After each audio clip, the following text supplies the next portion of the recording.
It's just real conversational, similar to like Dorian or Rogan, where we just talk. Right? There's no step flow of anything. In fact, I have some notes that I'll refer to, but I don't have like a set list of questions or anything. All right. Sounds good, George. Looking forward to it. All right, great. So I'm about to hit record now. 3, 2, 1. Recording in progress. Hello, my name is George Deanhart. Welcome to Politics on the Prairie. We have a great guest today, congressional candidate John Kitover. How are you doing today, John? George, I'm doing great. How are you doing today? I don't have to do these interviews anymore. This is great. Headquarters going there. I do. I've got a lot of phones set up. I've got a lot of YouTubes going, Instagrams, X accounts, Clubhouse. I try to do a lot of mass communication for the campaign at home. I saw that. I mean, that's how I got how you got on my radar was all social media. You're probably way better connected in that aspect than your opponent, LaHood. Why don't you tell us a little bit about yourself? Sure. I live in Chicago, 42 years old, and I'm a graduate of the Citadel in Charleston, South Carolina, which is a military college. I was commissioned as a second lieutenant in the U.S. Army National Guard, served from 2002 to 2006. And then I've worked in digital marketing, media buying, advertising technology for about the past 20 years, 15 years. And I've worked in the government at the Treasury Department and the Department of Commerce, working in real estate operations, leasing, project management. And I launched this campaign to run for Congress a couple months ago. We've raised about $600, mostly through social audio, through an app called Clubhouse, which is similar to X Spaces. It's basically a Zoom conference call, essentially. Right. It's all audio. I'm trying to defeat Darren LaHood, who I view as being a negative Republican who's created $20 trillion in debt in 10 years. So I'm fighting. Yeah. Go ahead. No, go ahead. I'm just saying.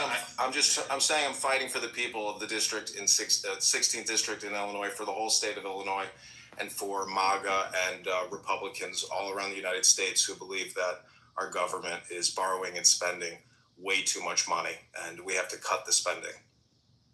That's a pretty big order because LaHood's got, he's going to have the Illinois GOP behind him. He'll have some federal law stuff behind him. He's going to have money to spend. Right now, you're at about $600. What's your strategy to kind of counteract that? It's by having conversations with you in open, frank, transparent manners. It's grassroots, and unfortunately, the algorithm doesn't favor me. So it's literally create as much content as you can, connect with as many people as you can, and really getting on the ground in Rockford and Peoria. The number one goal of this campaign right now is to get 1,000 signatures on our petitions. So I'm pretty confident over the next 3 weeks on Fridays and Saturdays in Rockford and in Peoria, we'll be able to get the number of signatures to get on the ballot in March. Don't forget to hit the breakfast stations in your district. Those are great places to harvest overs from. Let's go back to LaHood real quick. You call him a rhino, which is become almost cliche at this point. Everyone's a rhino is running against someone else. When we look at him, though, his voting record isn't. You guys see eye to eye on some stuff. What is it you're not seeing eye to eye with him that caused you to run here?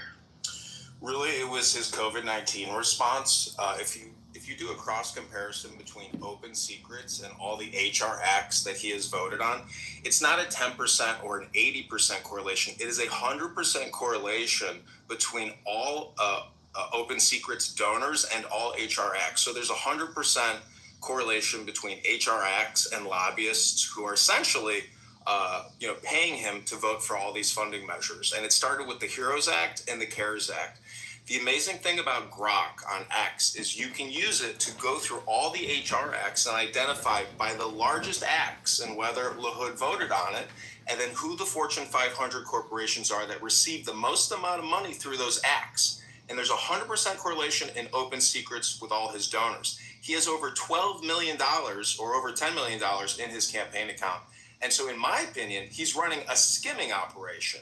And this is what a lot of Congress people are doing. They have 10 to 20 to 30 million in their checking account, all given by lobbyists. So that is primarily the reason why I want to wake people up in the 16th district. Say, hey, he has created $20 trillion in debt plus $5 trillion a year over 10 years. He's responsible for spending $70 trillion.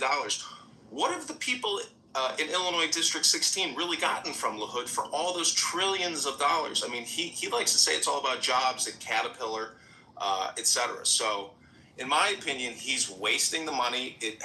We have to stop borrowing and spending, and that's why I'm running against Darren LaHood in the 16th district. Ooh. And deference to your campaign too. So look at what happened with Stellantis. Darren LaHood better not debate candidate Congressman John Kitover. Darren LaHood might get a shocker. It's difficult to create a successful business. I've launched many different businesses, and you can borrow from the taxpayers and create these businesses that go out of business, like Fisker and the electric buses that Pritzker gave us. So it's super hard to create a business, and when a government creates a business by borrowing and taxing, that's not the bedrock or the cornerstone for building a good business. They're set up to fail, and it puts all the debt on future taxpayers. So it's an unfair bargain. What else? What did you do in the? You're in the Army National Guard.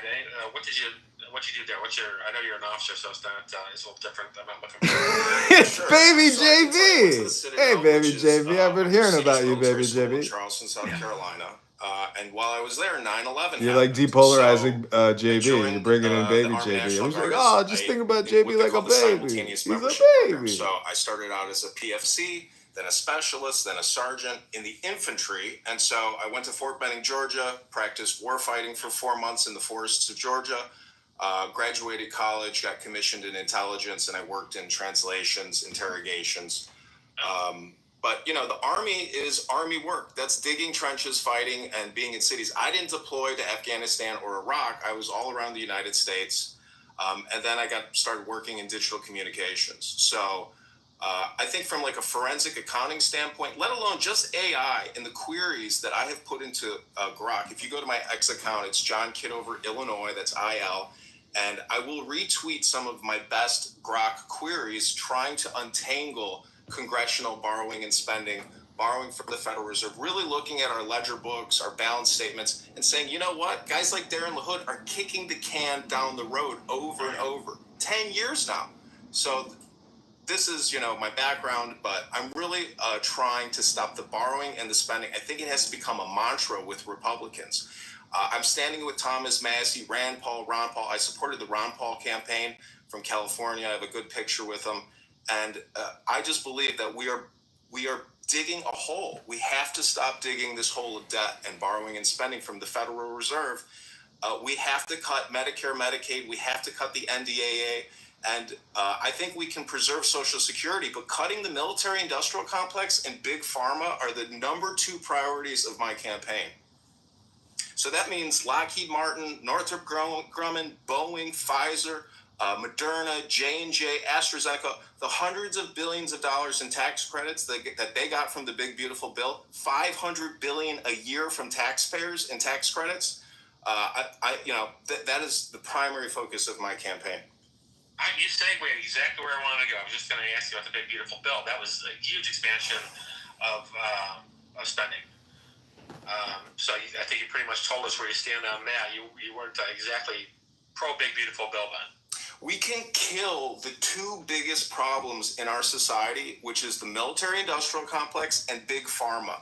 We have to cut the Medicare and Medicaid by probably $1 billion to $2 billion a year, and the National Defense Authorization Act by about $200 to $400 billion a year. We'll be able to start paying down the debt. We can lower taxes, and we can stop funding big pharma, which is poisoning us, and the military-industrial complex, which is taxing us and doing military policing around the world. And Darren LaHood has kicked the can and funded this for 10 years. He's been a congressman in the 16th district, and I think the connecting district before redistricting.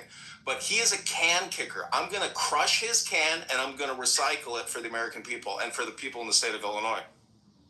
Let's talk about vaccinations. I'm not real clear on where you're on vaccinations as far as if it was just the COVID.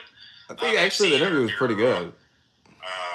What's your So stand on this other is in vaccines? college what they call Well, let me public just start with speaking. COVID-19 and that vaccine And then you do a response. critical The analysis HEROES Act afterwards. in March of 2020 was the first $1 trillion tranche or omnibus bill that Darren LaHood voted for. And that is the start of it. That's when Pfizer was able to, print up 30 billion cocktails. A lot of these vaccines were manufactured in India because it was a patent and it was mass produced around the world.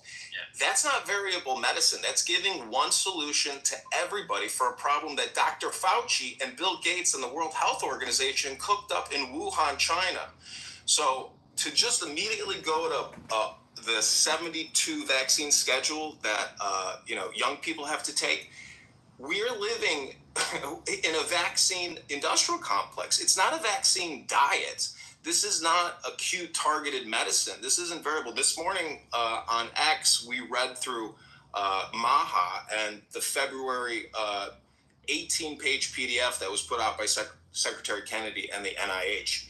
And I think right now, Big Pharma and Kennedy are still colliding, and the gold standard in scientific research has yet to really been proven. I think we're still very much living in a big pharma, big medical industrial complex, which demands the money. And so again, cutting Medicare and Medicaid will choke big pharma, and I think it'll improve our health outcomes. I'm not a fan of all these vaccinations. It's out of control. Why does a 3-year-old need 72 injections? I mean, can you explain that, George? It's insane what we're living with.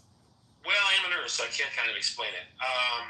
These are all diseases we're trying to keep that 3-year-old from having. My grandkids are getting vaccinated now. My children have gotten vaccinated. We get no health problems from those vaccines. I can see why people are upset about on the COVID vaccine because it was, again, I said I was a nurse. One thing we were taught is always the patient's choice whether they take a medicine or they don't. They kind of had COVID jammed down their throat, so I get the anger there. But I never really quite, and I go back as a conservative a long way. I'm almost 60 now. I never ran for Congress. I was a city councilor though in Georgia. So I've been involved in Republican politics for a long time. I don't think anyone would say anything other than a conservative. But the things like eliminating smallpox have gone a long way. We couldn't do that without those vaccines. The chicken pox. People live through that. I mean, my grandkids are getting. I believe my kids are getting the chicken pox one. I don't think it's hurting anyone. It's keeping them from scarring and later, protect them from shingles a little bit later. Well, I would just say that I see that. I've seen documentation from the George Bush administration that suggests that Operation Warp Speed was long in the making. I think this is a pandemic, scamdemic, plandemic. I don't trust it. The lockdowns, the baby diaper masks. People are very angry still. And when you bring up COVID-19 vaccines and the lockdown, Darren LaHood told his constituents via X, if you don't take this injection, this pandemic will never end. You have to get vaccinated. Otherwise, you'll never be able to go back to work. That's the type of messaging he put out on his X account. You can search it. Just go to Darren LaHood's X account, type in vaccine, and see what he told everybody. He was doing propaganda messaging, pushing out big pharma talking points. That's not leadership. That's doing what your lobbyists, multi-million-dollar contributors tell you to do. And he's telling everybody on his X account, his Facebook account with 27,000 followers. So, in my opinion, he's pushing propaganda, and he voted for it. And he took out trillions of loans on your behalf to fund this. We're $37 trillion in debt, and we have $100 trillion in unfunded debt liabilities. That's a total of $137 trillion. So everybody in this country owes over $100,000 right now to the federal government and the balance sheet. And Darren LaHood doesn't talk about it. All he talks about is how the big, beautiful bill is so beautiful. It's not beautiful. It's taxation by loading it on the back end. So in my opinion, he is not leading the people in his district, and he's a failure as a congressional representative in the 16th district. And in Illinois, he's just a can kicker. And I just want to reiterate, everyone has to chant the mantra, stop borrowing, stop spending. That is good to hear Cam say, because we go back into what some people call the bipartisan combine. Everyone's just taxing and spending. There really has not been a responsible financial party for a very long time. And it's good to hear people coming up through the ranks and running for office saying, yeah, we got to stop this because it's not sustainable. You're absolutely right on that. I'm curious too. You went right for congressional seats. Generally, people coming up through the ranks will say, oh, you're going to start at, start at city council. You'll start at county board. You'll start at the township level. You went right for Congress. Mostly, it seems because the job there that LaHood's doing. Did you have any thought about starting lower and working up, or was this just you're passionate about ending LaHood's reign in Congress? Well, let me just say, this is not the second time I've run for politics. I ran for committee person here in the 45th Ward in Chicago, and that is what created this rocket that is trying to defeat Darren LaHood, because that experience of dealing with all kinds of low-down, dirty, grimy local politicians and the lawyers and let me just describe to you what happened. So I ran for committee person.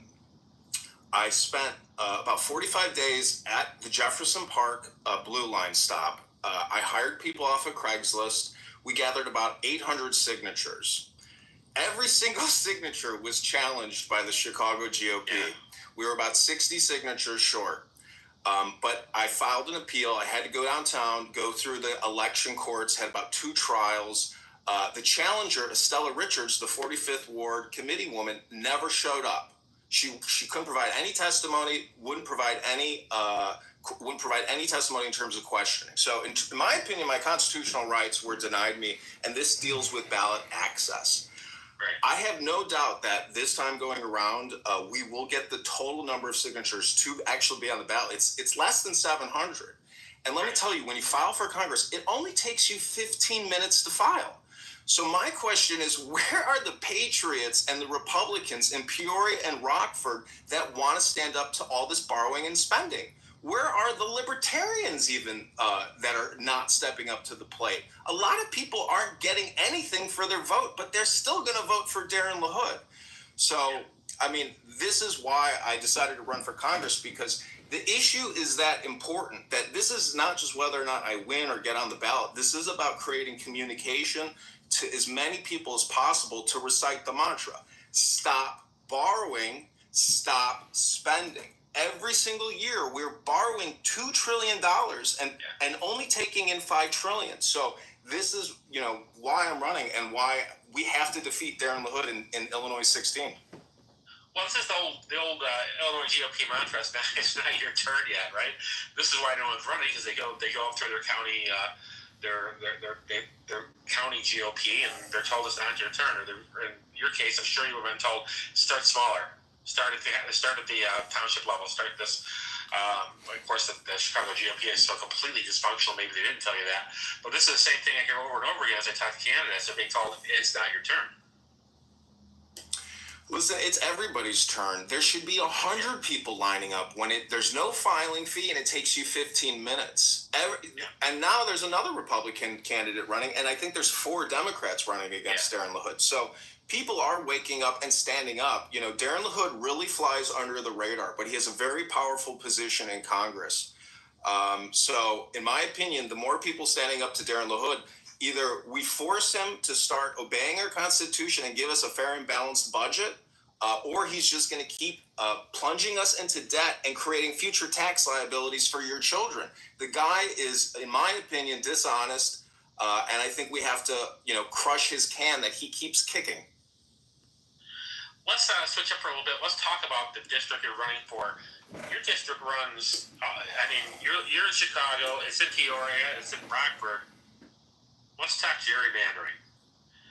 Where's our solution here? I mean, right now the Republicans, we're roughly half the state's electorate. We only have 3 congressional seats. One you're running for. Is there hope here? What's the answer here? As long as you're that outnumbered, how do we fix this? Well, let me tell you, before working at the Treasury Department doing facilities management, I worked at the Census Bureau downtown Chicago. So I was opening and closing census offices, and it's a lot of work to open a census office to gather that data. And that is the only agency in our Constitution. All these other agencies are not there. the census is the only one that should technically be funded. Most of these other agencies, I think we could eliminate a large percentage of them. These are the top towns in the 16th district, and these are the towns that are voting for Darren LaHood. It's Rockford, which has 148,000 people. Peoria has 113,000. Bloomington, 78,000. Normal, 52,000. Pekin, 31,000. Belvedere, 25,000. Loves Park, 23,000. I could go on and on and on. There's a lot of cities. The way to really deal with this gerrymandering and all this insane districting, when you see the map, it looks like this crazy jigsaw puzzle. Yeah. So from my experiences working at the census and hearing and listening and working with higher ups, there's a lot of corruption when it comes to this districting and the Census Bureau itself. So I think the Trump administration has put forth a bill saying that illegal aliens will no longer be allowed in the districting maps. So there's a lot of ways to clear it up. And the number way to clear up all these problems is transparency. And actually, having access to the data that the Commerce Department puts out and what the legislature is using here in the state of Illinois. But running for Congress, I'm looking at bigger issues than just districting here. I'm looking at the national debt, which could sink this ship that we are all on.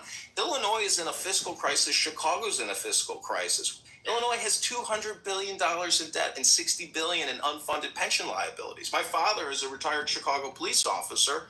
And in my opinion, Chicago and Illinois are being run like Clown Town. This is clown world we're living in. People aren't transparent. All they want to do is racial identity politics, and we're not being fiscally conservative. We are, this is my biggest gripe that Elon Musk helped expose, which is through Doge. If you look at all the screenshots on the Doge X account, it's all for DEI and climate change education. Hundreds of billions of dollars in education grants. Northwestern isn't getting, I think, $500 million? All of these huge institutions that have huge endowments, why is the federal government funding all of this? We're $37 trillion in debt. So again, I want to reiterate the mantra: stop borrowing, stop spending. Well, they're funding it because the Democrats are in charge and it's like make more Democrats, right? You turn the schools into your propaganda mills with that. Not saying Northwestern isn't an excellent school. You wouldn't get an excellent education there, but it's also turned out a lot of excellent socialists and communists over the last 20 years. So, they're winning, George. They're winning, and they're in control of our money. Illinois is a Democrat industrial complex. I have a book over here from the Democratic Party in the 1950s. They don't look like that today. They are so unprofessional and so Marxist and so radical. The stuff that comes out of Chicago politics is absolutely deranged. The mayor of Chicago, Brandon Johnson, he said just the other day that white structural racism and supremacy is to blame for the 600 deaths during the heat wave in 1997. What does that have to do with the debt and the deficits? The Chicago Public Schools has $107 or $715 million deficit, or is 100? So the point is, they're not talking. I want accountants and forensic accountants and financially minded people running the government, not the insane political spam that they spew every single day. Darren LaHood does it the same way, but in a different way. He takes photos with veterans, takes photos with the police.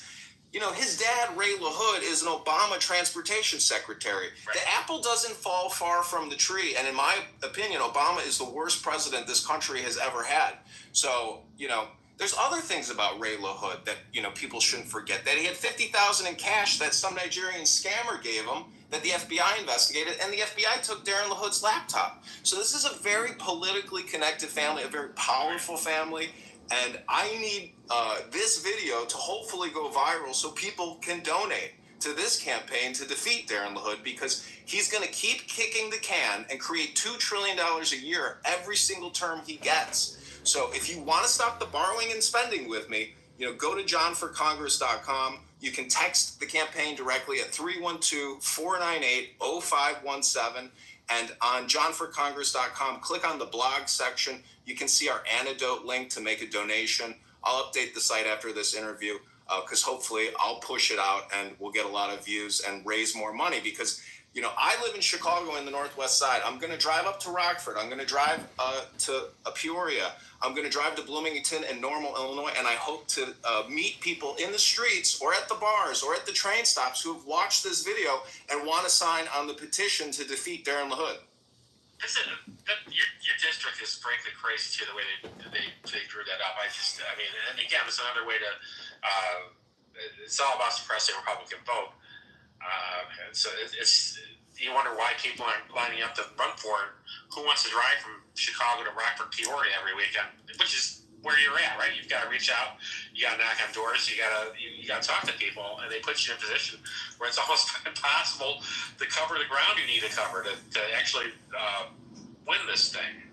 It's not that many signatures, so I'm not stressed out about it. To become a committee person in the Chicago GOP, it's the same number of signatures as it is to become a congressperson. So that's insane. And, I think there's a lot of Republicans, and, this is the interesting thing. If you go to Darren LaHood's X account and you look at the comments section, it's nothing but hate for Darren LaHood. And I know a lot of it is probably liberal Democrats replying, but there are a lot of Republicans that are sick of the borrowing and spending. Well, that's the frustrating part of our demographic, I think. Like I said, this is something we talk about a lot, but don't act on it. When we do act on it, Mike, this is an exclusive interview for campaign contributors like you, Mike. This was a one-on-one interview with a big online podcast yesterday. Back to the big beautiful bill. There are good things or there are bad things. The debt we're taking on clearly is the bad thing. Let's talk about let's go back and talk about something we're talking about too, and that's their identity-based politics and everything, and the amount of hatred there is out there now. What do you think the answer is there? How do we bring not just Republicans back into the fold that may have left because of things like the deficit, but also bring Democrats around to thinking where they're a loyal opposition again, as opposed to just crazy race-baiting lunatics that they're out for blood and hate the president. There's not a lot of logic to what we're doing. How do we fix this? Well, I hope you get a chuckle out of my response here. So I would just ask for a moment of silence and stillness and take the deepest breath of the day. Hold it for 10 seconds.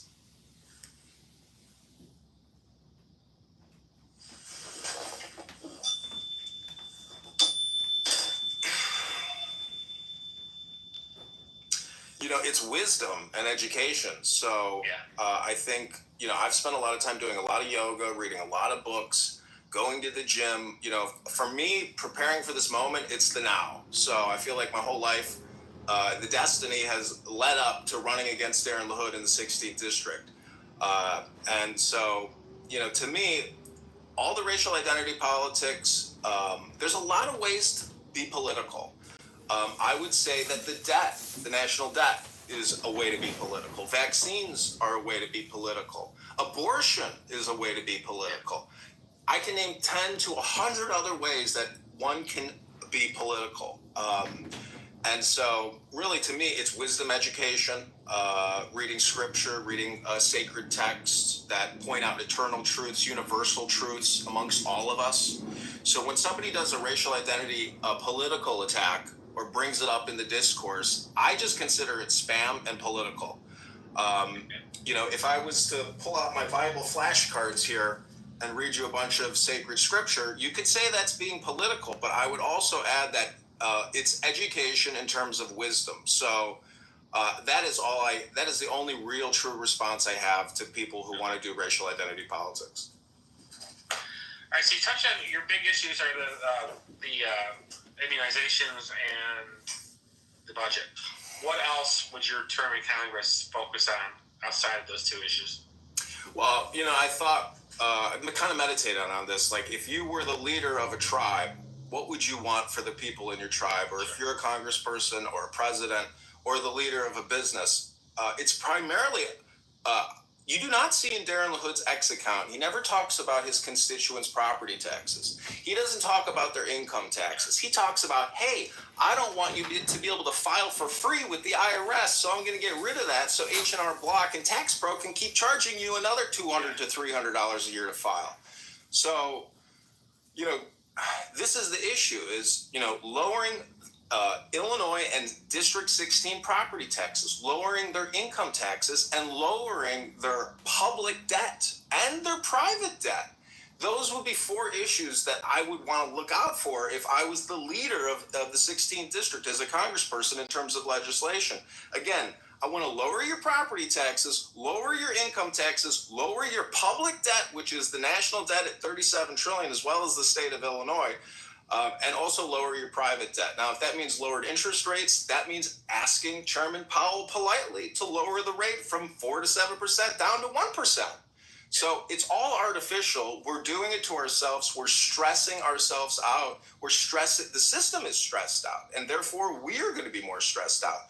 But a lot of this is of our own making, and we are our own worst enemy. Again, Darren LaHood voted for the HEROES Act, the CARES Act. I could read them to you from my ex right now. I wanted to come more prepared with a lot more grok data.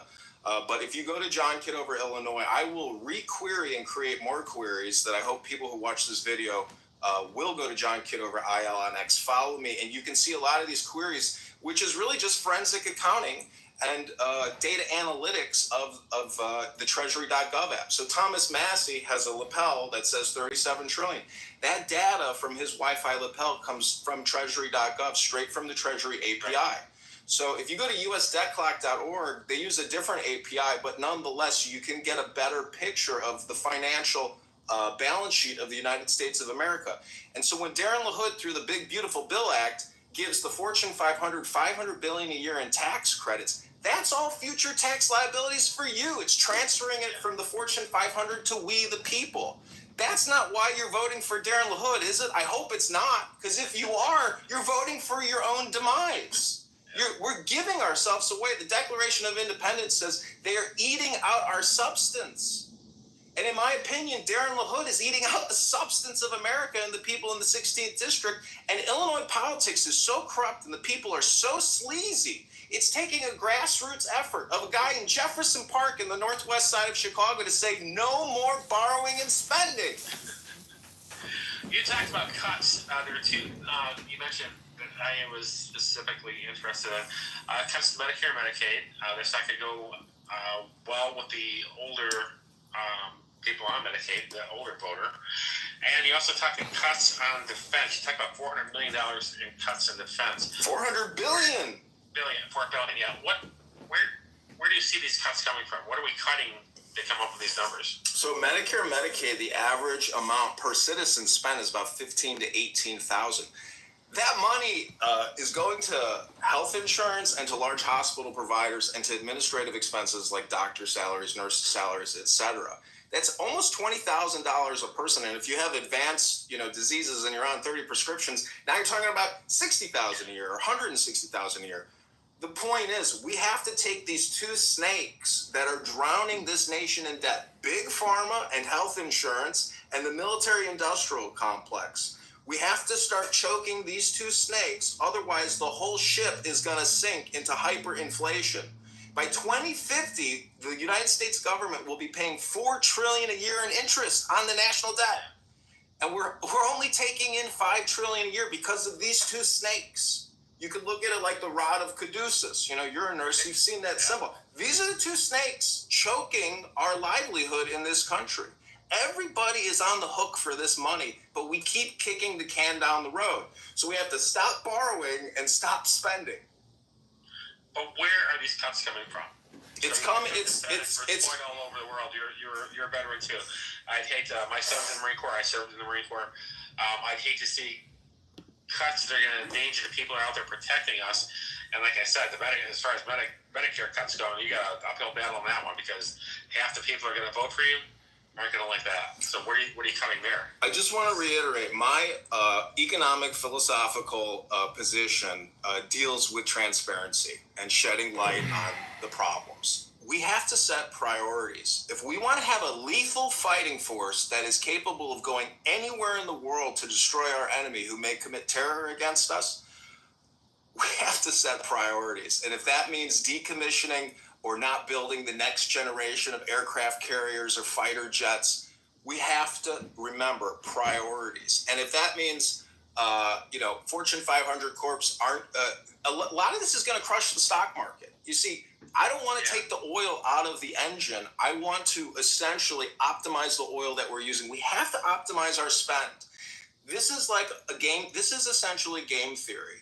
And unfortunately, we are at 40% of our economy is all based on borrowed money, borrowing and spending. That's not an authentic, transparent economy. So the sooner we actually get real and stop being children and say, hey, okay, a lot of this net profit is just because Congress is borrowing and spending through HRX and the Federal Reserve. Chairman Powell said, we don't ask Congress for monetary advice and we don't give fiscal advice. Whatever Congress does is a given and we put it in our models. What kind of leadership response is that from the head of the Federal Reserve?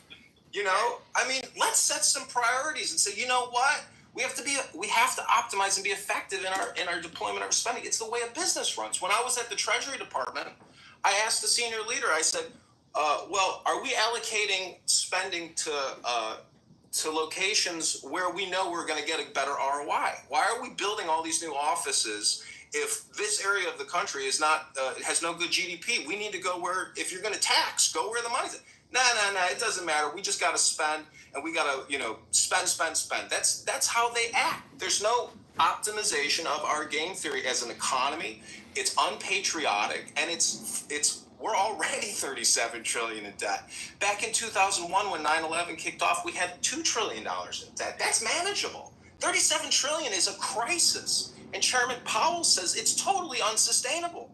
And in fact, he did a Freudian slip, and he said it's unsustainable at the moment. And we're approaching that level where if Congress doesn't wise up and people don't start following Thomas Massie, Rand Paul, a lot of other Republicans in the Liberty Caucus and a lot of libertarians are still very vocal about this, but you will not see Darren LaHood come on your podcast or ever put out any messaging about the national debt. He does not want you thinking about it. Let's close on Social Security. Also unsustainable. If I call it a pyramid scheme. Any efforts to privatize any of it have always failed. How do we fix that? Well, whatever we wind up doing, if you're in Congress, there's a chance this is going to start to collapse on you. So what are your thoughts on that? So some people might not like this response because maybe it's not fiscally conservative enough, but Social Security is the only, it's the second largest line item. I want to keep it 100% intact, but I want, as Doge did, eliminate all the fraud, waste, and abuse in it, especially international fraud. There's still probably a lot of international schemers and scammers ripping that system off. But again, if you look at the snake analogy of Medicare, Medicaid, the medical industrial complex, and the National Defense Authorization Act, and our military industrial complex, the middle pillar is really us. It is our Social Security. So let's actually just enhance the program. If we take away from big military and big pharma, we can increase payouts to Social Security recipients who at this point are 100% involved in a Ponzi scheme. We're $37 trillion in debt, and we're paying over $1 trillion a year in interest to service that debt. Essentially, we have a $37 trillion mortgage that costs us $1 trillion a year, and every year we keep adding $2 trillion to the $37 trillion. Right. So again, we have to start making cuts, and we have to start paying down the debt. But I say preserve Social Security, because that Ponzi scheme, you paid into it. Plus, you got to pay income taxes on the money you already paid in. So you're double taxed, triple taxed. You're taxed from every degree of reality. And that is not the way America was set up to be. We need to maximize liberty, maximize our freedom, and be fiscally conservative. We've gone through a 25-year war and then a big pandemic scamdemic. After periods of warfare, you practice austerity. So this isn't, a debt derangement syndrome rant. This is an American austerity syndrome that people need to start getting infected with, because if you're not part of the problem, you are literally plunging your children into forever debt. There's not going to be some debt jubilee. There's not going to be some meeting of the minds. This is a comprehensive financial system that doesn't forgive debt at the national levels. We owe this to China, Japan, the UK. We owe it to the Federal Reserve. So until people start repeating my mantra, stop borrowing. Stop spending. And vote for John Kitover in the 16th district. Do not let Darren LaHood kick this can down the road any further. Hold him accountable. Demand a town hall and let him know your feelings about the COVID-19 mass vaccination, about the national debt. Let him know how you really feel about how he's representing you, and if he actually has your best interest at heart, or he has him and his own family's best interest at heart. He's got over $10 million in his campaign checking account from Blue Cross Blue Shield, from Caterpillar, from Moderna, Pfizer, J&J, Comcast, Verizon, AT&T. Everybody has given to Darren LaHood. And the last thing I want to say is LaHood gave us the Broadband Act, which is a $65 billion giveaway to Comcast, AT&T, Verizon. I want to hear one person in the 16th district that has ever gotten high-speed internet that they didn't already have it before, and that Darren LaHood didn't just give you a pile of debt and taxes on the back end.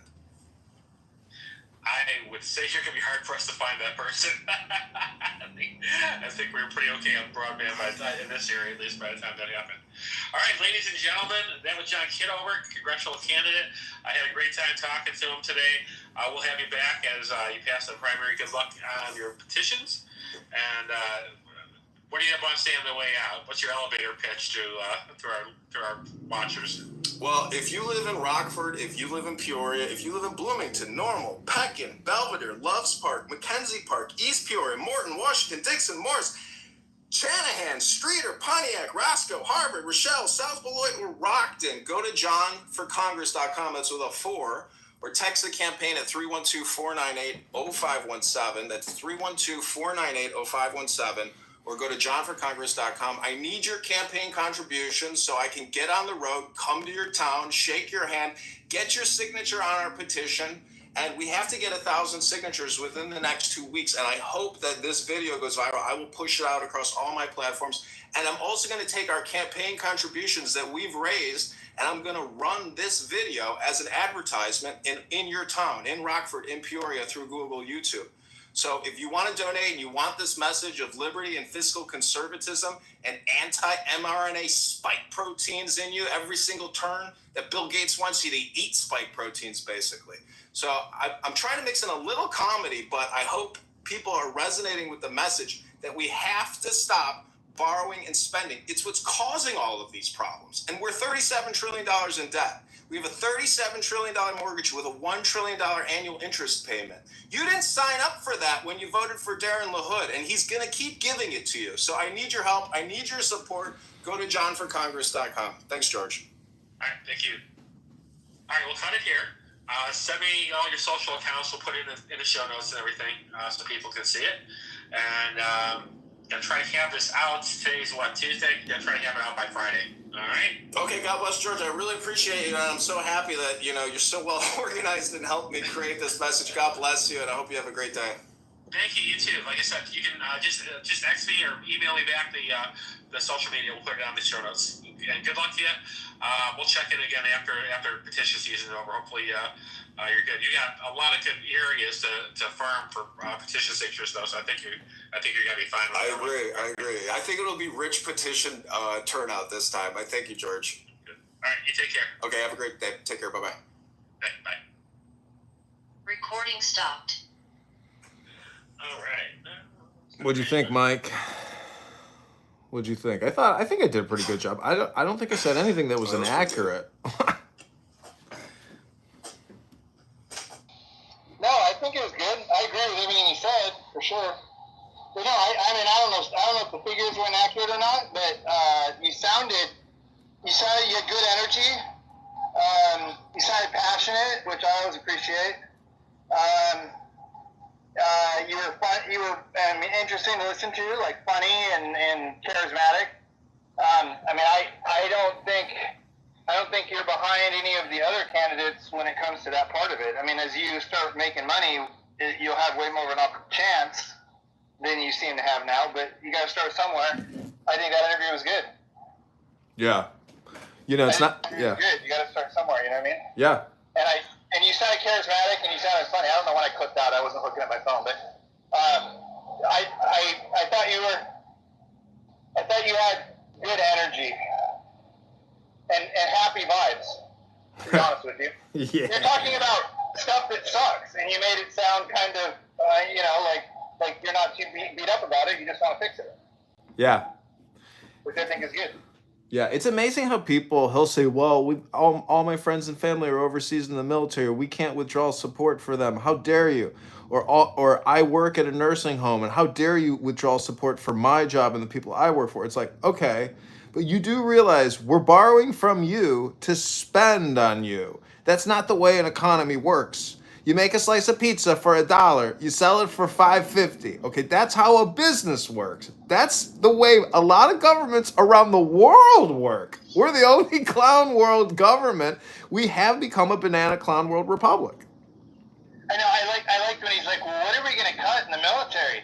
First thing I thought of was, I just read the other day that an F-22 costs $85,000 an hour to fly, but the F-35s cost $35,000 to $45,000 an hour to fly. So they're half the price of an F-22.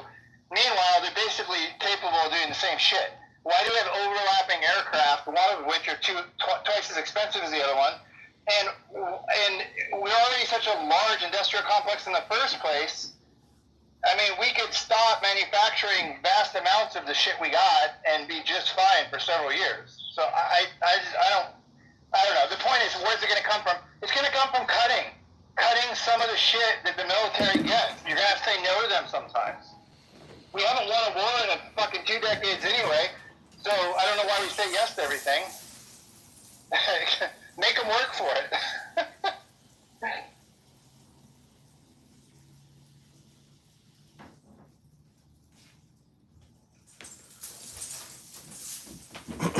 I mean, he said his son's in the Marine Corps. You know as well as I do that the Marine Corps is the most cost-efficient military organization that this country has. Like, the Marine Corps does it the right way. They don't cost very much for what they bring value-wise. The Air Force, opposite. They're incredibly expensive for what they bring to the table. So why don't you cut the Air Force and distribute the fucking pilots to the other services? That's another idea. Well, I gotta say, our military is pretty cool, and I think even at $800 billion a year, the military will do just fine, and continue being cool, and continue having the greatest weapons on Earth. I don't think cutting spending by 20% is too much to ask after 25 years at war. What do you think, Mike? 100%. I mean, it's a lot of money, dude. It's a lot of money. I love it when we say we can't afford universal health care. We can't afford college for everybody.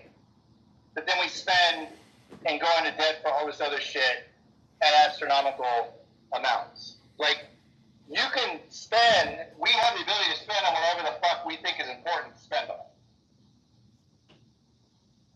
And the reverse is also true. We have the ability to cut wherever the fuck we have the appetite to focus on.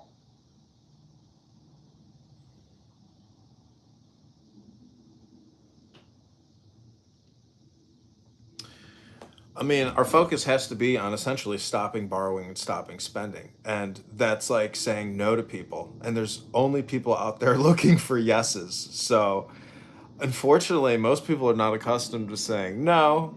And all this happens with the lobbyists. You know, there's, 13,000 lobbyists in D.C., spending a combined total of $150 billion a year, putting it into checking accounts. Bernie Sanders, I think, has received over $30 billion in big pharma donations.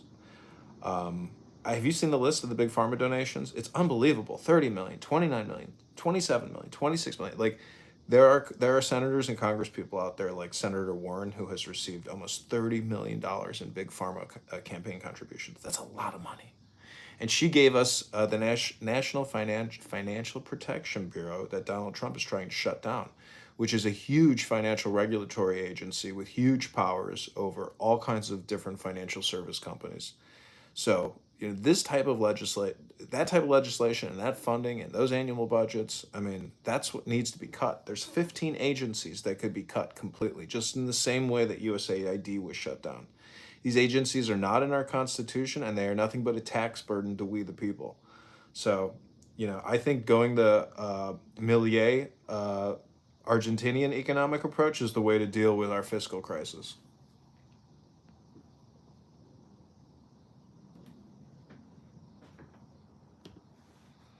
Cut, cut, cut, cut,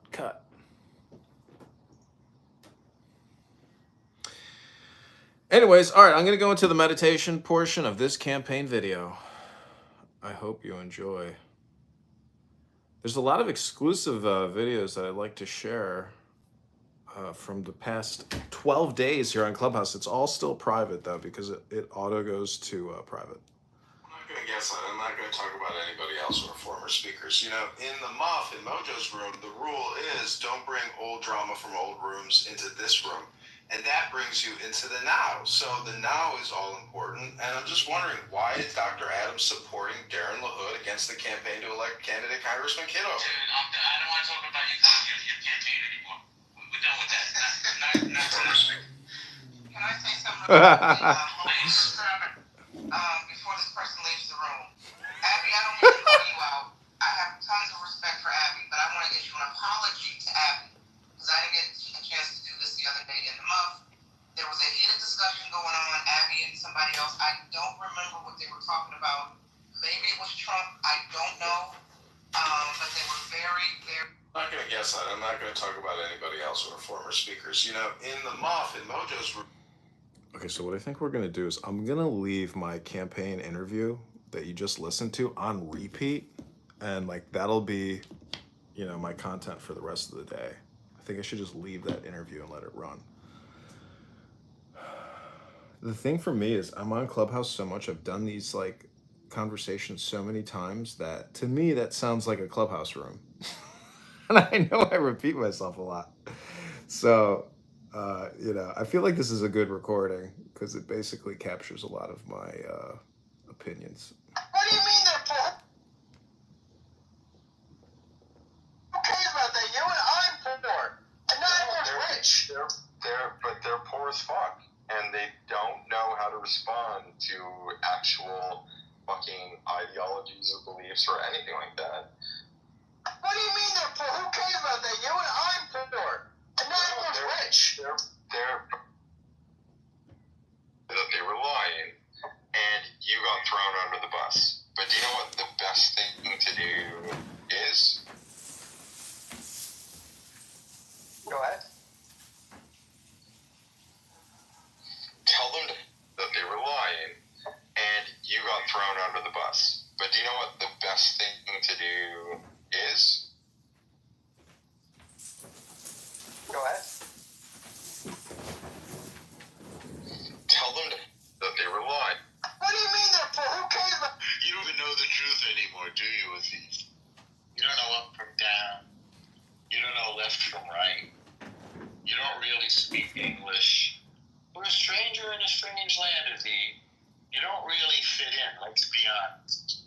We don't have any interest in your terrorism, or your grooming gangs, or your lying.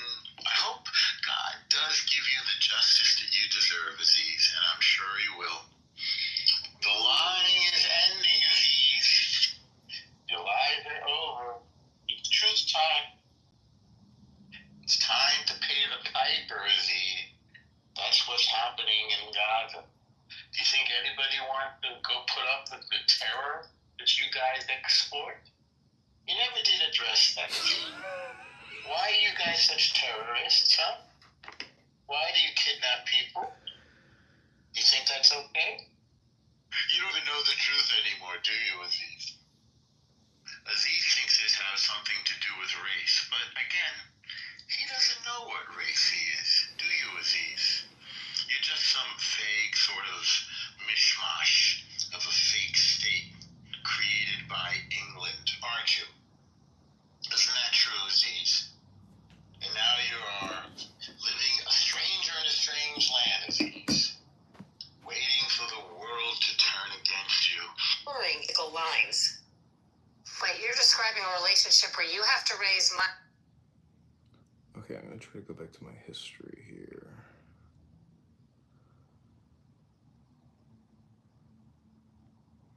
Because there's so much is at stake in politics, there's a lot of interest and money. Oh, let's see.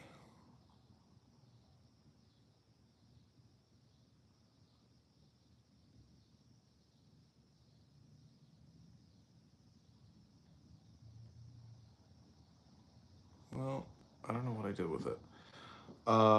Okay, let me just put on some meditation, prayer music. It's a lot.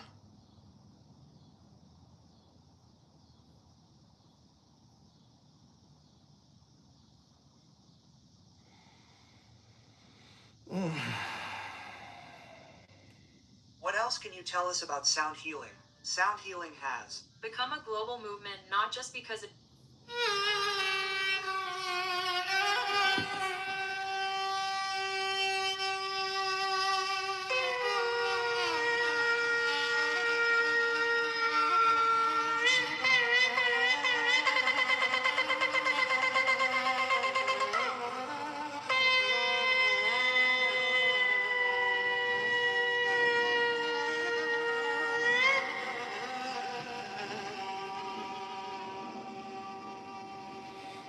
لأدوناي إلهينو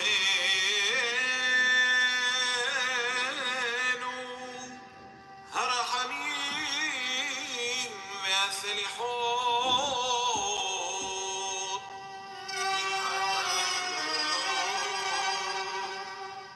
challenges in their لأدوناي life, but change it إلهينو Right. And when I look back at my life and I see all those change or die movements, in the past they were very distressing to me. But now I feel extremely grateful that they happened the way they happened because I was given a choice. I was given change or die, and I chose not to die. And some people never have to face those questions.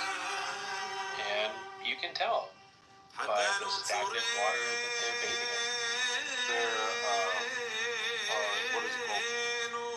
Political information as opposed to misinformation. It was, the Moscow Institute of Lamumba, like he was like, that's the international person. 100%. After Patrick No, Lumumba. Andre, I just wanted to say they found out.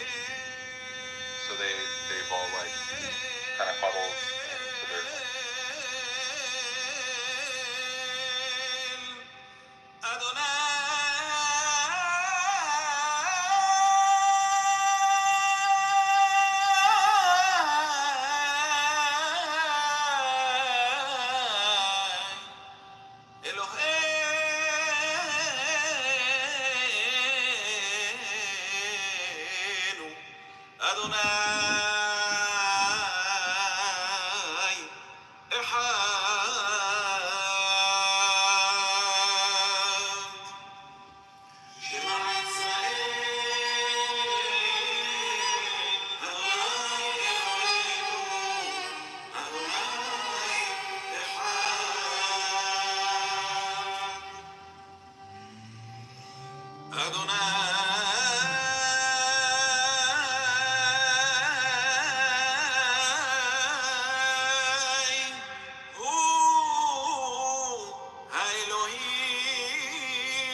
believe in the ruthless destruction of wokeness. I think it's an awful ideology. I think that it literally causes deaths.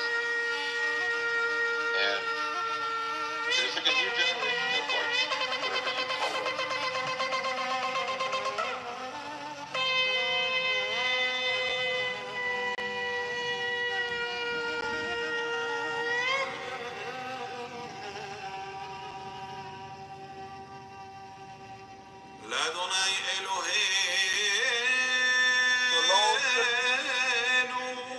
John.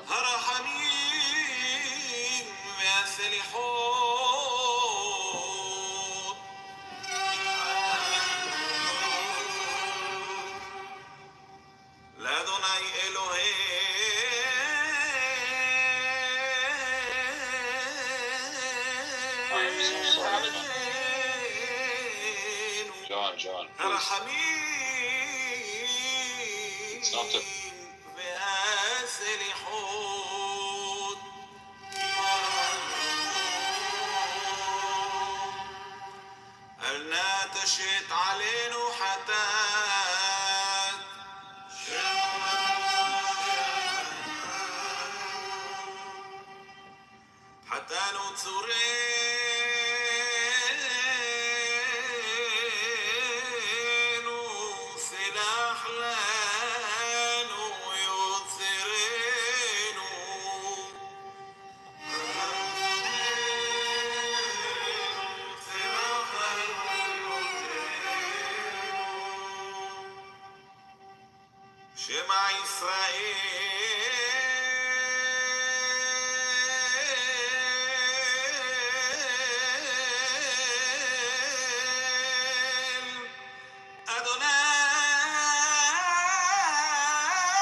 אדוני אלוהינו,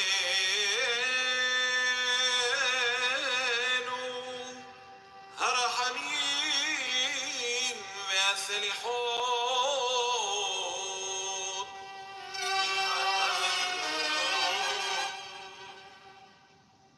לאדוני אלוהינו,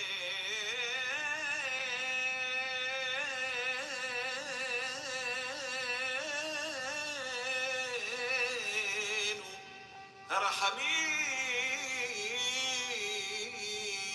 והסליחות,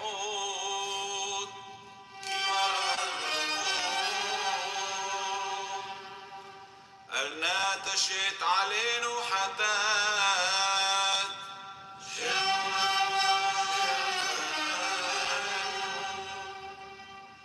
חטאנו צורנו,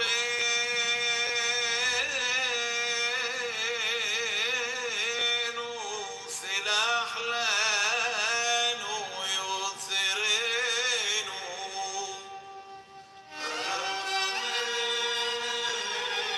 סלח לנו יוצרנו,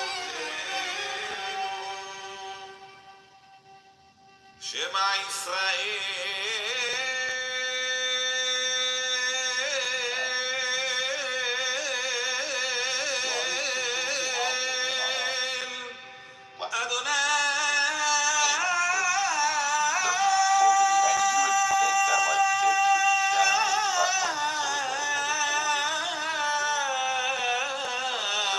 But no.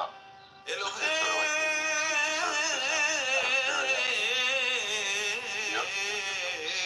Anyway, it's been a pleasure to talk to you guys as always. I'm going to jump off just for a little bit, but I'll be back. Steve and content, and I'm sure you know, and I recommend it. 100%.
We're gonna listen to the shofar very soon, actually. This is Shema Israel, the Selichot Sephardic Yerushalmi tradition by Haggai Batzri, the Hazari Rabbi, or the Chazan Rabbi. Haggai Batzri, live from Jerusalem.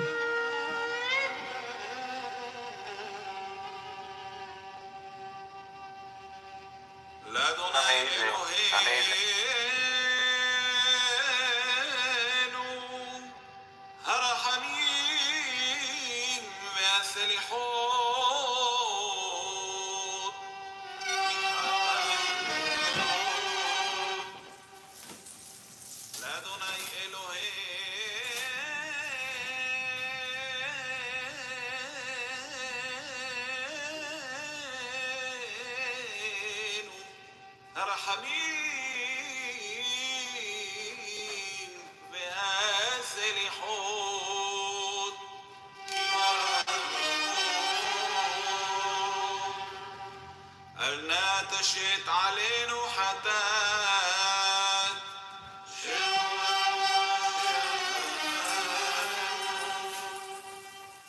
حتى نتصرين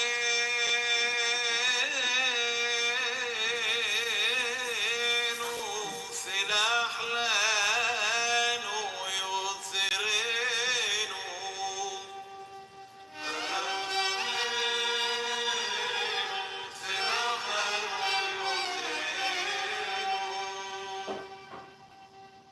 شمع إسرائيل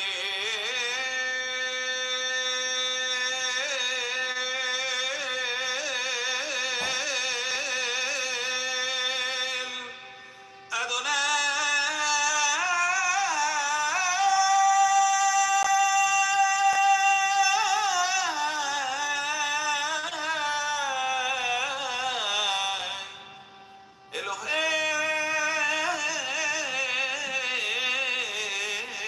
إلهينو أدوناي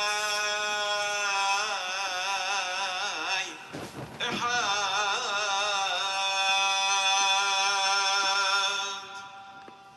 شمع إسرائيل أدوناي إلهينو أدوناي إحاد أدوناي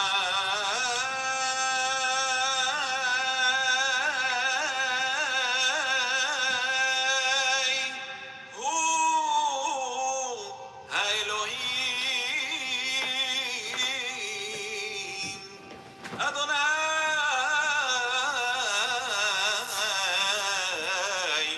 הוא האלוהים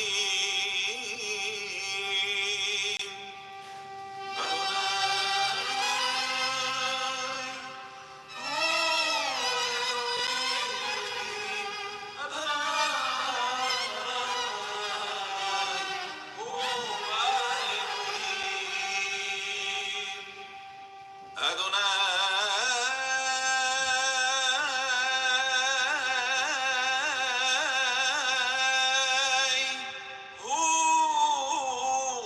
האלוהים אדוני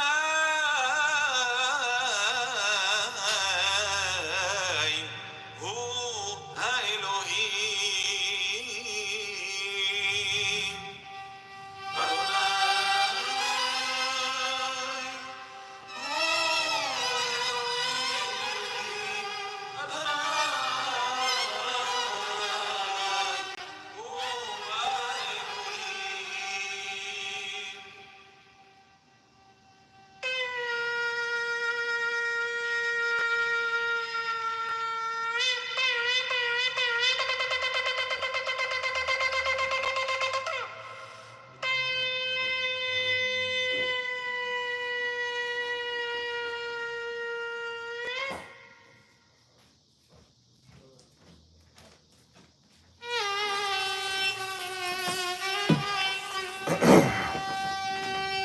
I just want to say, no matter how hard our little buttercup tries, she'll never beat this Shema.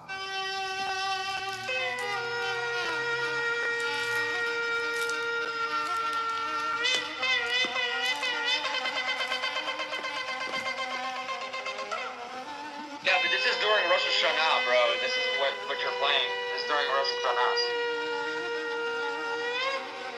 It's not like they do this every day or every day or every Shabbat. When you're hitting the shofar like this, so. Well, it says that this is a Sephardic tradition. Yerushalayim. Yeah, I haven't heard the Shema like this, bro, at all. So. I know. But it sounds like it's Sephardic because the Sephardics do everything fucking differently. Yeah, they're playing some weird kind of violin instrument. I don't know what the instrument is that they're playing, but it sounds interesting. It's a very interesting Shema, but it is the Shema. I believe it's an oud. I think it's an oud. Oud, okay. No, it's definitely some type of hairstring instrument. You hear that screeching? Like that's them rubbing a horsehair across some type of bass, basically. Yeah, the Sephardics are really they do things differently. Like they don't eat meat We during take long trips. what's it We called? puzzle over the meaning of a painting or a book. They'll for like a certain amount of time, and not every Jew is doing this as well. So it's like different. They have different customs and traditions than Ashkenazis and Mizrahi. Who cares about that? You know what I'm for? Some of the Hasidim don't eat meat during Yeah. I didn't know so. Yeah, it just depends. Like my grandfather, he doesn't either. Well, he doesn't, but like the Yemenites are not really known to follow that as well. So I don't know. It just really depends on how the culture and the tradition you're raised.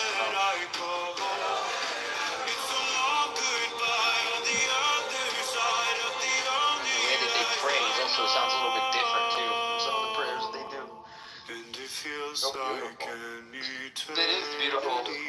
since I had you here with me, since I had to learn to be someone you don't know. To be with you in paradise, don't forget to set your brakes. Okay,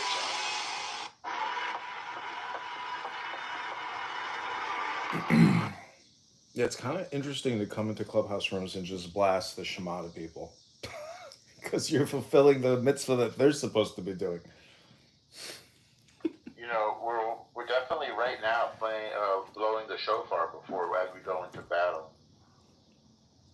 Is it said that you're supposed to say the Shema, or can you just listen to the Shema? Or you say it with your mouth and you draw out the final D, the D. You say it loud. You're sitting and you're covering your eyes, and the Baruch Shem Kavod you say quietly to yourself but audibly to yourself.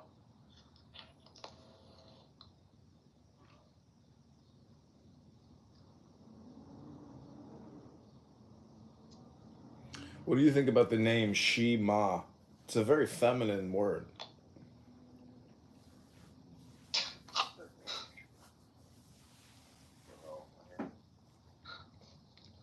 But it's feminine maybe in English. Well, what do you think? It's the opposite in Hebrew? It means here. Shema, here. It's interesting because here is Hira and Shema is Shema. It's like hear or listen. That's really what it, yeah. So. It's hear or listen. That's correct. See what's going on in the other room. Remember how I got mad at UN for talking about religious stuff? He just fell for everything that I warned him about right now. And Arlington Nissan has something for you. We have selection. Arlington Nissan has something for you because we never have. Sucked his coworker's dick. Ewan said, "Yeah, but now I'm married." That was before. Eternal companion, help us pour out our hearts to you, honestly and sincerely. With these prayers as our guide, help us feel close to you, dear God. Life makes warriors of us all. To emerge the victors, we must arm ourselves with the most potent of weapons. That weapon is prayer.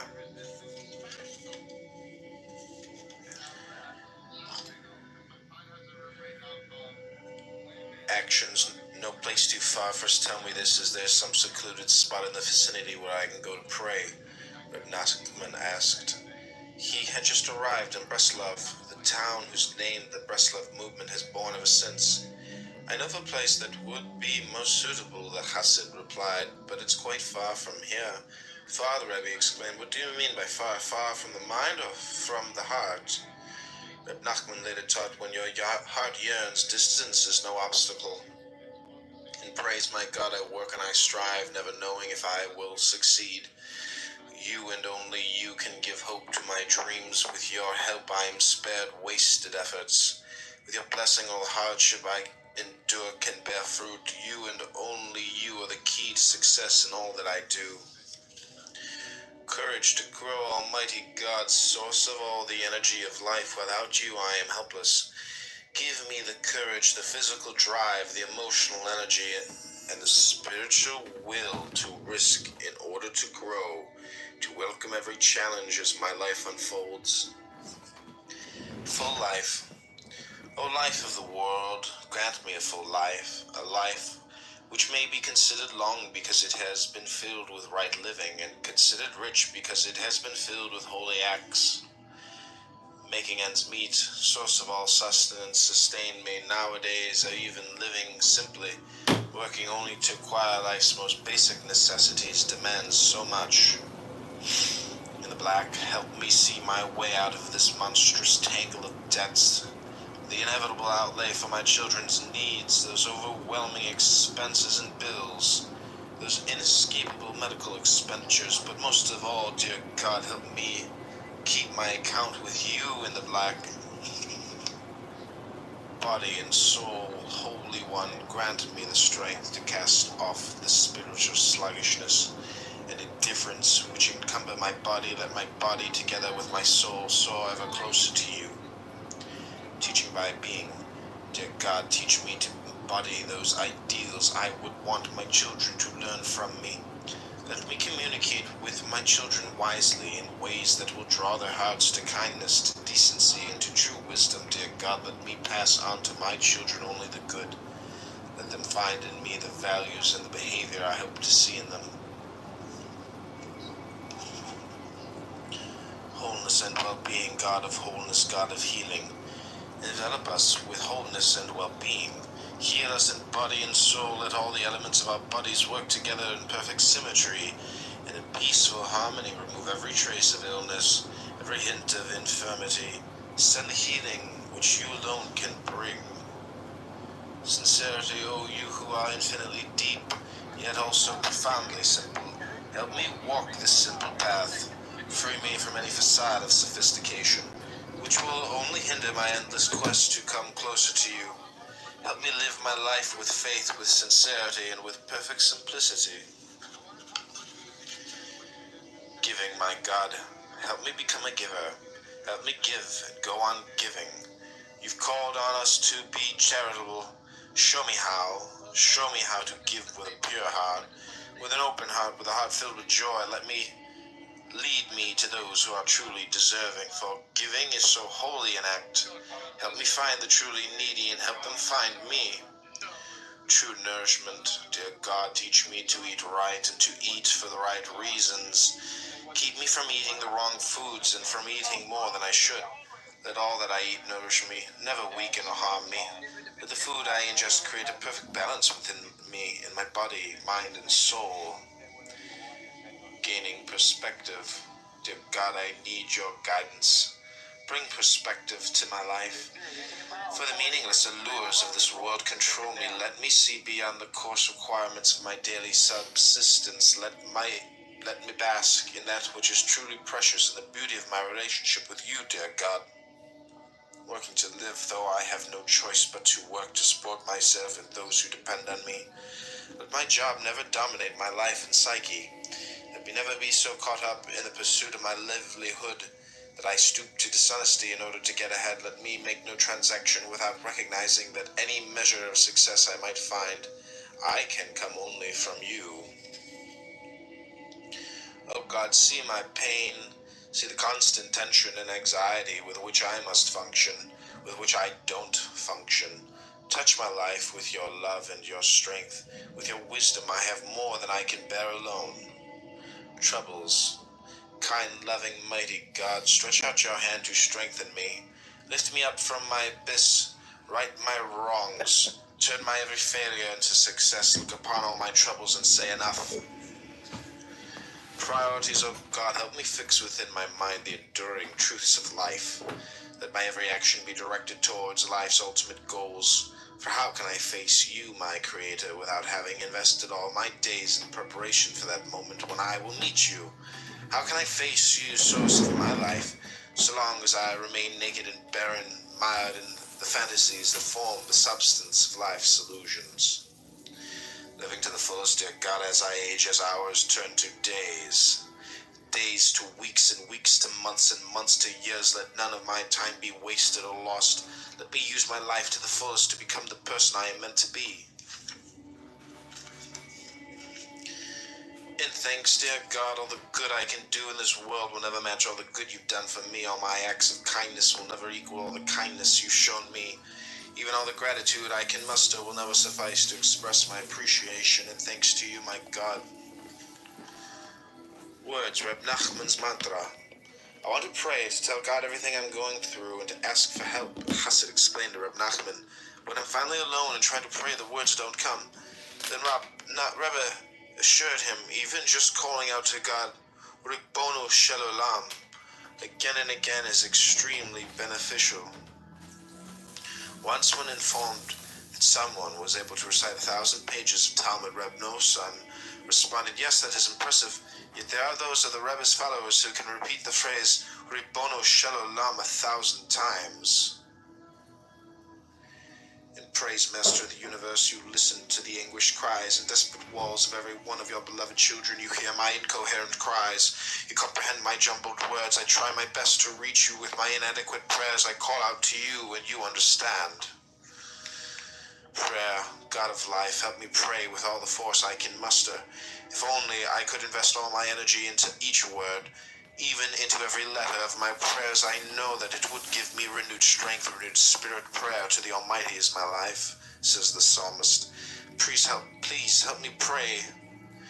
Crying out to God, oh, how I want to cry out to you, God of strength, to cry undistracted, and with a pure heart help me pray with all my strength to raise my voice in resounding supplication until my own prayers strike my mind like thunderclaps and refine the innermost recesses of my heart.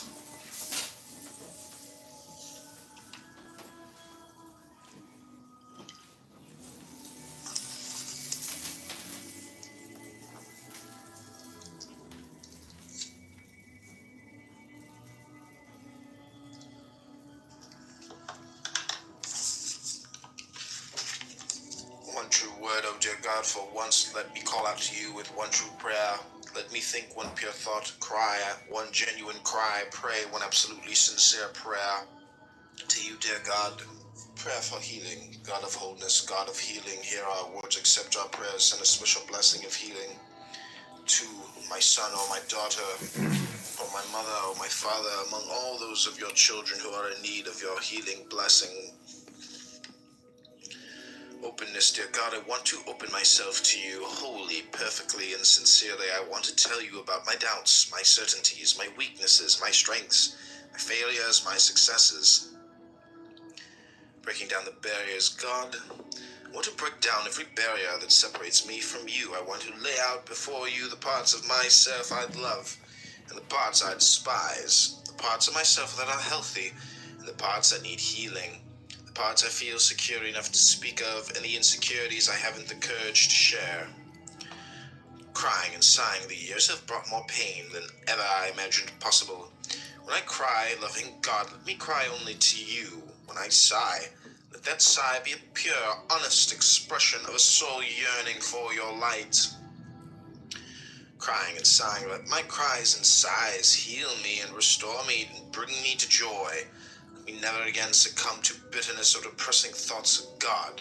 Show me life's meaning. Effective words, God of wisdom, teach me the right words. Teach me the very words that will touch the hearts and souls of others. When a friend needs my understanding ear, teach me the words to say that will strengthen, that will encourage, that will express only my love and concern. Effective silence, God of wisdom, teach me to relate to others with words they need to hear, with words that will never misguide. Teach me, dear God, that often the most effective words are no words at all. Teach me how and when to communicate with that most potent gift of silence. Sensitive speech, God of understanding, guide me, for my own words sometimes baffle me. When I relate to those around me insensitively, when I hurt, embarrass, or insult them, when I speak with a callousness that causes pain, when I lose myself in my own ego, God, pull me back to reality. Help others understand that I too am in pain, and let them be forgiving. Harmful words, oh God, help me avoid every abusive speech. Let no untrue word escape my lips. I pray that I never speak badly of others or speak empty words of flattery. Help me stay away from profanity. Teach me, dear God, when to keep silent and when to speak. And when I speak, oh God, you save me from using your wonderful gift of speech to humiliate or hurt anyone.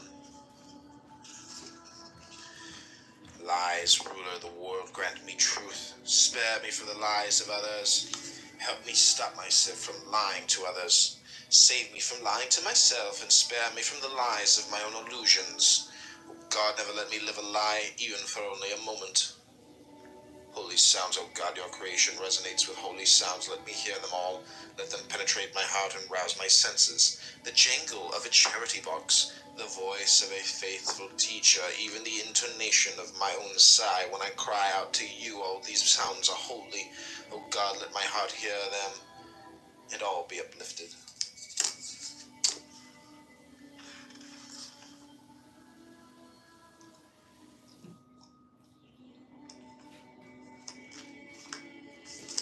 In thanks, God, ever my only support.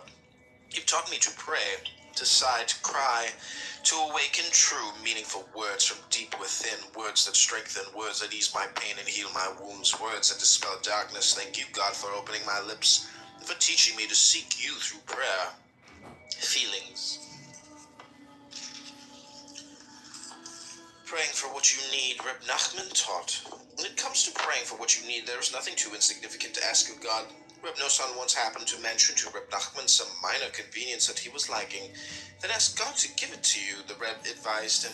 Was completely astounded, Reb Nosson relates, would never have considered turning to God for something so trivial, which in any case I could have managed without. Noting my surprise, the Reb added, "Tell me, is it beneath your dignity to pray for something so minor? No matter what you need, the best thing you can do is pray for it. And praise, dear God of compassion. Your mercies are with me always, every moment of my life. With each breath I take, only you can love me so completely, so unconditionally, so profoundly. If people care for me, it is only because you care for me.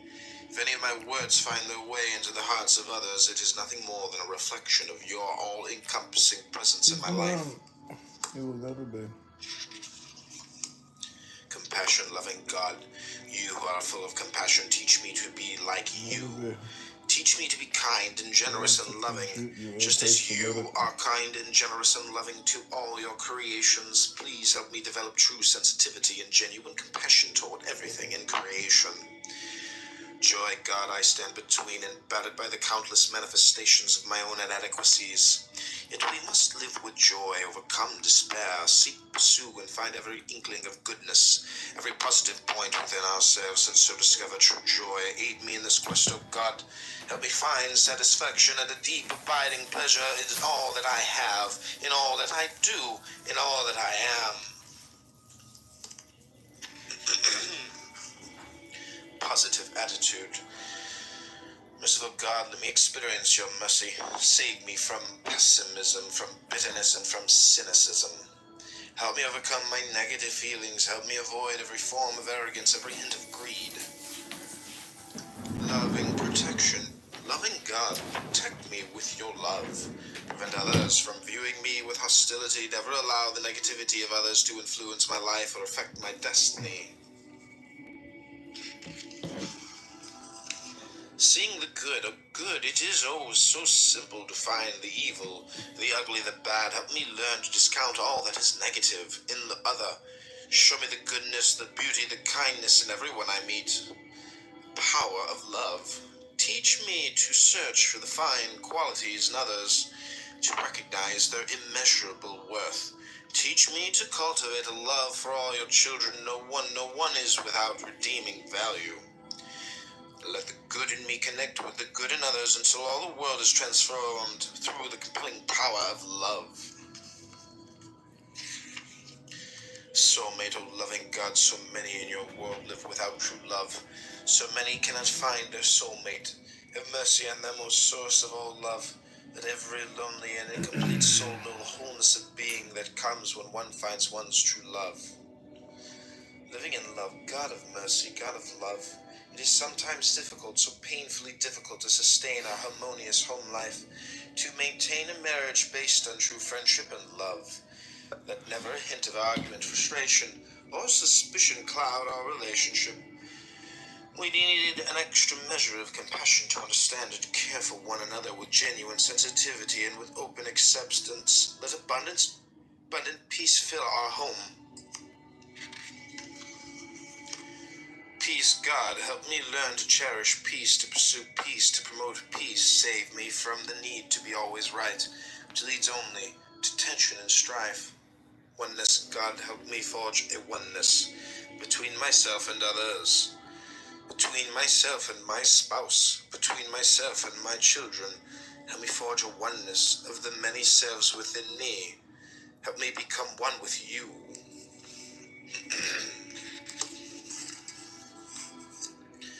Learning to wait, God of patience, teach me patience.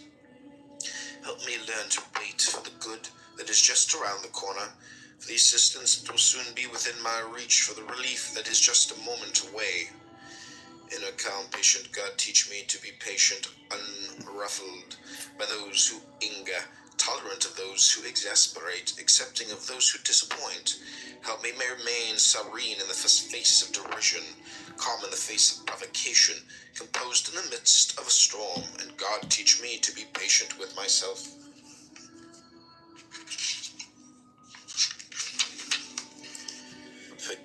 Forgiving God, you alone know how urgently I need to learn to forgive. Help me douse all the anger that burns within me. Free me of resentment against those who have wronged me. Help me abandon all the animosity, all the hostility that clogs my heart. Help me turn my anger into love and my enmity into compassion. God, I never want to become angry. Protect me from my own passions. Don't let me lose myself to small-mindedness. Resentment of others guard me from turning my temper against anything or anyone, even and especially against myself. A peaceful disposition, teach me, O God, to seek only peace. Save me from every form of argument, controversy, and quarrel. Liberate me from every type of misunderstanding and strife. Where there is no peace, there can be no joy, there can be no love, there can be no true presence of mind. Dear God, let me be mine to share. Contentment, dear God, save me from wanting what is not mine. Protect me from my own jealousy, from desiring the money or the possessions, the position or the honor that belong to another. Let me trust in you enough to believe that what is meant to be mine will come to me. Let me trust in you enough to be satisfied with all that I have today.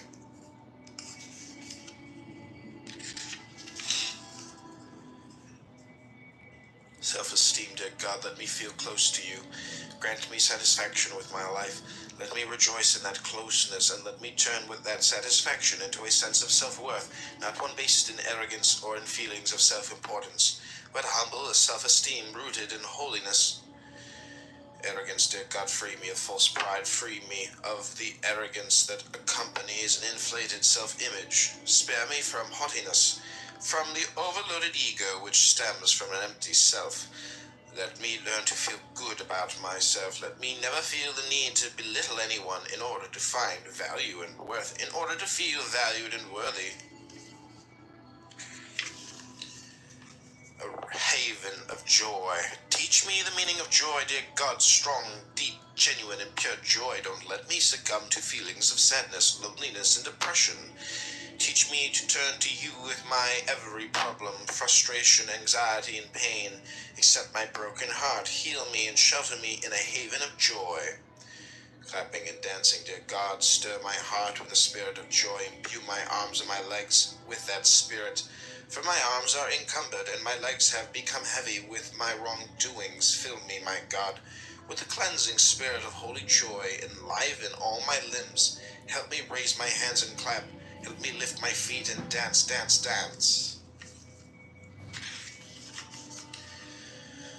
Overcoming loss, dear God, suddenly I'm alone, I'm in pain as I search for some source of comfort. The world so full, so bustling, seems so empty now. It's cold and it's frightening.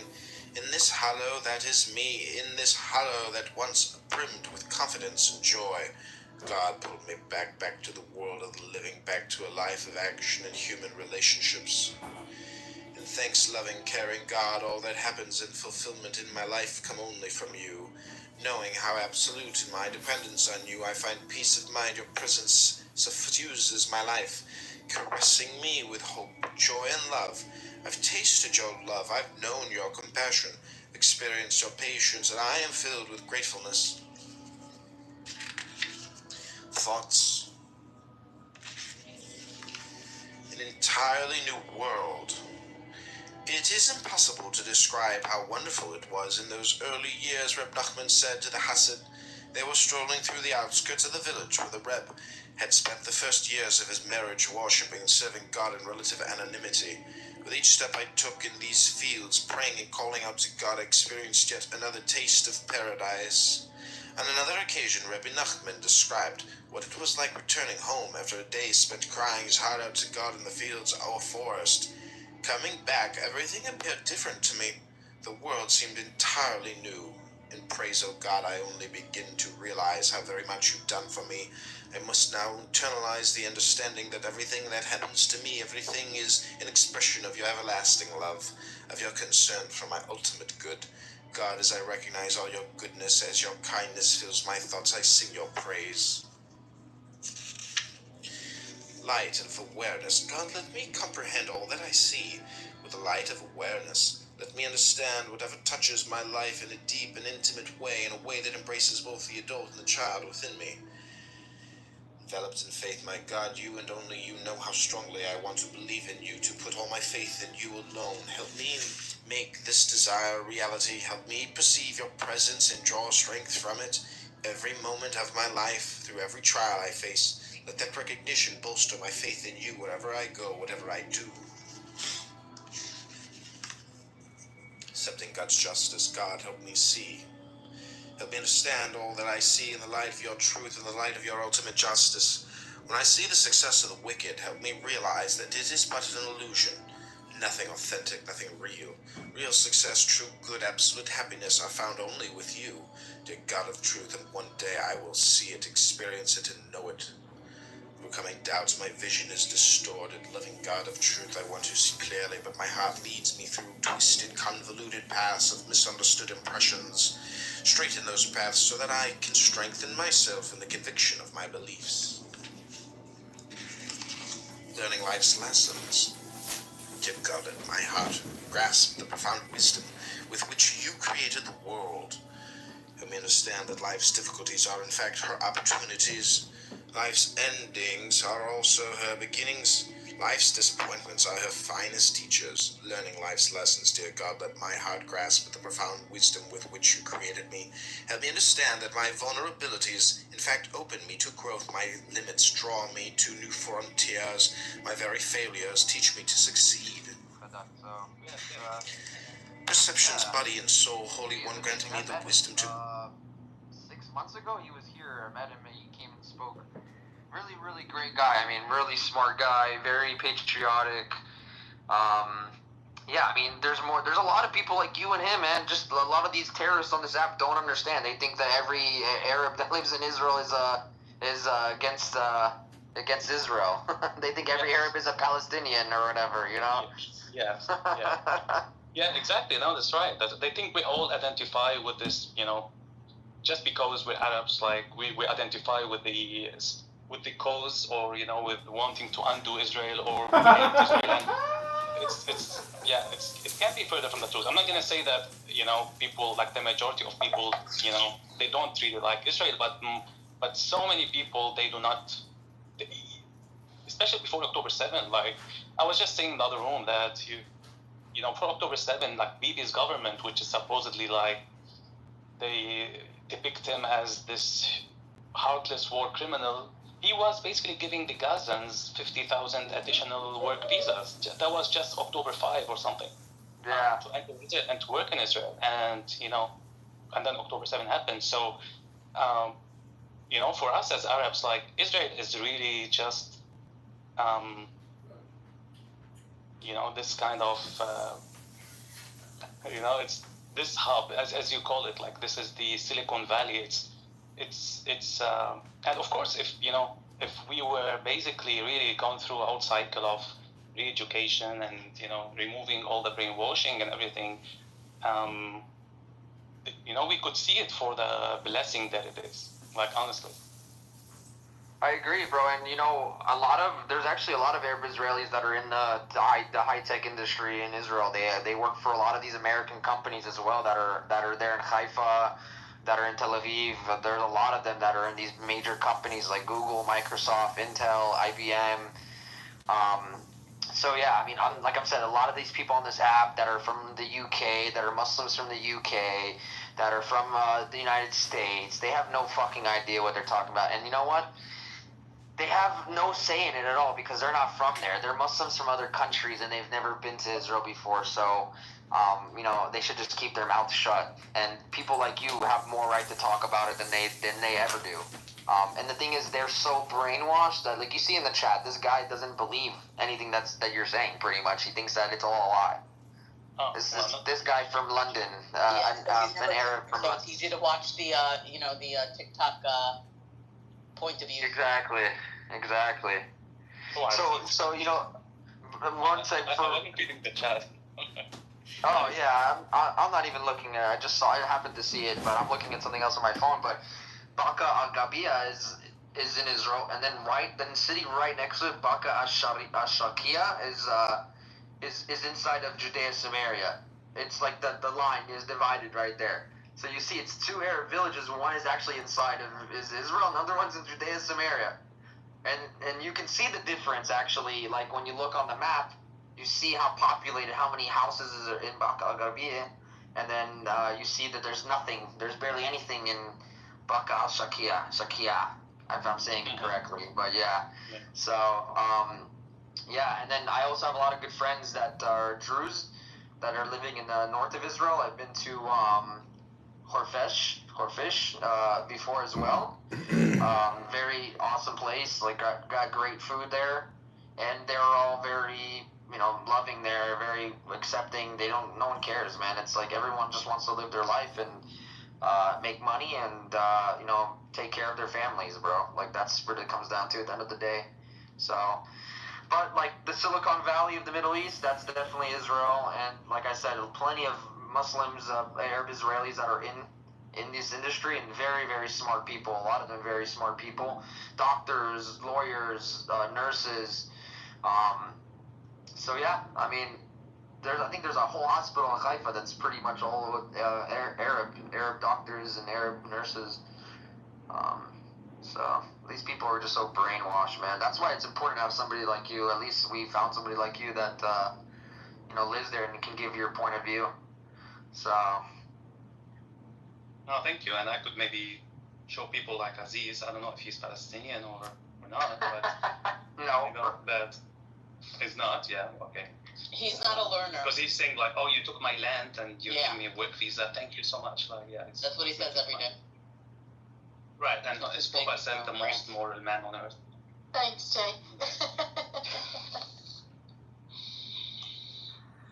And I do have a Drew's friend, by the way, Aziz. He came on this app a lot. His name's Loki. He comes on the app. He used to come on the app all the time. He doesn't come on anywhere because he was sick of hearing people like your retarded ass every day on air. So I still talk with him on a daily basis.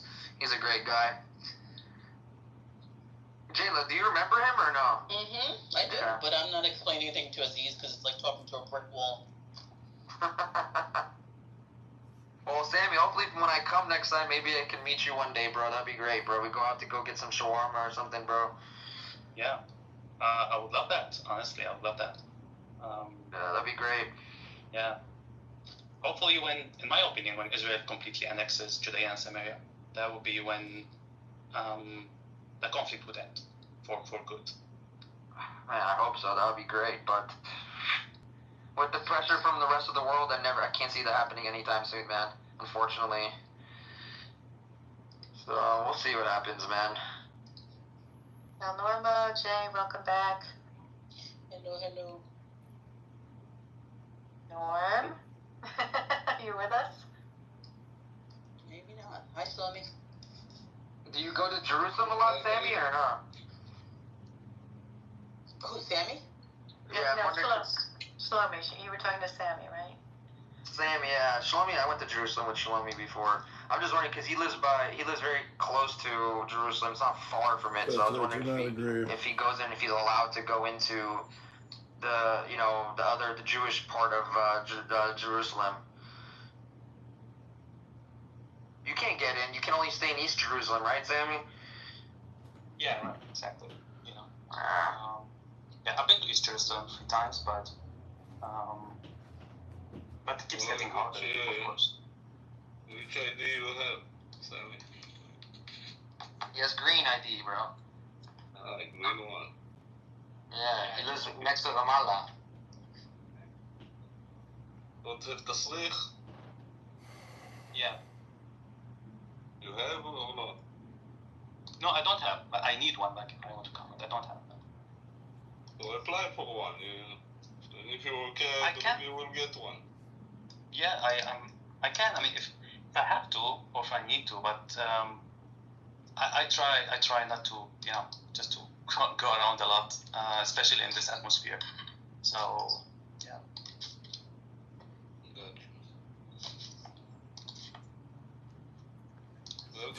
Hi, George. Can you update your post as I did comply with your request last night to remove the podcast interview? I do appreciate the fantastic interview, but do not agree with your defamation. Oh, yeah, I'm Nablus. Nablus, okay. Yeah, it's not far. It's far from Ramallah. It's almost 40 minutes. From Ramallah. Yeah, I thought he was in Ramallah. He's in Nablus. Yeah, you're right. That is far from Jerusalem. Never mind. Sorry about that. Yeah. I thought you said Ramallah earlier, but No, I said I could live in Ramallah, like that's maybe the nicest place. But yeah, I'm from Nablus. Yeah, of course. Ramallah, there is nice new neighborhoods. Yes. New buildings. Yeah, I was just telling Harry about the amount of fancy homes and cars and everything that you see in Ramallah, and even in all the towns, in all the Arab towns, you see all these fancy places, and people really assume, when I say, for example, I'm from the West Bank or Palestine, and they assume that I basically struggle, to have drinking water. Or they assume that, Israelis, just like run my house and I have to, take excuse to just get out of my bedroom. Do not understand how, and especially don't understand that really before the whole Intifada, the Judea and Samaria was literally a part of Israel in the sense that, everyone has free access to move anywhere he wants. Yeah, one-state solution. Yeah, I used to think one-state solution before. Yeah, it was before, but right now I think it was in the past. It was one. Yes, it was in the past. Exactly. Yeah, that was before they started doing suicide bombings inside Israel all the time, and then they had no choice. Yeah, exactly. To put the wall. Exactly. But I used to advocate for a one-state solution when I talked to, let's say 5-6 years ago. I'm like, yeah, and then the whole wave of knife attacks started to happen as well. If you remember, everywhere in Judea and Samaria, and then it was followed. Yeah. Then it was followed by the whole war in Gaza, and technically, the Palestinians are so good in making, I don't know, in making people hate them. I don't understand what's this. Involving everything. Yes, exactly. That you can, Hi, George. Can you update your post as I did comply with your request last night to remove the podcast interview with you? I do appreciate the fantastic interview, but do not agree with your defamation. Best. To ruin everything somehow. Yeah. Defamation of character referencing seems to be showing that he's unworthy of the public trust. We could have been like this. I do not appreciate your defamation of character and request a correction on your behalf. The Arab world, satisfy my honor could as I run benefit for immensely Congress. from business and from trade and from technology and everything. Instead, we chose to be just like a tool to be used, and eventually, when all the Arab countries are going to have peace with Israel and they're going to sign a peace deal, the Palestinians are going to be left alone, going for scraps here and there. Exactly. Fucking roast. If the your people won't wake up and demand to fix this problem and make a real peace agreement that will make everyone here in this region succeed in life, in happiness, without wars. I hope so. It will be wonderful. Thank you, Shlomi. And by the way,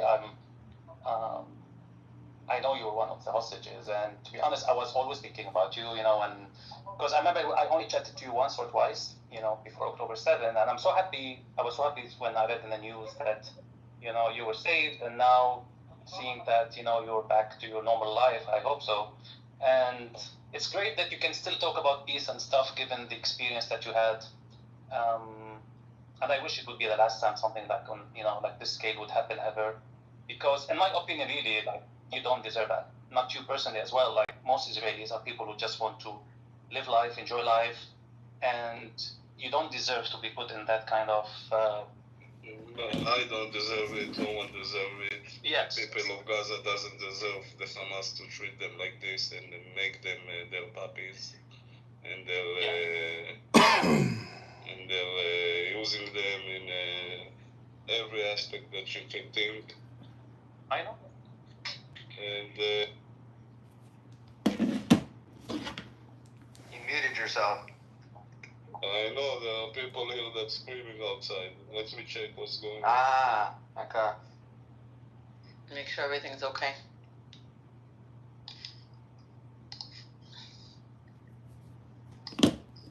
Ah, now I got it. They're playing poker in the That's good. outside in the patio. So someone won a lot of money probably. But yeah, still no one deserves it. Not even the people in Gaza that have been indoctrinated to what they are. And I hope that they will fall and people will change their set of mind, and we can do this real peace. Because really, even what I've been after what I've been through, and all the people around us still going through, I know that, and I'm sure that from our side we still want peace and end with this conflict once and for all.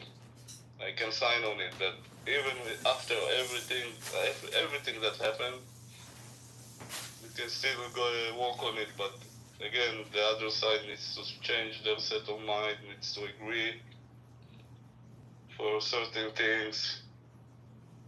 First of all, to acknowledge us that we are here and not say from river to the sea. And from there, we can only achieve more good things, I think. But it's on your side, Sammy. The ball is in your court, as we say. I wish it was in my court, like personally. But I totally understand you. Like, yeah, it's not you personally, but yes, I understand. got me. Yes, I got you, of course. I wish it wasn't, and because like, stupidity really annoys me, angers me, and seeing how the Palestinians as people and as leadership, like, they continue to take the wrong decisions since the 30s and the 20s and the 40s and the 50s and 60s and 70s and up to 2025, and like, I don't know, like, when are you going to just realize that there's no point in doing what you're doing? And it's congratulations, like, the whole city of Gaza, the whole strip of Gaza is now inhabitable thanks to your stupidity, thanks to their stupidity. So what more do you want? Like, didn't you just decide that this is where you say, oh well, maybe the route that we're taking, the trajectory that we took all these years is not working, let's try something else? So I wish the ball was in my court so I could just tell them, like, wake up, enough. It's amazing that still those people that now live in tents, and their house is gone, and it's like, let's say 50% of Gaza, 60%, I don't know exactly. And still they are not rising up and telling Hamas, release the hostages, what you did to us. Like, you don't hear it. it's amazes me. Like every day, no one like is marching and shouting like really marching. Because I think that if they will want it for real, there are a lot of people that have weapons there and can go against Hamas also. But we don't see it, so probably they are still in this set of mind that they want to conquer us and delete us. So what can I tell you, Sammy? Hi guys, sorry to cut you off. I wanted to give you some news. So at the moment, people of Iran are arriving in several cities.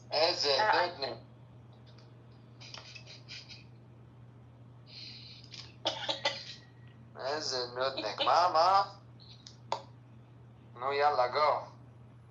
The people of Iran, what? I was saying the people of Iran are rising. They are protesting in several cities.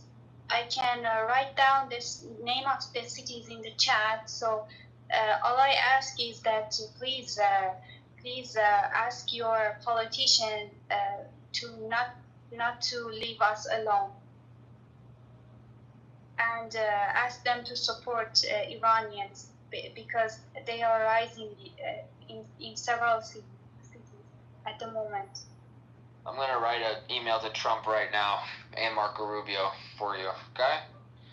You can just you guys can be active on Twitter, like you can write comments or like be active on Twitter or ask your politicians to just support Iran.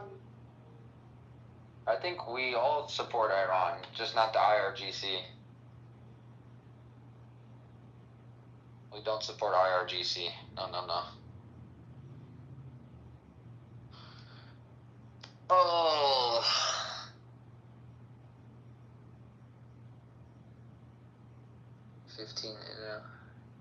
Pakistan, imagine that. Is he even in the room anymore? I don't think he's in the room anymore. Hezit Nudnik, my god, this shit, my every fucking two hours.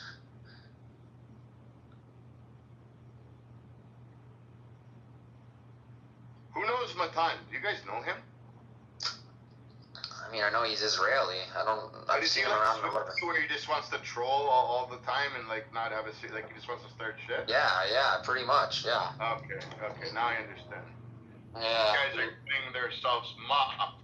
And they're doing everything I told them. Now they're talking about circumcisions. They're just going after them, and I'm like, you guys are so dumb. Why would you do that? Like, it just doesn't. It's dumb. Whatever, they're bored. Let them do it, you know. I like talking to people like Sammy, and I like talking to Shlomi.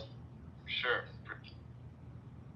Which room, BB? In Amir's room? In Matan's room, and then Ewan goes up there and says, "Yes, I sucked the dick." It's my microphone working. Well, what's the name of the room? How to beat your wife when and how or something like that. Niggers! Wow. Oh my god, bro. Shut up. I don't have attention, so I'm gonna scream. Get away from me.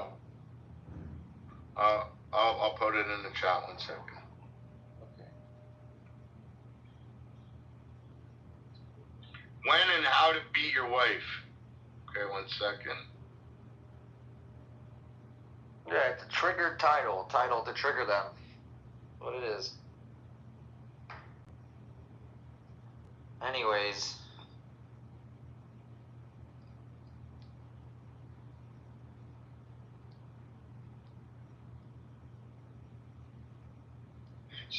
She's a mod.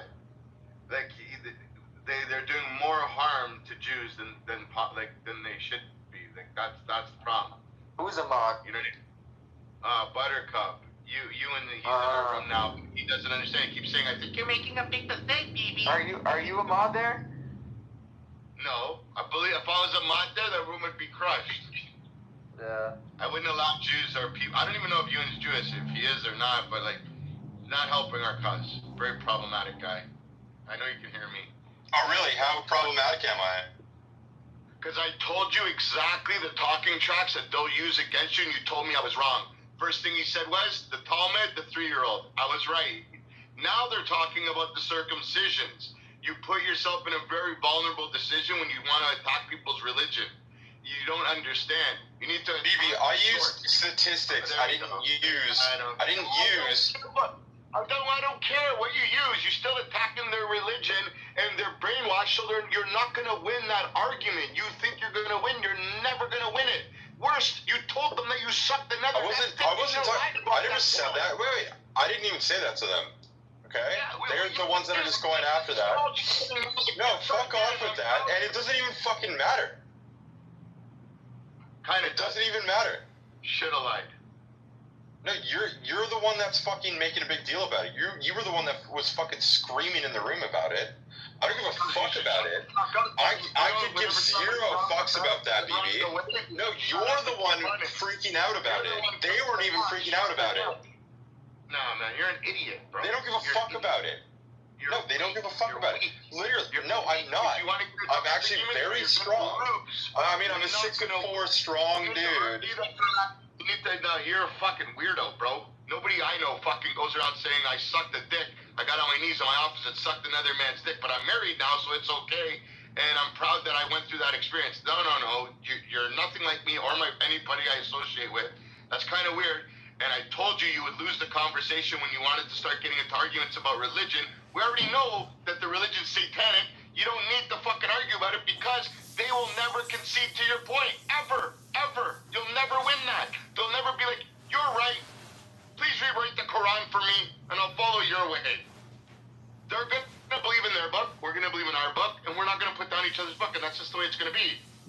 You'll never win. You need to be arguing the fact. On October 7th, you marched in Israel and you killed fucking innocent women and children because you're barbaric.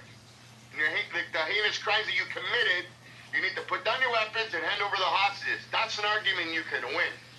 You're not going to win an argument about fucking religion, you moron. You should have lied about the cocksucking part. That's it. Do you want to hear his response? Yeah, read it. I bring him up, but he likes to interrupt. Like, he just won't let me get out. Come up, Ewan.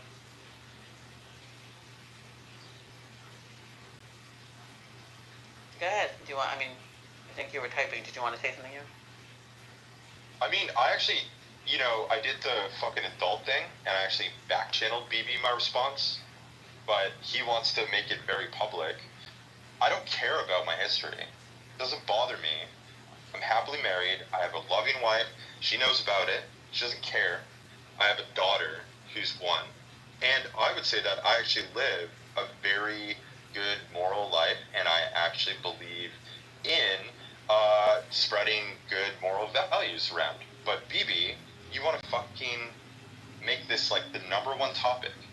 And to be honest, those people in that other room, like, the second that I start spitting statistics and facts or anything like that, they can't say anything because it's just the fucking truth, okay?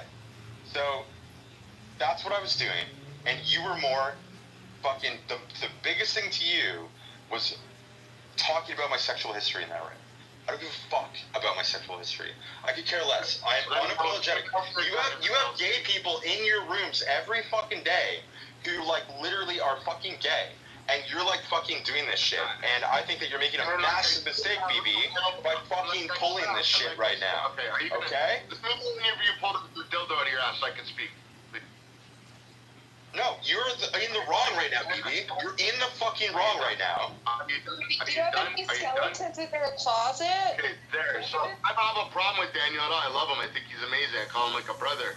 I don't have a problem with that. He's openly gay. That's his sexuality. But I have a problem with you arguing and trying to attack their religion. You're never gonna win it. And then what's even worse, resistance calls you out on something and you openly admit it. I said you should have lied. And then you doubled down again in this room and said you're proud of it, your wife's okay with it. It's a little fucked up. And then I told you what they're gonna do before, and I'm not really good at reading the future. I said you're gonna attack the religion. They're gonna tell you about the 3-year-olds in the Talmud, which is misconstrued. Then they're gonna talk about circumcision. They did exactly what the fuck, and you told me I don't know what I'm talking about. I'm making a big mistake. They will not do that. That's exactly what the fuck they did. I know their MO. You will never win talking about their religion and tell them that who they believe in and Muhammad, fuck the 9-year-old. You are not gonna win by doing that. It's a fucking stupid argument. Doesn't matter if you're right or wrong, you won't win that argument. You'll win the argument that they came in Israel on October 7th and murdered innocent civilians. Everybody knows that happened. They'll try and misconstrue it and say, no, Israel had this. Then you can slap them with facts. You're not going to bring up the Talmud and read out portions of the Talmud and the Torah that needs to be translated and to make it make sense to them. And then they're going to read out the Quran. And then what are you doing? You're getting into a religious debate that there's no winner? And then you want to come up here passive aggressive and say, you're making a very big mistake. Bro, save me the fucking cookies. Because you dug yourself a hole, you passed them the shovel, and you said, bury me.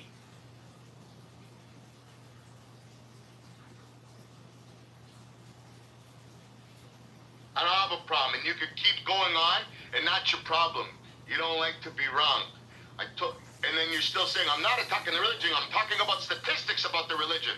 You're attacking their religion, you fucking bobo. You're like a fucking banana.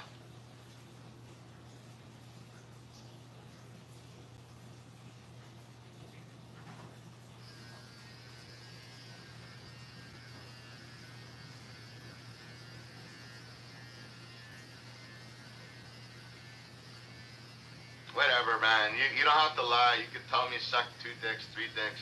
That's your problem, man, not mine. My whole point is you're missing the... I don't know if am I losing my mind? Is it just me? You're not going to win an argument with people that have been following their religion since birth or even converting into it. The people that are converting into it believe it more than the fucking people that have been since birth. You're not going to make them throw away their Quran, burn it, and say, you're right, man. How do I sign up to be a Jew? You always got to look at your end fucking goal, bro, when you decide to fight with people.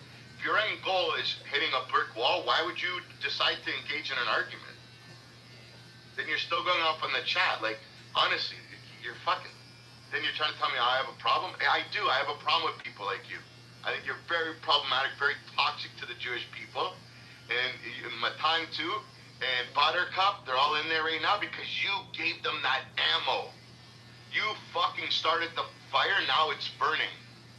Very problematic people. You should be ashamed. Cocksucker.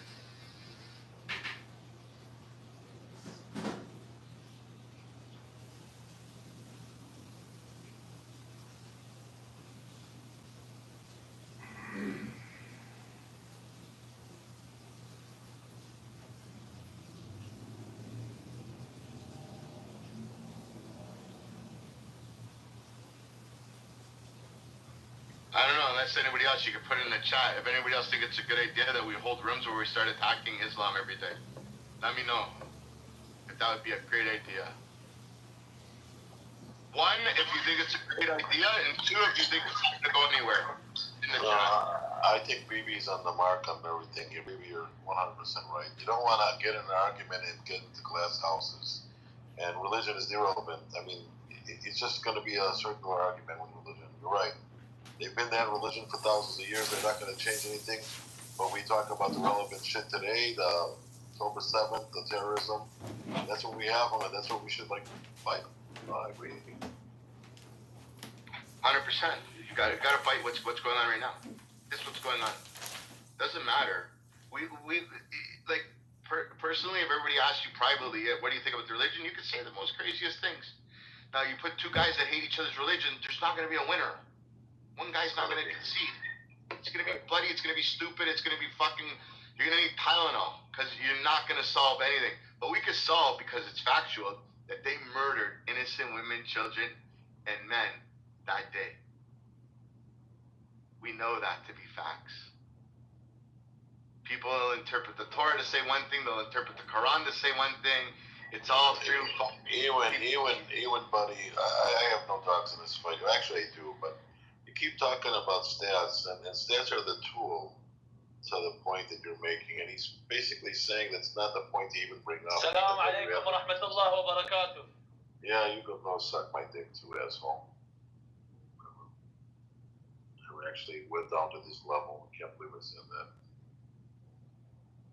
No, the stats thing, it doesn't matter, Ewan. I mean, I think he's got a point there. You know, you talk about religion, it's like, you can't fire me, I quit. Oh, you can't quit because you're fired. Did you ever hear that routine? It goes on and on.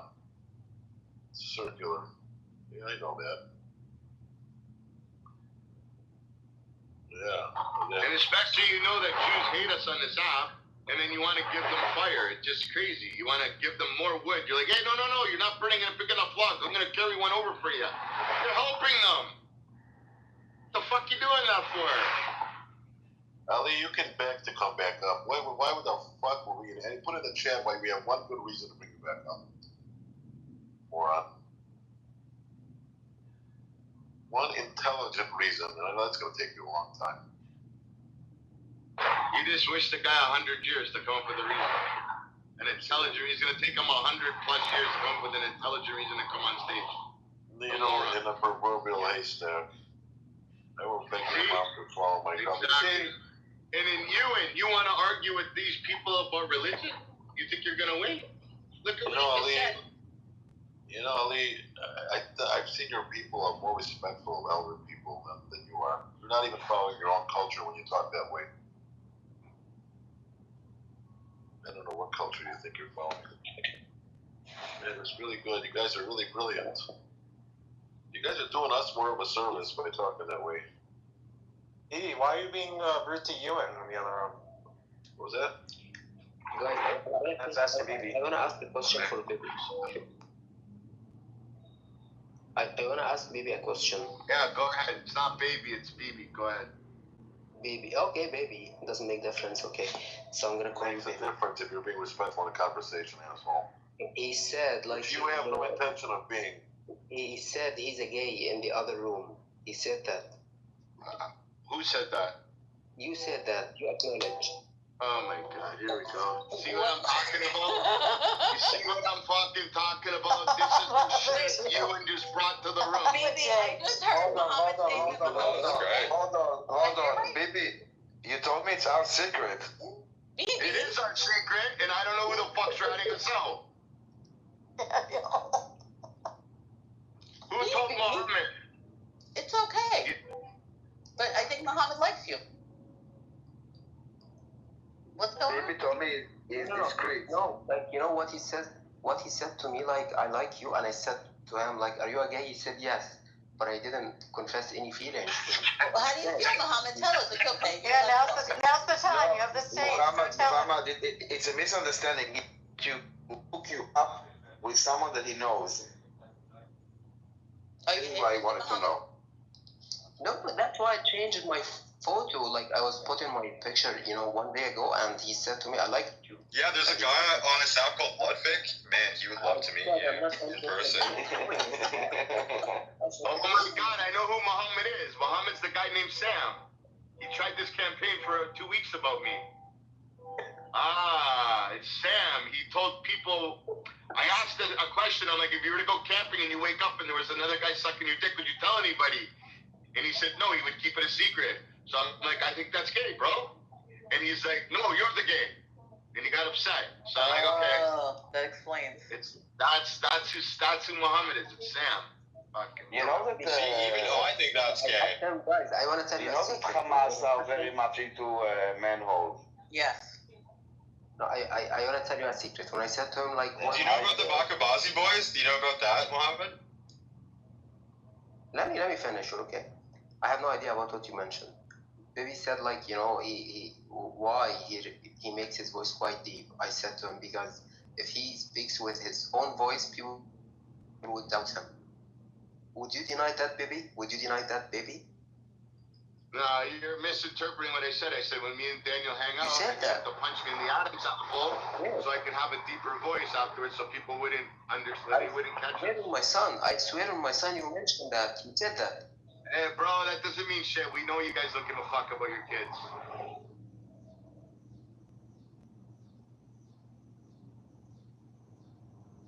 And please respect our privacy. Thank you. Yeah, you're cracking me up. Okay, baby. We can talk about it like in private rooms. We shouldn't speak about it publicly. You're gonna get Daniel jealous talking like that. I'm gonna have to remove you, bro. Sorry. Hold on. Do you want to take Bibi to private rooms? Because I'm a jealous guy. So no. That's like Muhammad. I know what you're doing. You're trying to get into a private room, and then like one thing leads to another. Muhammad. Manipulate me. I know. Can Daniel at least watch? Why do you care with Daniel? Like, are you interested in what? What are you interested in? Wow, you're slow, Muhammad. I'm sorry. So slow. This Yeah. guy tried to control us for 2 days, man. Can't believe that. Wait, Mohammed, you can't take an inch. You can take a mile. Maybe Daniel is quite interested in something, you know? If you give him an inch, he'll take all 7. Do you get mounted or you mount, Daniel?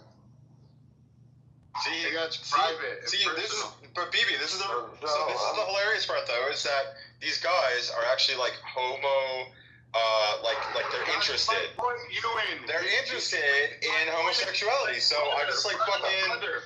Dude, my back channels are like going through the fucking roof, baby. Brother. Do you understand the mentality you're dealing with? That's why you'd never win an argument with them. Instead, all you do is give them fire. What's with the cock block? I'm in the middle of something here. I apologize. So, what did you ask? You like into positions now? You were asking Muhammad. Maybe we should take it like privately. This is another side of Daniel. I can't even.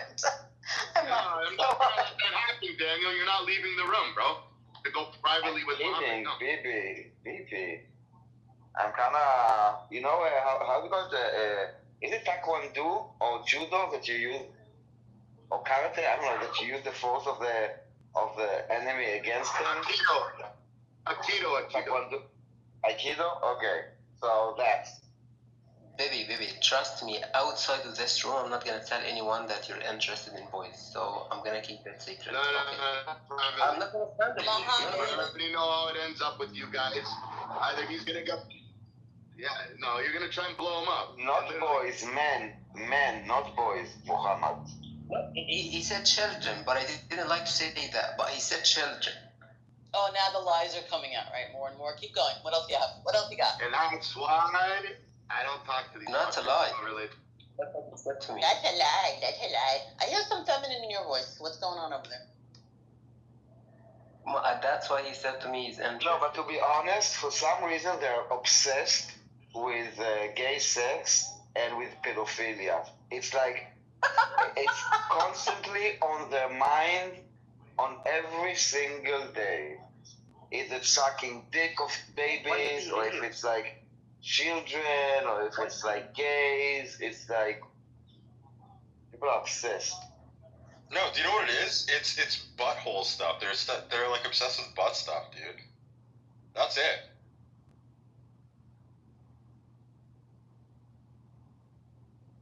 Guys, why did he leave? Like, he got embarrassed maybe? He got shy?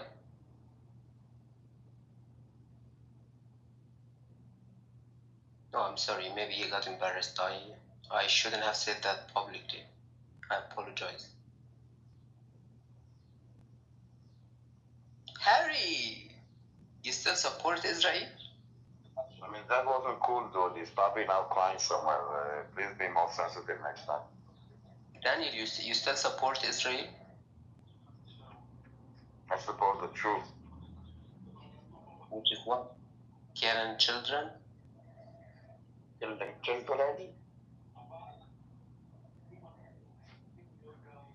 You will be eliminated.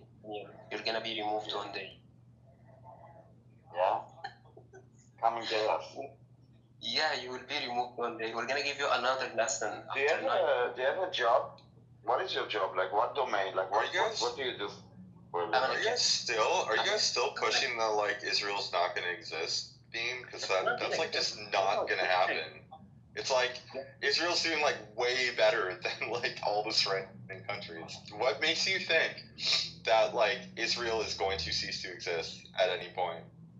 Ewan, why do you speak like some professor at a college, university? But in fact, you have no idea about anything, you know. Oh, thank you for telling me that I sound intelligent. We can look because the past, the history is not on their side. The present is not on their side. So what is there left? The future. Israel will be dismantled. Listen, Muhammad, hold on. The future, Muhammad, the future, Muhammad, the future is a land of endless possibilities. You could be the president of the United States. Imagine that. And you could dismantle Israel. Dream big, Muhammad, dream big. No, but it's some information in our religion. You will be eliminated. Israel is not gonna exist in the future. Tell me something, Muhammad. In your religion, let me ask you something. Doesn't it say that the land of Israel is for Bnei Israel, which is us? So what the fuck are you Muslims doing? You are not Bnei Israel, right? So according to your prophet, your own prophet, that land is definitely not yours. So don't talk to me about your religion because you don't care about your religion, and I'm bored with you. Yeah, I mean, to top it off, Mohammed, if you want to get deep down into it, do you think that trees and rocks can talk? Do you think that they can speak English or speak? This is why you're not allowed to drink alcohol anymore in Islam. Daniel, okay, let's forget. Wait, can you answer that question? Do you think that trees and rocks can speak Arabic, specifically? Yeah, it's gonna happen. Do you think that trees and rocks are going to, in Arabic, say where Jews are hiding? Yeah, you actually think that's gonna happen? Fucking hell, that's hilarious. Gonna tell about the Jewish. Okay, why Jewish keep planting olives trees? Because they like fucking olive oil. Because the olive trees are known. The olive trees are known that they are mute. They will never speak.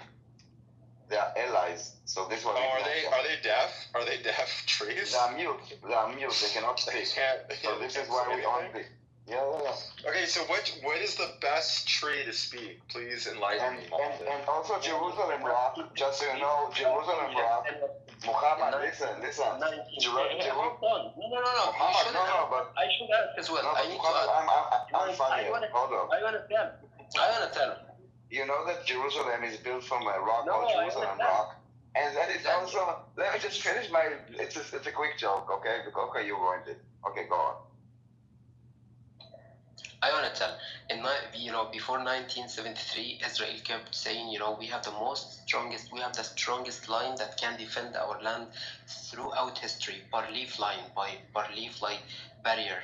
And it's gonna prevent the Egyptians from crossing Suez Canal. Fine. And when they woke up, they found out that you have friends. The got destroyed. So everything, you make it complicated. You make it quite complicated. And we have the most. Muhammad. The Egyptians won. I didn't. I mean, you lost like 550 planes, but you won. Yeah. I mean, yes. Yeah, we won. 20,000 people were killed. Yeah, fine. But you won, dude. Yes, you lost the entire Sinai Peninsula. But dude, you won. Don't let them tell you otherwise. Ignore the facts. You won. Forget about it. Anyway, do you have a girlfriend? Where are your hostages? Do you have a girlfriend? No, that's actually a more important. No, that's a more important question. Do you have a girlfriend? I'm a gay, Do you have any friends? Do Do you have a boyfriend? No, I don't have any boyfriends. You know. Do you have friends at all? No, I don't have any friends. I'm alone, lonely. You know, I'm separated from all people. I stay alone. Do you live alone or do you live with someone, with your family? I live alone. I get outside, I buy some food, I get back. You know, that's all I do in life. I see. So this is what worries me. So BB is worried about my lifestyle choices, even though I have a wife and kids, and I'm happily married, and I live a very good life. But the majority of these people but the majority of like these people are like alone incels who aren't actually adding to like any gene pool or anything. So like what is the fucking problem with me? These guys are like literally fucking alone and like basically incels. There's nothing wrong. What's my fucking problem? You don't have a problem, bro. You're good. No, I know. I'm just like that was retarded. BB's fucking retarded. I'm sorry. Yeah, I don't know why you went so stupid. Yeah, he went down your neck for some reason. I don't know why. But this guy like he's not even like procreating with people. He's not doing anything. Might as well be sucking dick, which is fine. I have nothing against it. You can suck all the dicks you want, Mohammed. I wouldn't judge you. Yeah. What about you? What is your life? What's your life? Tell me about your good life. You've been here for many hours. No, I mean, no. It's just, no. It's what BB was saying earlier. I'm just, like, fucking done with that shit. I don't want to be judged in, like, community of people over something that I did when I was, like, fucking 19 years old. That I don't care about. That I openly admitted, which I don't care about. But then, like, you know, get fucking attacked over this shit. Maybe he is. No, he's Canadian though. I'm surprised. Like he might even get arrested for fucking saying what he did. But even and I think he has a bit of logic more than you.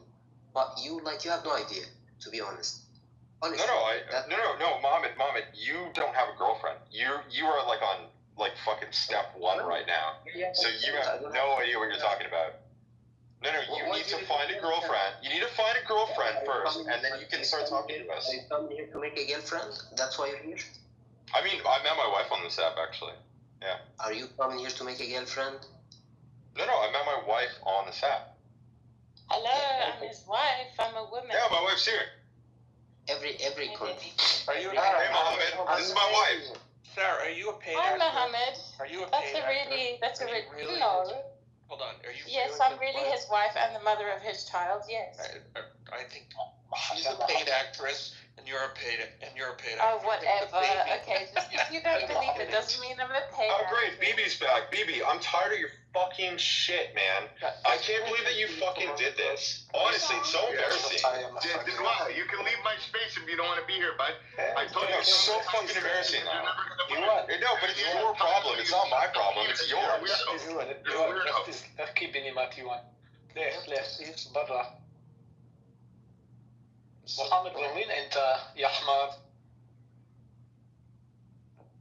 لا تسال يا ابني متاك انت مرتاح صوتك منهم. يلا اسطك يا كلب برا. برا يسطك يا كلب. يا ابن الشرموطة اسطك يلا برا. يلا.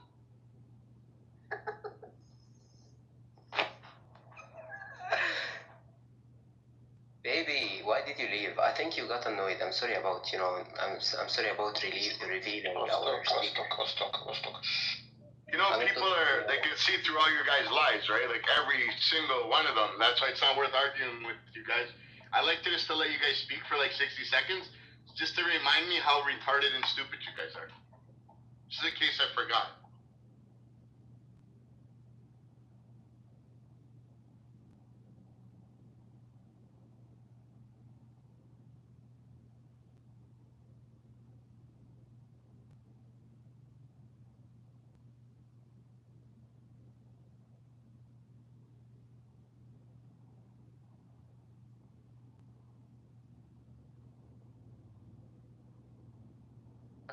Who was talking that was being stupid?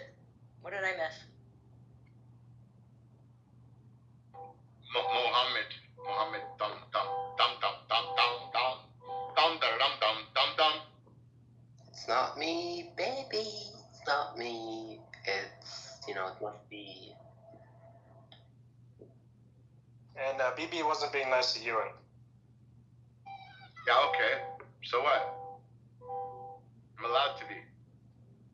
Well, maybe you won't have to worry about me coming anywhere near your spaces again. It's so funny. And Ewan loves to interrupt when I'm talking. Ewan loves to interrupt when I'm talking. So it's funny because Gabriel is here too in the bottom, and he was like, "Aren't BB's right? BB's right." He was on point, like, you shouldn't be doing that.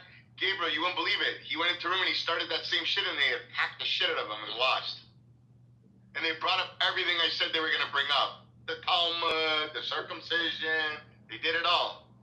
Because you gotta attack what's really going on. October 7th. October 7th. The hostages. You're not gonna, anyways, I'm not gonna argue with this guy. You're fucking dumb.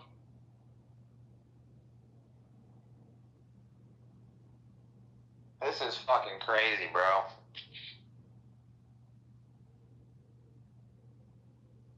Is this guy even Jewish, bro? I don't know, man. That's the whole thing. And he keeps saying, but I'm on your side. You know what I mean? I think it's the case of my enemy's your enemy type thing. I don't know. These people are bad faith actors, just like that Buttercup bitch. Gotta watch out for these people. Buttercup so much ammo, so much. Like, she's kind of going on and reading things about the Torah and this and that. And I'm like, and then that guy Matan, he's a problem. He's a big problem. Oh, yeah. Yeah, I know. He's trolling, or he's trying to troll, but it's not. I don't know if he's actually really trying. I have no idea, honestly. Yeah, they're just not good at it. Like, is he Jewish? Like, it's just kind of, Hebrew name, but he has that Muslims for, what does he have? Muslims for in support of Israel, PTR? He's Israeli. Is he Israeli Arab? No. He has a Hebrew accent, like when he talks. Nah, he's just not good at trolling. Like, he's a bored Israeli, and he's starting fires. But he doesn't realize, they don't realize that you're giving the Jews on here that aren't fully informed, you're throwing them into the wolves. So the Muslims in support of Israel is just a really stupid PTR? Yes, he's had that for some time now, bro. It's a fucking troll. No, I know. It's like, I questioned him the other day on that shit. Really confusing.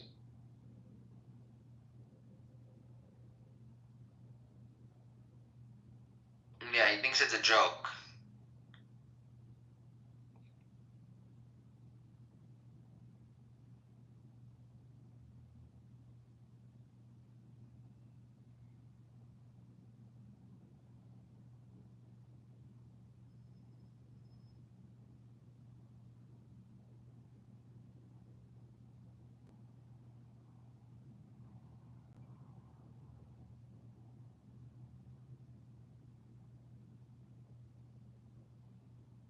And now he made a room about BB. Oh, man. BB is a wiener. Wiener. Matan or Ewan? Which one? Ewan.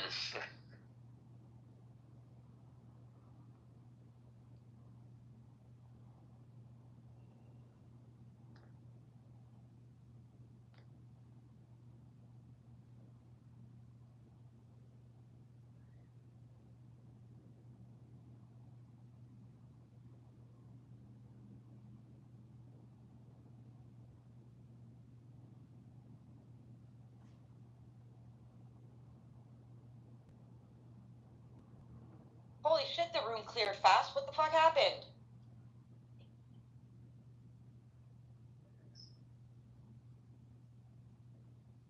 Very boring. Is there another room? What happened? I don't know. I'm not keeping up with all this shit. Well, the room cleared quick time. Are you ready? I mean, the room's been open all day. I've been in here by myself at one point, so. And then Oh, really? fill back up, and then, yeah. People have ADHD on this app. Haven't you realized it? They don't know how to stay in one room. Yeah, we don't. True. I left because I took a nap. And No now excuses. I'm gonna leave Just again put because I gotta drive my something in son. the chat. You just what? Abby? J-Lo, we have an active shooter at Villanova. I just put it in the chat. Holy shit. I just got an alert and then it went away and I didn't see it. At Villanova? Yeah, Villanova at Oh, school. no. We're moving in the kids. I know. Shit, I hope nobody's hurt. I have the news on too. I'm just trying to follow it. Anyway. Abby, did I send you the story about a camp in upstate New York where paraglider? It was a camp that a lot of Israeli children who were sort of had a lot of PTSD from October 7th went this summer.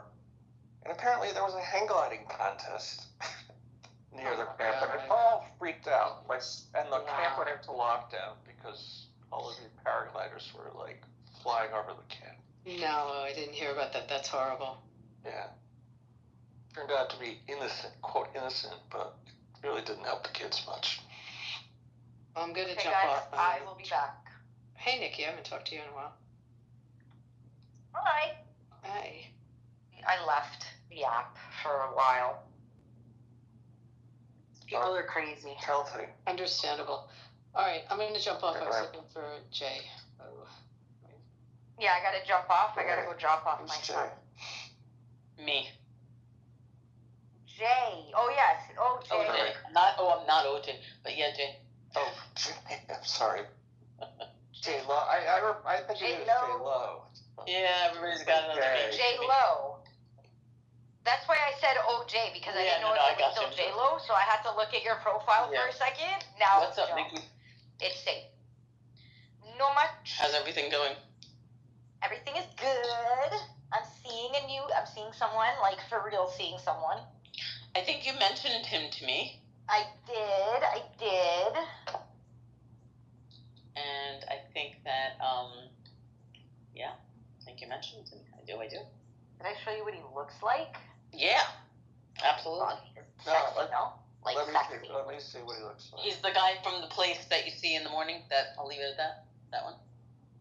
Oh no. I can't remember. He's the guy what? That you see in the morning sometimes. Yeah. Okay, gotcha. See, I listen. During the day and then at night and then. That's good. Wait, are we talking the next morning? No. Morning sex? No. I mean, I guess that happens sometimes, you know. Yeah, that's good. No, I'm actually seeing someone. Like, it's not just like I'm sleeping with someone. I'm actually like dating someone. No, when you said see him in the morning, I didn't know what you were alluding to. Oh well, you know, when I wake up in the morning and he's beside me. Oh, I see. And I finally told the kid's dad. I don't think he believes me though. Really? Proof? And now does he want to work everything out? Oh yeah, he keeps sending me like from fucking like Spotify or like SoundCloud or whatever, like links to like all these love songs. And like, I love you, I'm so sorry for everything, I'll do better. I'm like, that's good for you, I'm seeing someone. Met someone, I'm seeing someone, bye. You're not going back, right? Like, not gonna lie though, I'm a little afraid he's just gonna show up tomorrow. Yeah, but what will he do if he sees you with the guy? Is he gonna like try to kill the guy? Probably. No, that's nice. Is he big and jacked and violent? It's not. Hold on. Okay, I'll be back. Don't go anywhere. Don't close the room. I'll be back. Let me just drop off my son. Alright, guys, let's close the room. Have a good day. No! You're gonna listen to a 16-year-old man speak? Really? It was good talking to everybody. He is a cool person. I got Shalom, shalom. I just got here. Leitrot, bye. The other day. He looked so cute. Who? I got Jordan's ears pierced the other day. He looks so cute. I look so different from when they last saw me, mother. You're turning your son into a transgender. Did he just call you mother? Wait, did I? Yeah, he calls me mum or mother. Mother? Oh my God, that's so It was formal. that I'm completely different from when I started working there because I grew, Yeah. cut my hair, Yeah. ears are pierced. Oh, Jasmine's brother, Abraham, he got a job at Loblaws. At the At start. what? No. I already saw him. He's gonna talk to them, and I told them about you and Clara. Nikki, you're not muted. No, because I saw that. LinkedIn sends me emails. I was gonna apply to law while I said Is it for us No, or let for him them? see what he can do. I think for them. It's a grocery store. A kosher store? Grocery store across the street from me. It's like Sobeys but unkosher. That's what Loblaws is. Sobeys, okay, well, that's a reference we don't know. They would have You should be Sobeys. calling your mom Ima. That's the correct way to call your mom, Ima. I'm not Israeli. It's You don't need to be Israeli. I'm not either, and I call my mother Ima. And I'm born in America. I don't do Hebrew. No, they call me mom. You don't do Hebrew, why not? They all call me something different. So like my oldest calls me ma, he calls me mum, and then my daughter calls me mom or mommy. I think it's how you train them, like when they're born, and then they. But the question is, what do they call you when they're pissed? You don't want to know.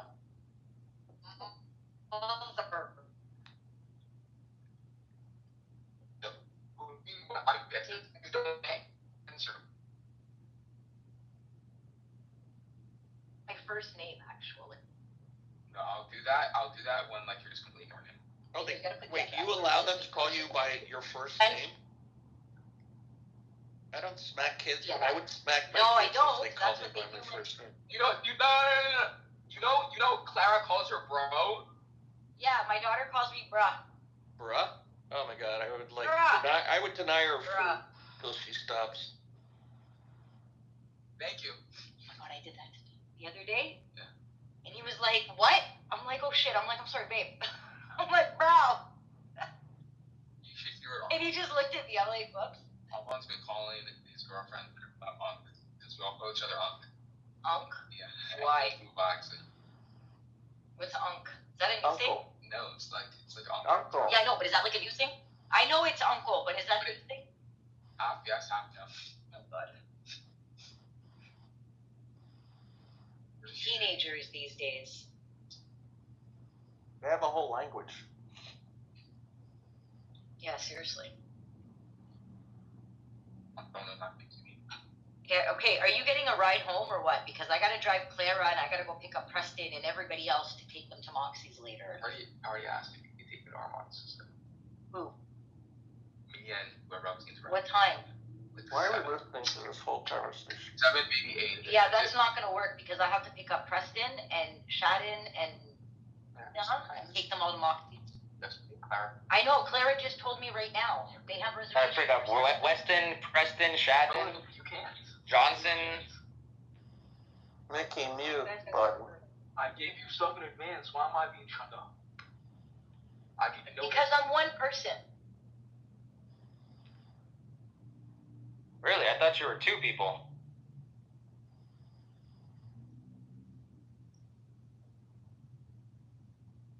What about Madden? Do you have to also pick up Madden? Who's baby at the bottom? I don't know. They were in here yesterday. I have no idea who that is. Steady still? It's Baby JB, so it's somebody's making fun of JB. I don't know. Or that's him. Is Teddy still at the bottom? No. Sorry, I hurt my eye, so I've got a pillow on top of my head.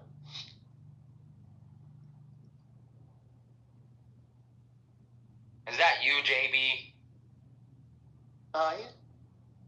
He'll just be JB. He doesn't hide behind stuff. Yeah, that's kind of true.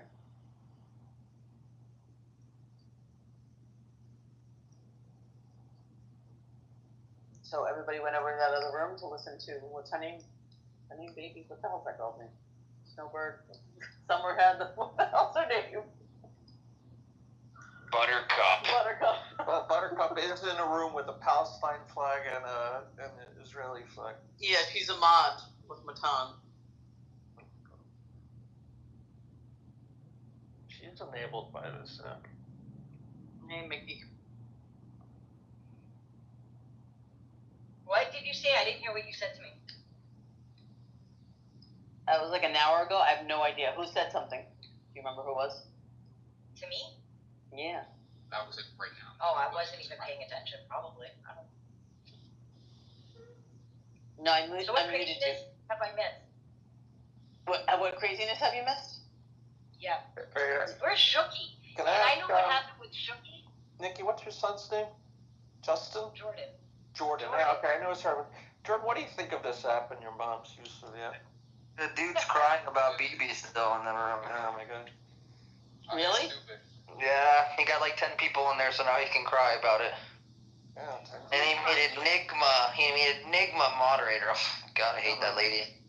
Disgusting, vile lady. Jewish until I realized she wasn't. Nah, she's not Jewish. She hates religion, but like she hates Islam so badly that she feels like she can, use us as like counterfoil. Yeah, exactly. There you go. I was looking for the word.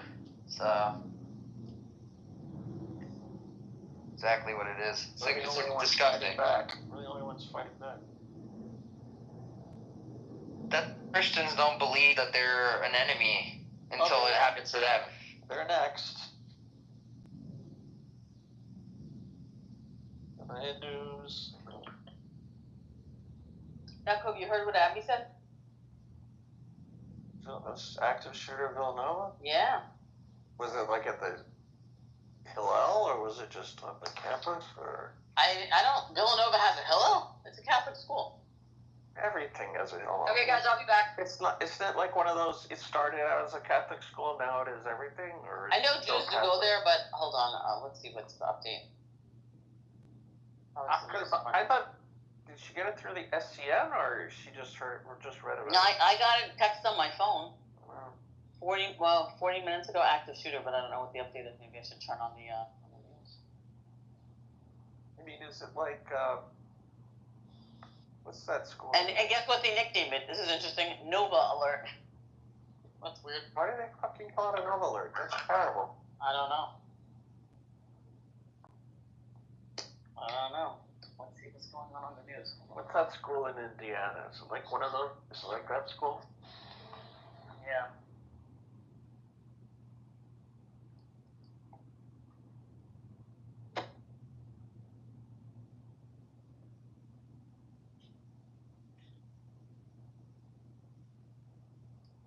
H.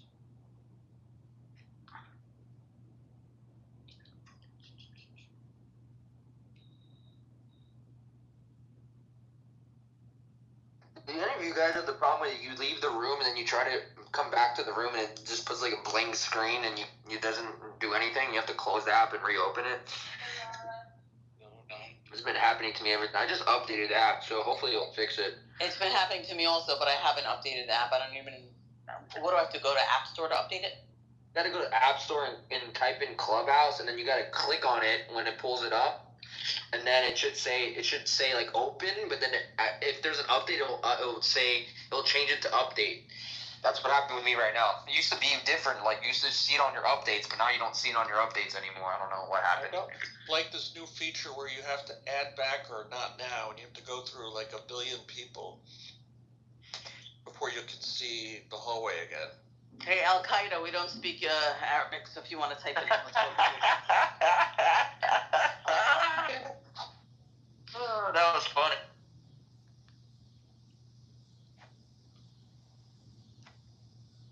we could say that name so many different ways.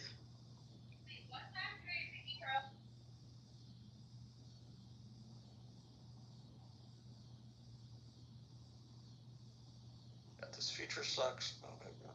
My question is, where the fuck did BB go? Like, he's not in any of those rooms, so I don't know where he went. You think he got flipped? I don't think he got flipped, eh? Nah. He didn't do anything wrong. Let's see. You can still, if you like look on your friends, you can probably still see. He logged off, yeah. He's been off for 16 minutes. So. Oh, okay. Yeah. Maybe he had some work to do from home. Some of us do on Mondays and Wednesdays. Yeah, jump on, jump off. We had so many random people in this house. Like, I would see him on the friends list. Like, he had a couple of, like, those people from Amir's. Like, people were writing in the chat in the house, like, they didn't think anybody can see it. They're so stupid. Yeah, like, what are you guys doing? There's, like, 4 terrorists in there just waiting to use anything against you on here. And gotta be careful. Like, people are just stupid, man.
so butthurt he opened the room about me.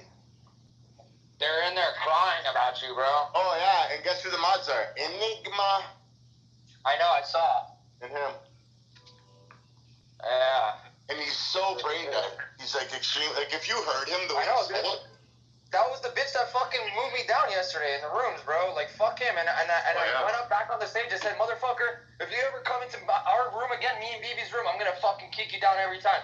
And then he was one of the first ones this morning to come in. Yeah. And I didn't say shit to him, bro, because I let it go. You know what I'm saying? Like, fuck it, whatever. And he wants to command us on what to do in our room. They're like, you're making a great mistake. No, but you're a dum-dum. But Enigma, that sour puss, oh, buddy, these people... Game on. No problem. Yeah. See, that's what I'm saying, bro. And they were all modded up with us and shit in this room a lot. Like, bro, I was warning you about a couple of these motherfuckers. Yeah. When the truth comes out, bro, like, it shows you what type of people they really are.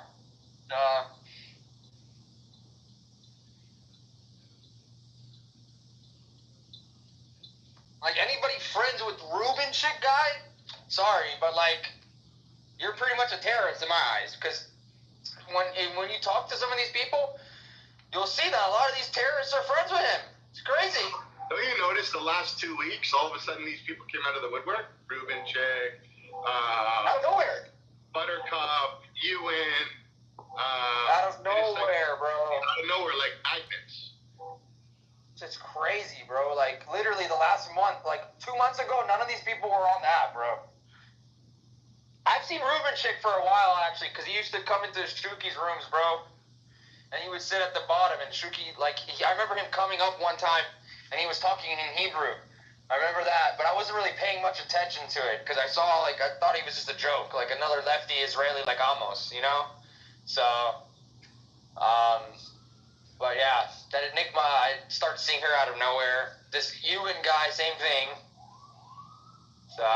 Buttercup, I just saw her recently, like in the last 2 weeks I saw her. I haven't seen her since before then. And problematic people, they just create more problems for us as Jews. Like, it's bad enough that we have to deal with already. What they do is they create more and more that it becomes overbearing. But I'm not going to let it break me. It'll never break me. But they don't know what they're doing. And that's very fucking problematic. Let them waste their fucking time with that shit, bro. People eventually will know who they are, and then they'll know exactly where to come, bro. You know what I'm saying? They know who to come and listen to. He's in there right now because people love drama. Anybody who was in this room and heard the exchange between you two is in there listening to that right now. Because they love drama. So, and by the way, Buttercup lied. Like, she wasn't on the app just a week ago. If you go look at her profile, you can see she took a survey, a poll in one room, and it shows the date of when she did it. It was like August 7th or whatever. So, she's been on the app for like 3 weeks, bro. Is she L? I don't know who that is, honestly. I don't know who that is. Okay. I've heard people say that, but I don't know who that. Maybe I do. Elle sounds like Melanie, a lot like Melanie, and I used to tell Em that. And she did. I think they finally met. She was a girl who lived in Israel, and a lot of people think this is Elle, and I don't know, because I never really knew what Elle stamps was. You know. I was gonna say, why would she just all of a sudden make a fake account to like? She could have just said it on her other account if that's how she was. I don't really know. So, But I'm just popping in to tell you it's at the law school, but they haven't found the shooter yet. So it's still active? Yeah. Anybody hurt? What's the shooting, Abby? It's moving day. It's in Villanova. Oh my God. Yeah. Oh my God. That's crazy. Yeah. Wow. Wait, so did you figure out, I'm taking a break from it, it's like starts to make me crazy. Did you figure out if it was her? Ellen? It's not her. I know Elle. We've spoken off the app, and unfortunately, she is a Jewish woman about my age group, and she's not a friend of Israel, unfortunately. Not Ellen Stern. Wait, who are you talking about? I'm not talking about Ellen Stern. I know Ellen Stern. No, we're not talking about that one. I know. I mean, I've had dinner with her. No, it's a young we're talking girl. about a young girl that lives in Israel that went by Elle on the app. That would say she's coming back to America soon. And wait, did you say your age group, Norm? Are you really in your 40s? 30. 39, like Jack Benny. Do you remember, Harry, do you remember the girl that used to be in Henry's rooms? Her name was, I think she went by Chava. But Yeah, of course. not our not Yvette. Oh, no, I know what you're talking The about. one she was very left wing, and she was friends with Majid. Yes. She Yeah. like was a Yeah, and her husband was black. Yes. No. She was a Christian girl that married an Israeli, and then they got divorced. But she was raising her kids, so she had to stay in Israel. She was like from Michigan or somewhere like that. But she used to be in Henry's room, and we got along with her, but she was always that other opinion. You know what I'm talking about? I think it was Hava. Was her name Chaya? Chaya. Do you remember that late girl, Andrea? Remember her? Oh my God. That's who Buttercup reminds me of. She's just a more intellectual version of Andrea. That's how I would see it. Alright, I don't appreciate you talking about me because my name's Andrea, and I just, if you please give money to my GoFundMe, I'll just post it on top. Oh, that was Apparently she was all over TikTok, doing videos, live videos. You're not thinking of the Ellen girl that was real fat. That's a different one. No, that's not her. The one with the Ellen. glasses is the one you're talking about, Ellen. That one. No, that's definitely not her. No. She was not like that extreme like how this person is. There's no way. No, she wasn't. She was just left wing. She wasn't. I think I'm on Facebook with her. That's a different one. But this one says she lives in Israel, right? Who, Buttercup? Yeah. No, I never heard her say that. She said her family lives in Israel. She lives in the United States somewhere. I just don't know where. So she probably will never say it because she's smart. She's not stupid. She's actually smart. I'll give her that. But she uses it for the wrong thing. You know. She knows how to not incriminate herself. That's for sure. Or dox herself. So. Okay, then She'll slip up one day. But oh my God, we've had so many characters. I know. Think about 5 years. 4 years. Andrea, what the hell was her last name? Oh my gosh. Shayla, do you remember who we're talking about? Andrea, yeah. the one who was Arab, Jewish, Muslim, converted, then converted back. Yeah. And then she's like, I'm going to Israel and I'm just going to ask you, putting up my Amazon and if you could donate $20 I need like 3 tickets to go. And when I get back, my son is Muslim, my other son is Jewish, and my other one is Christian because I like sleep with men.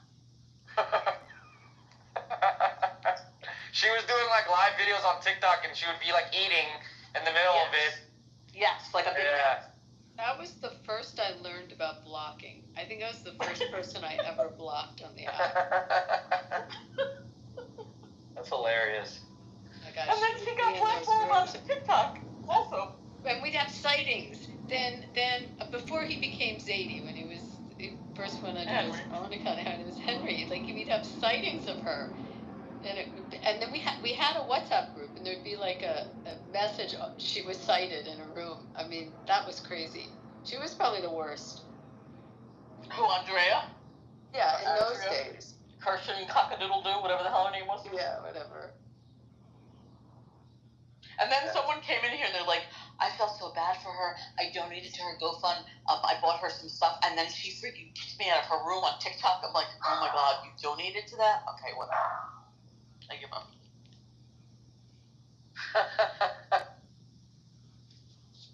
People just don't know what to do. There were characters back then.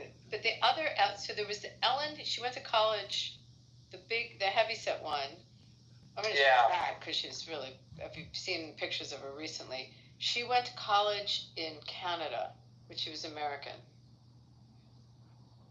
Henry used to, play around with, just make fun of her a lot. I remember her for sure.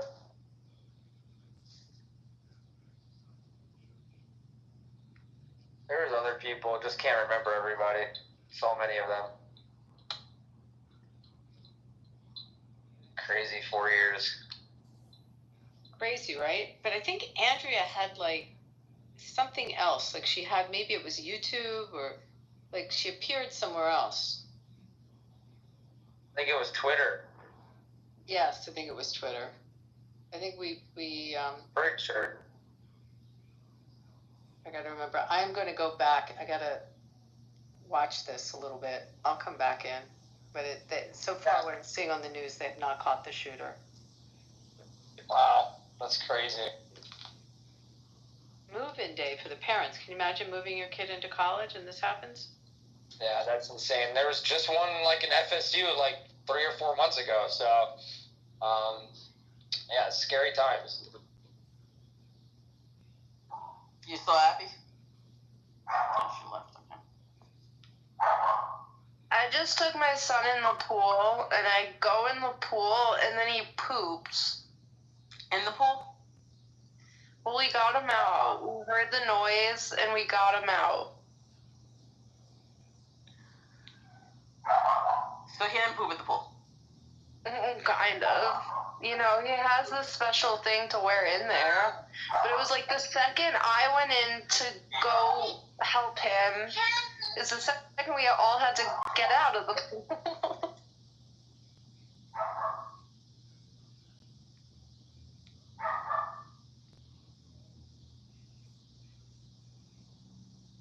So is there another room BB is a wiener? Is that what it says?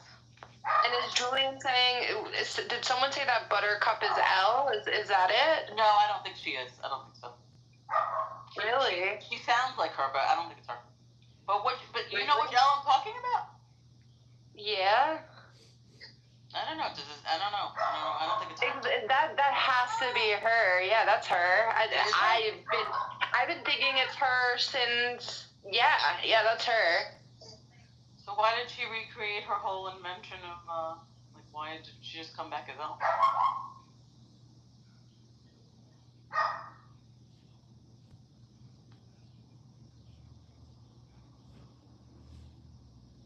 I don't know. I don't have all the answers. I just have some. There you go.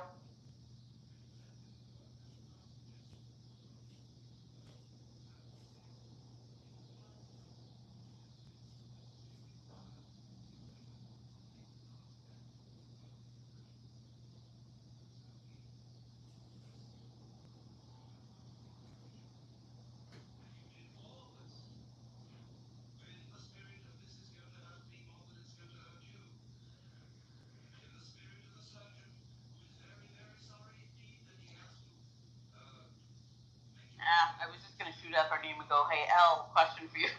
She's not letting me up. It does sound like her. John, why are you so quiet?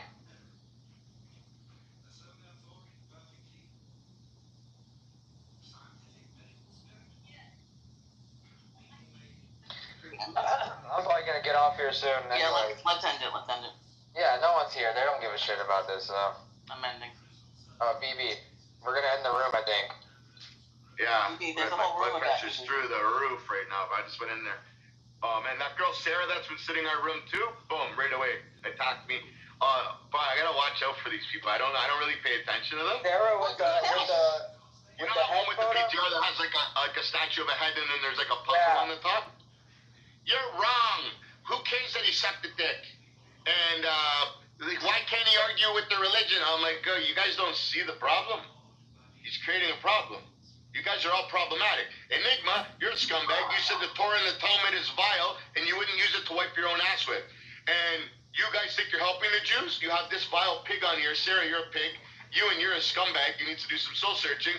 You guys are hurting the Jewish people. You're not helping the Jewish people. You guys are part of the problem. They want to hurt the Jewish people. That's the thing. They do. Yeah, because these people didn't have attention as kids. And it's like you know the guys that we know are cops. They were the guys you picked on in high school. They became cops. These are the losers that in high school and grade school got picked on, and they're on a vocal app, and nobody knows who they are, so they can act like heroes on here. That shit's crazy, bro. Bro, it blew my mind to hear this guy what he actually said. What? Yeah. Yeah, report it. Oh, wait, okay. Guess who requested me as a friend? Mom. Oh, for sure, Muhammad. And that's the problem. Those people I know, me too. Those people try and make us Jews that are strong look weak. That's the problem.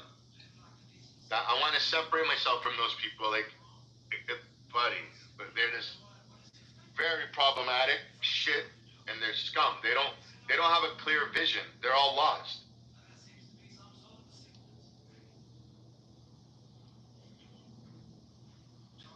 Danny, I tried to Okay, so can I don't know how to approach this situation, but I feel like I have to approach it. What's the matter?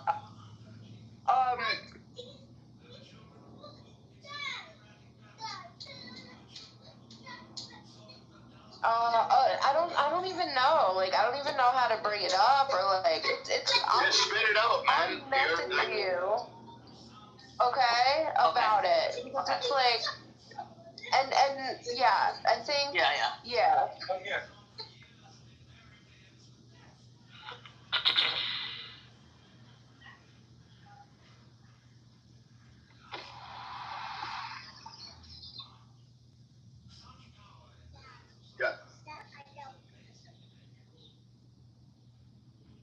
Yeah, in a little bit. Yeah, we're on the highway.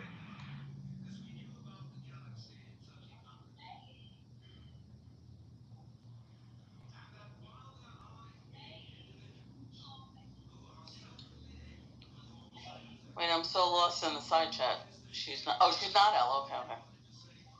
You're only saying that because she's friends with Abby. Oh.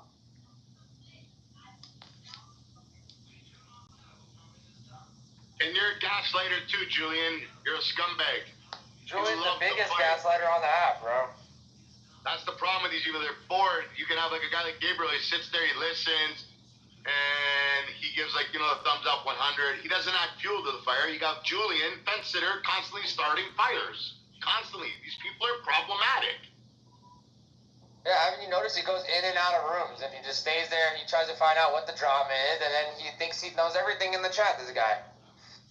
And then he gets destroyed when he comes up with the paper. Yeah, what makes it worse is he starts typing in the chat. Yapping away.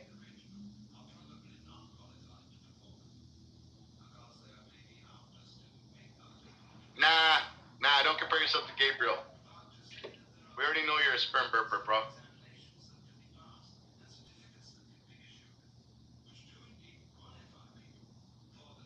Yeah, Gabriel's always been a friend. He just chills.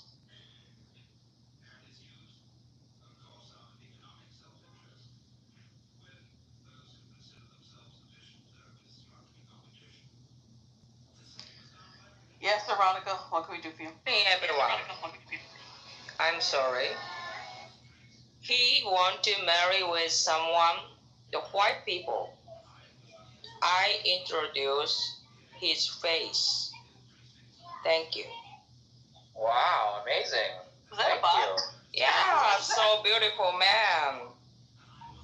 So pretty man. Pretty boy.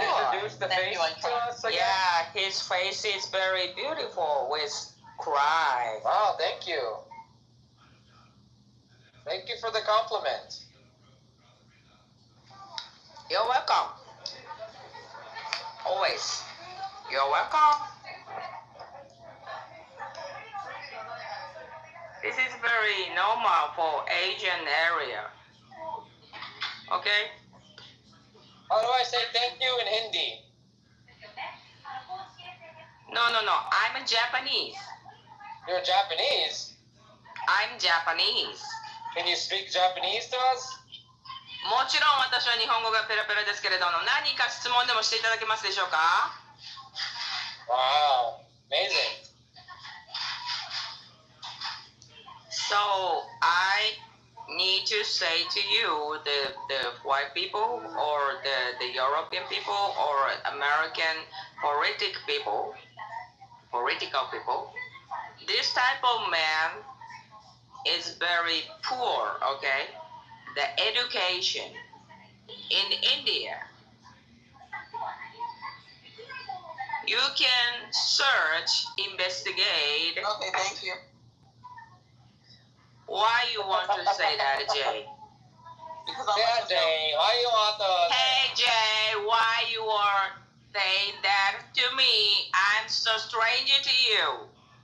Hey, Jay! Hey, what are you doing? Hey, Jay!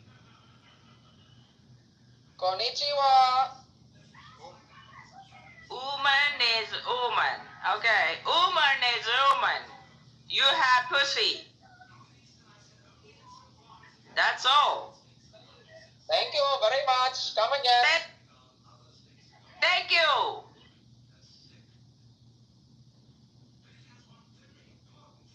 Where do they come from? I don't know. So random, like, I don't know what he was even saying.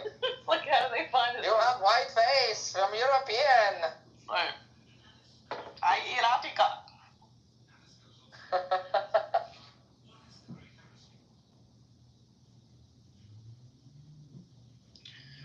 Danny, are you here? Yeah. Did you send me a message?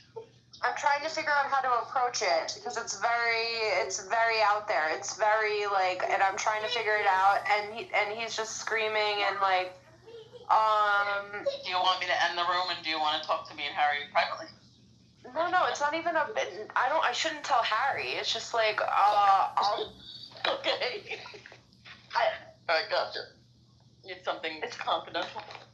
It's something so random and so weird but important, but it doesn't involve me, right? It involves someone else. Okay.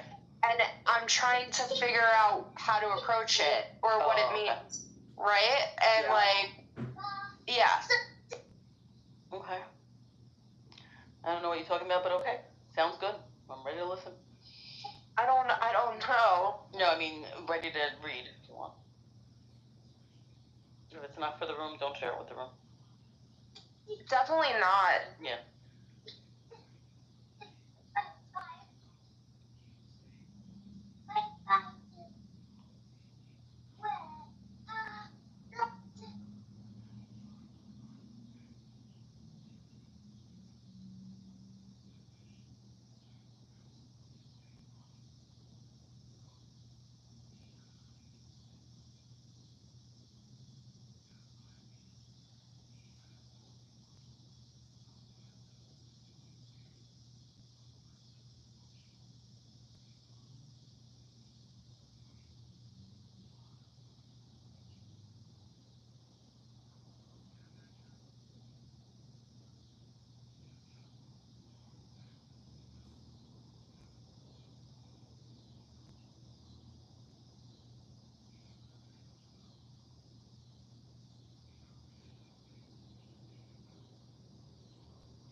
I'm ending the room, guys.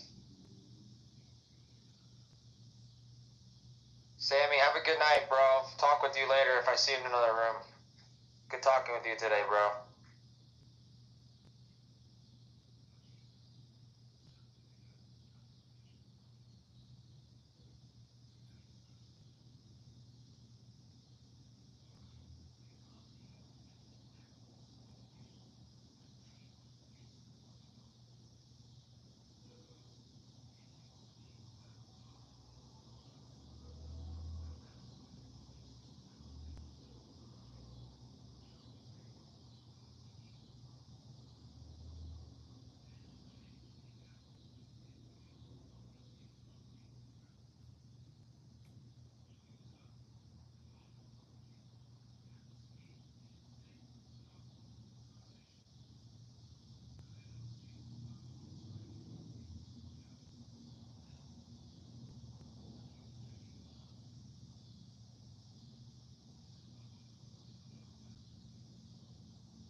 You don't want us camping.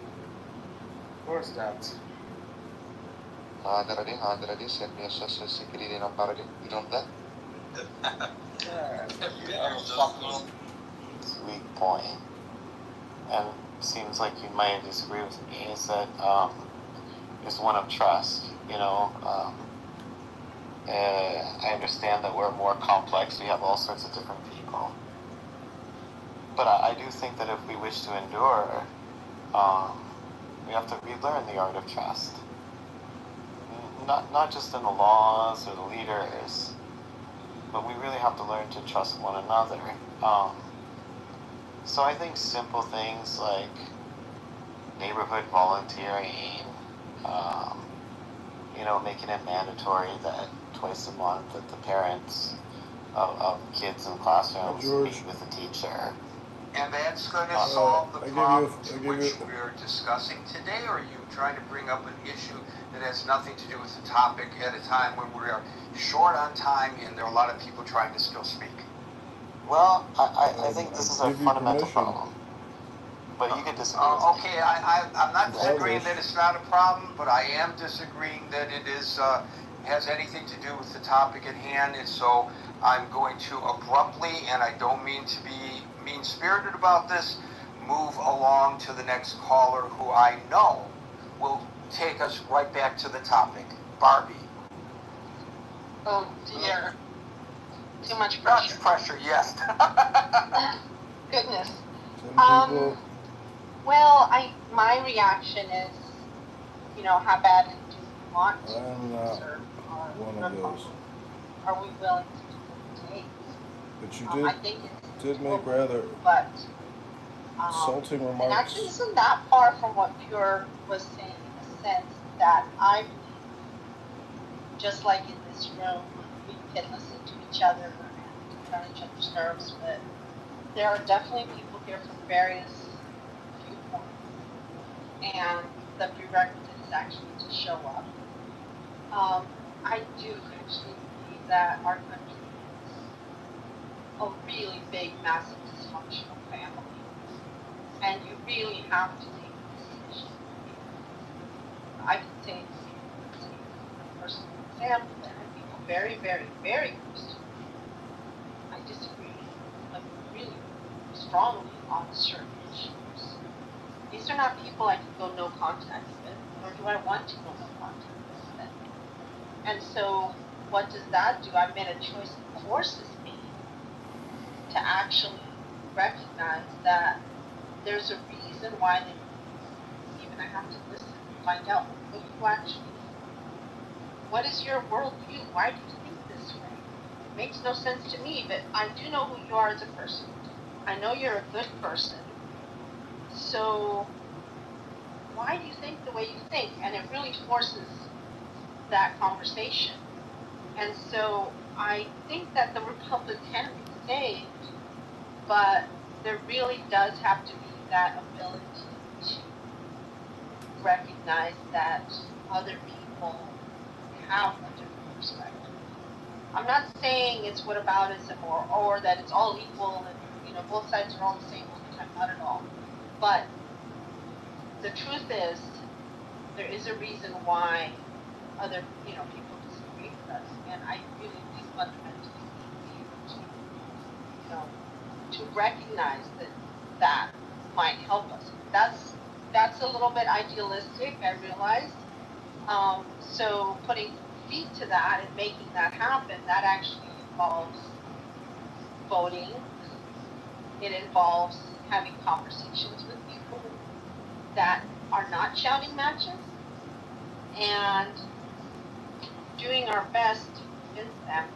The thing that does concern me, there's two things. One is, as someone mentioned earlier, the entire country is being very manipulated by particularly the Soviet Union, but when it comes to the social media, we all know this, and this has happened to both parties. And that is that's like a cancer. That's really hard to fight and hard to see. And I don't know what the solution to that is, but that is something that could actually lead to the virus and terrorist abuses. And the other thing that does concern me too is we need to, this is obviously this is due to my background in Latin America as well. Militarization. Hi, George. I gave you a good 45-minute interview. I give you permission to publish and use the content we created. Thank you for the interview and the press. I wish you all the best. That are, potentially really dangerous for our republic. Well, But the optics, still have hope. The optics, Barbie, are horrible in my opinion. And as you know, there are additional.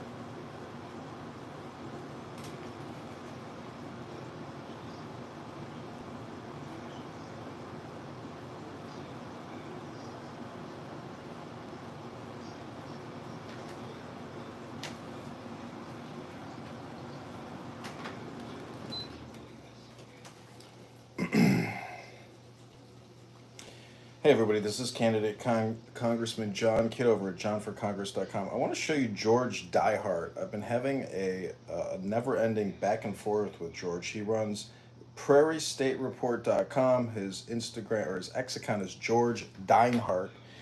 This is the conversation we had. Hi, John. I'd like to extend an offer to guest on podcast Politics on the Prairie.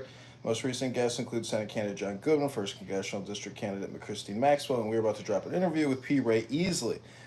We are a conservative political bloc dedicated to giving all Republicans a voice. As such, we are trying to promote our statewide and congressional candidates. I look forward to hearing from. Okay, great. My number is 312. And let me know what time works for you. Sounds good. I'll call Monday. John, you're kind of undermining my organization's part in the interview by posting everything before we can. Please stop. It will be up on Friday. Show some patience. After it's up and processed, removal of awkward pauses and filler words, feel free to repost anywhere. Just as a reminder, one copyright law, the person who records the video generally owns the copyright because they created the fixed work. The interviewee does not automatically own the video, even though their likeness and words are featured. Please take down the YouTube video until after we release on Friday. So I posted the YouTube video to unlisted, as you can see here. I wrote set to unlisted. He wrote, thank you. John, word of advice. Max has a lot of baggage. Might want to rein him in. He's not adding to your credibility. He's greatly subtracting from it. I'd like to end this here. With you having permission to use the interview, I think you stated your points well and made some valid criticisms of the current Congress. But if this continues, I'll need to block both of you and revoke that permission and not publish the interview. That would be a great waste of time, time for both of us. I just blocked Max. Let's do better than this. John, I'm not doing this in public. Let me know here if you want to proceed with my publication of the interview. If this continues in public, I will be forced to block you. I want you to have a voice as a Republican candidate, but I'm not going to continue this. I'll need to know if you wish to move forward by 1800, which is 6 o'clock, because he's a military man. If you don't reply, consider all permission to use the interview revoked. I'd rather reset and continue to cover your campaign. Your choice, and I hope to hear from you soon. Hi, George. I gave you a good 45-minute interview. I give you the permission to publish and use the content we created. Thank you for the interview and the press. I wish you all the best, as I wish everyone all the best. Some people just live to pick fights. I'm not one of those. But you did make rather insulting remarks against me, which I consider defaming my character and honor. I encourage you to be the journalist you claim to be. Publish our podcast, be silent, and be at peace, as I am. God bless. John Kitover, candidate Congressman, Illinois 16, John for Congress, to donate. There you go. So that's how George Diehart has proceeded in our communication. I just wanted to screen capture it because if he blocks me, I'm going to publish this. So hope everybody enjoyed. Go to johnforcongress.com.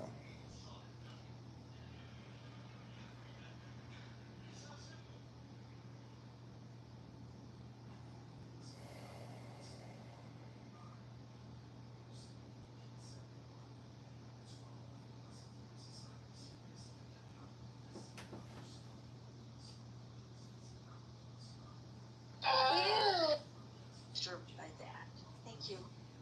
Meryl, we faced this once before. No attack on the Capitol, but the election of 1876 between Hayes the Republican and Tilden the Democrat, and it affected the Democratic Party en masse for about 35 years. I agree, Marshall. I agree. No. I was just trying to. Please, I know you want to interject history, and Marshall, I wouldn't want anybody other than you to teach me history because you are so smart. However, I'm not interested in what happened then. I'm interested in what's happening now and how it affects us now. I'm already, Alan mentioned impeachment. That's wonderful. Something, I agree with him. However, impeachment is how the Republicans got the midterms because they were going to get even with everybody who wanted to impeach Donald Trump. And any Democrat who ever says impeachment now is never going to get elected. So that's a problem too. But I appreciate what you're talking about in history. I am concerned about today, though. I truly am. Thank you, Merrill, and thank you, Marshall. And as promised, Les, you get the final word. So in terms of gerrymandering, I think that's a big problem. And basically, politicians shouldn't be able to pick their own voters. But it's not just one party or the other. In Illinois, the Republicans got 44% of the vote, but they only have 17% of the seats. And state after state, you have the same issue. And I don't know how you would do it, but I wish we didn't have gerrymandering. I'm really concerned as well, Les, and if Texas is successful and California is successful, it's going to be a net no change in Congress, probably. And if one is successful and the other is not, then it will have a change in Congress, probably.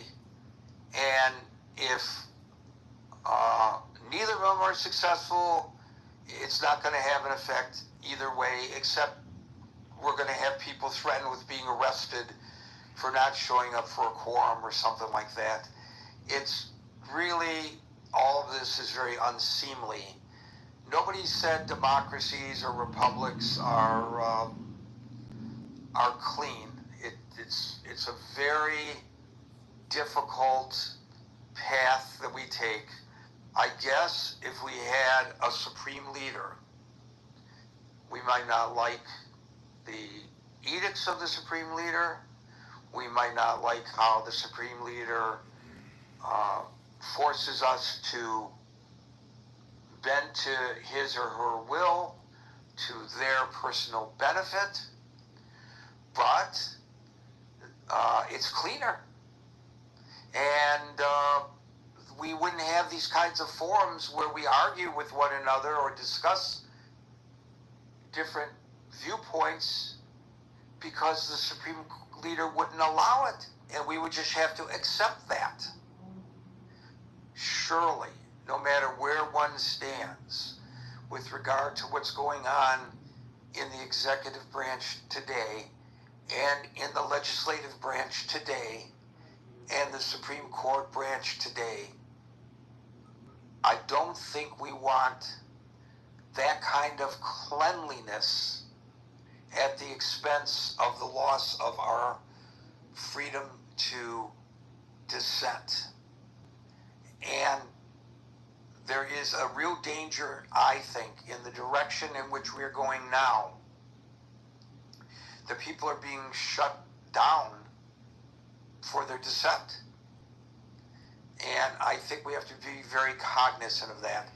And speaking about shutting people down for their dissent, I'm shutting down the chat in the room, but I will not shut down the chat that's open 24 hours a day, 7 days a week on Facebook Messenger. So click on the link above and join and have at it there. Folks, we are here Monday through Friday from 5 p.m. to 6 p.m. New York time. So until 5 p.m. New York time tomorrow for the next edition of the Critical Thinking Forum, everybody be safe, everybody be well, and peace out.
Next.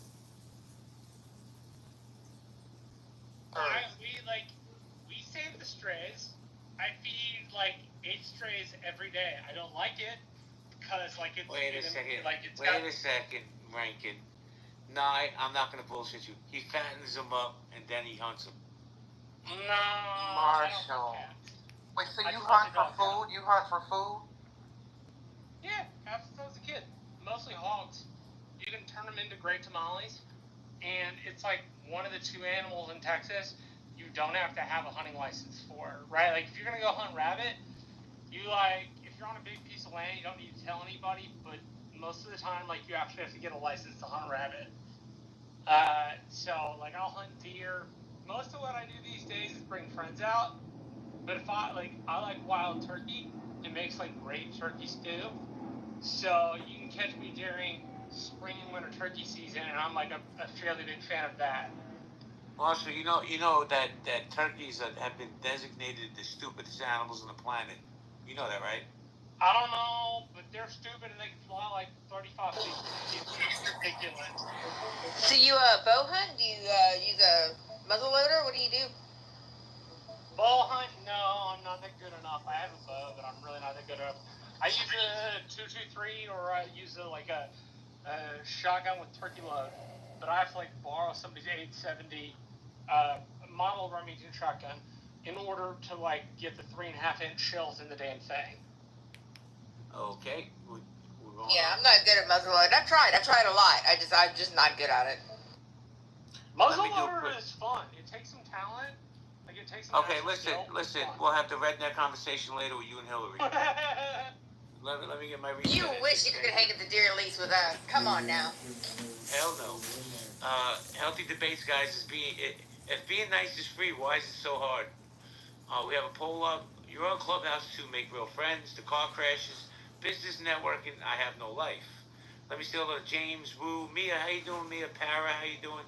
And Hero is here. So this room's just been upgraded. Yo, AJ, that's a great PTR, man. I like that a lot. You look good in that picture. Big Bear's here. We got John Kidd over here. Guys, if you want to come up, raise your hand. If you're on stage, please ping people in. If you have a pink ticket, cash it in. Today's raffle prize is an all-expense trip to Marshall's Ranch, and you can hunt all the dumb turkeys you want. How about that? Well, that turkey stew certainly sounds intriguing. By the way, let me say this. I'm just busting Marshall's chops, really. And I say this with every molecule of my being. Probably one of the top 3 good human beings I've ever got to know on this app. I had a family issue. I reached out to Marshall to see if he could help because it was located, the issue was in Texas. This man did not even hesitate. Not I got things to do. Immediately got on it and helped a family member of mine. So for that, I will always have love, respect, and admiration.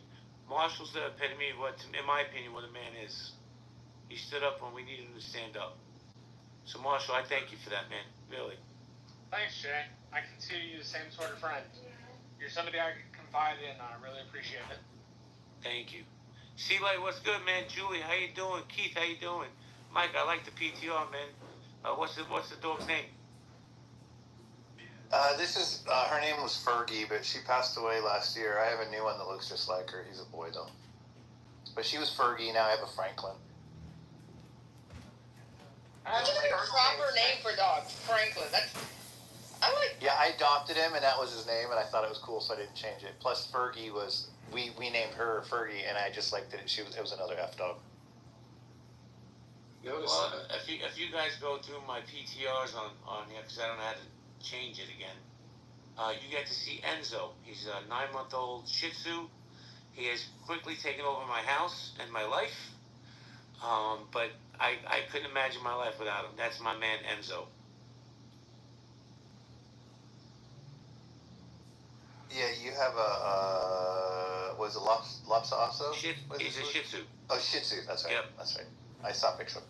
They're very stubborn dogs, but very, very loving. Is it because the dog starts to resemble its owner, or the other way around? I should be so lucky to be as cute as he is. Yeah, you should. I wonder who spoils their dog the most in this room. I'm going to say probably me, because I have Bella and she's a Yorkshire Terrier. Francie, you have no chance in this competition with me. I promise. She actually is not aware that she's a dog, and I would appreciate it if you guys didn't tell her, because she doesn't know it. Your secret's safe with us, Francie. My buddy I was telling you about, who comforted me when I lost my dog, his dog's name is Bella. Massive, pure Rottweiler. Beautiful dog. It might be a form of spoiling, but with Fergie, I used to take her up Stone Mountain, which is illegal to take dogs on the top of to climb it with her. But I'd put on a what do you call it? A vest, but one of those assist dog. What do they call them? Those fucking helper dogs, right? For people that are like, what are they called? You know what I'm talking about? Like if you have like PTSD. Service dog. I put a service dog vest on her, and then I'd walk up, and then if anybody said, "Hey, you can't have a dog up here," I'd say it's a service dog, and they'd be like, "What for?" And I'd be like, "PTSD, Marine Corps," and I'd just lie just to get her up on the top of the mountain. And so she took many trips to the top of Stone Mountain, and she loved it every time. But it's kind of way spoiling here because I break the law to get her up there. I mean, I hiked up Stone Mountain once. It was great. It was like a wonderful hike. You could see all sorts of different carvings from the 1800s, like people marking their names. It was really neat. Yeah, it's a cool ass. It's the largest stone granite mountain in the world, and it's cool as fuck. Like, because I walk up it barefoot because it's so smooth. You know, it's just like a smooth rock, the whole thing. I don't know. It's super cool. You could never convince me to do that. Oh yeah, my kids do it now barefoot too. I was in New Braunfels on river rafting this last weekend. They wanted me to do it multiple times, and since I don't come from a place where when you step on stones that are really long, you can like hold your balance. I was like, nah, I hurt myself enough. I'm gonna crack myself in the head, and I'm gonna die. So we're not doing this anymore. I barefoot run half marathons anyway, like on regular roads and stuff. So my feet are totally conditioned for it. But you can barefoot Stone Mountain like a normal person could because it's so smooth.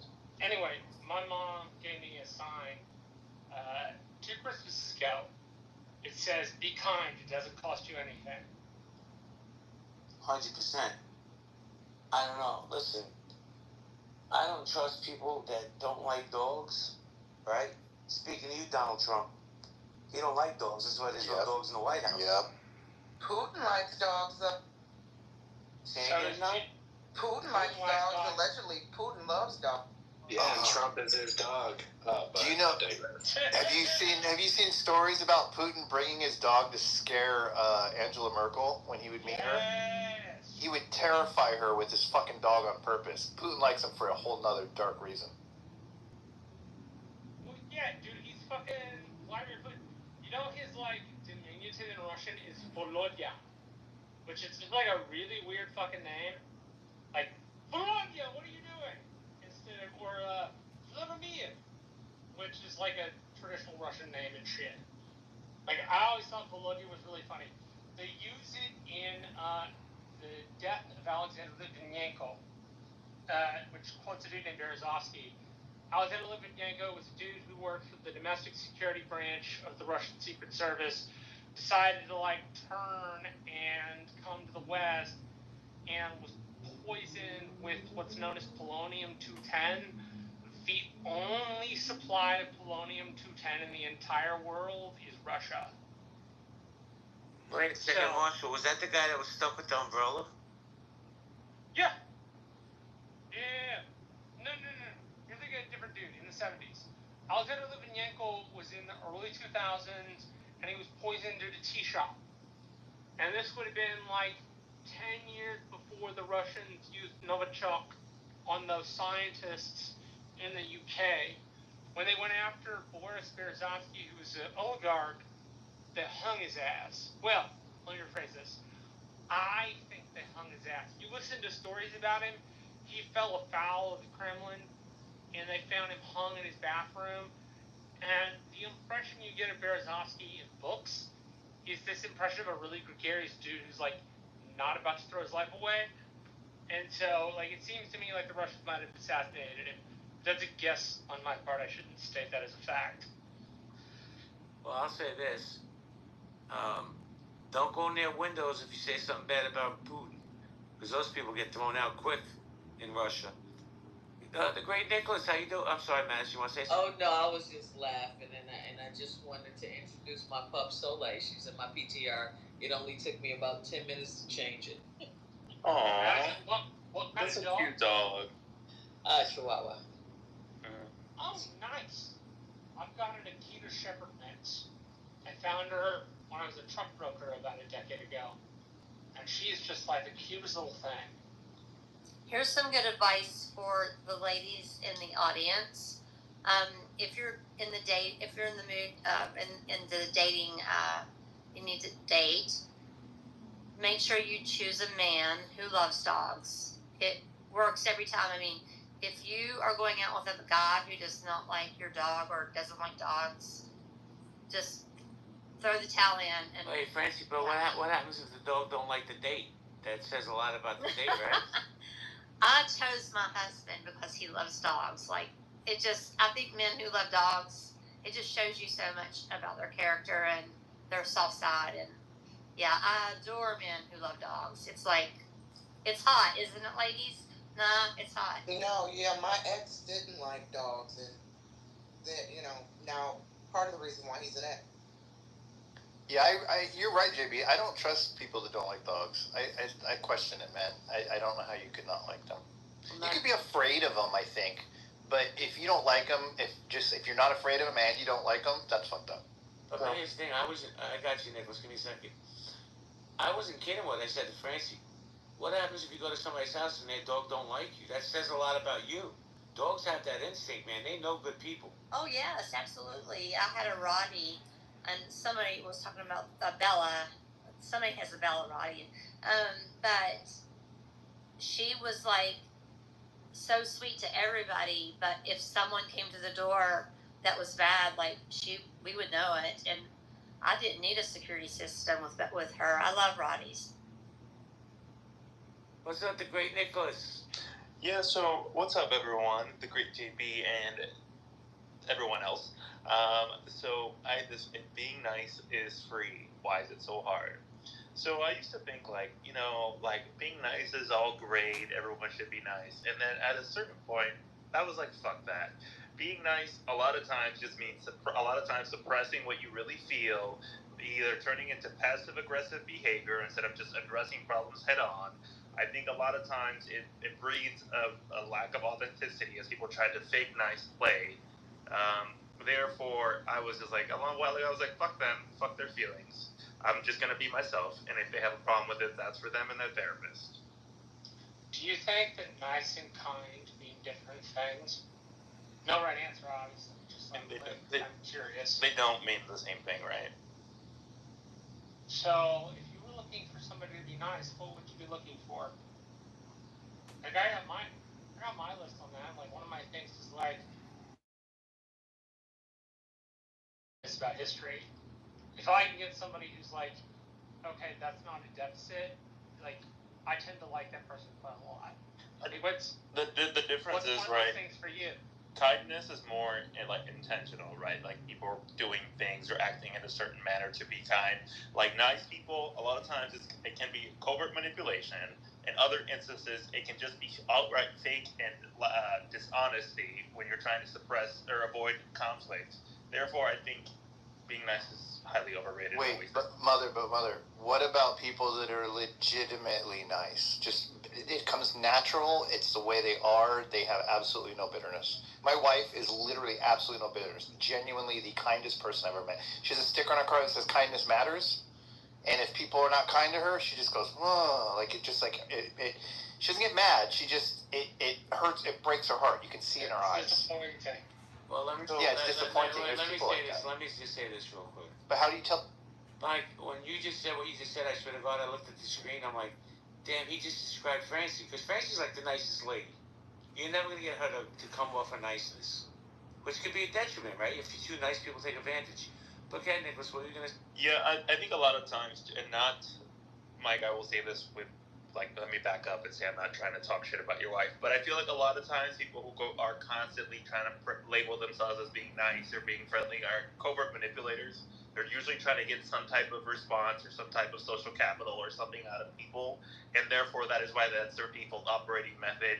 You got to be careful with people like that. People who refuse to be direct, people who refuse to be honest with you because they are playing a much higher level game than we realize. So I'm pretty sure, not to trash your wife, she probably has lots of friends, lots of social capital in the real world. That is value that you're extracting from the people around you.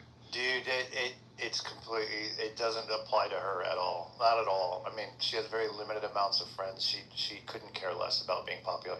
It makes me sad that you don't know somebody who's legitimately just absolutely kind-natured. Like you're right. I mean, Francine is one of them. She absolutely is.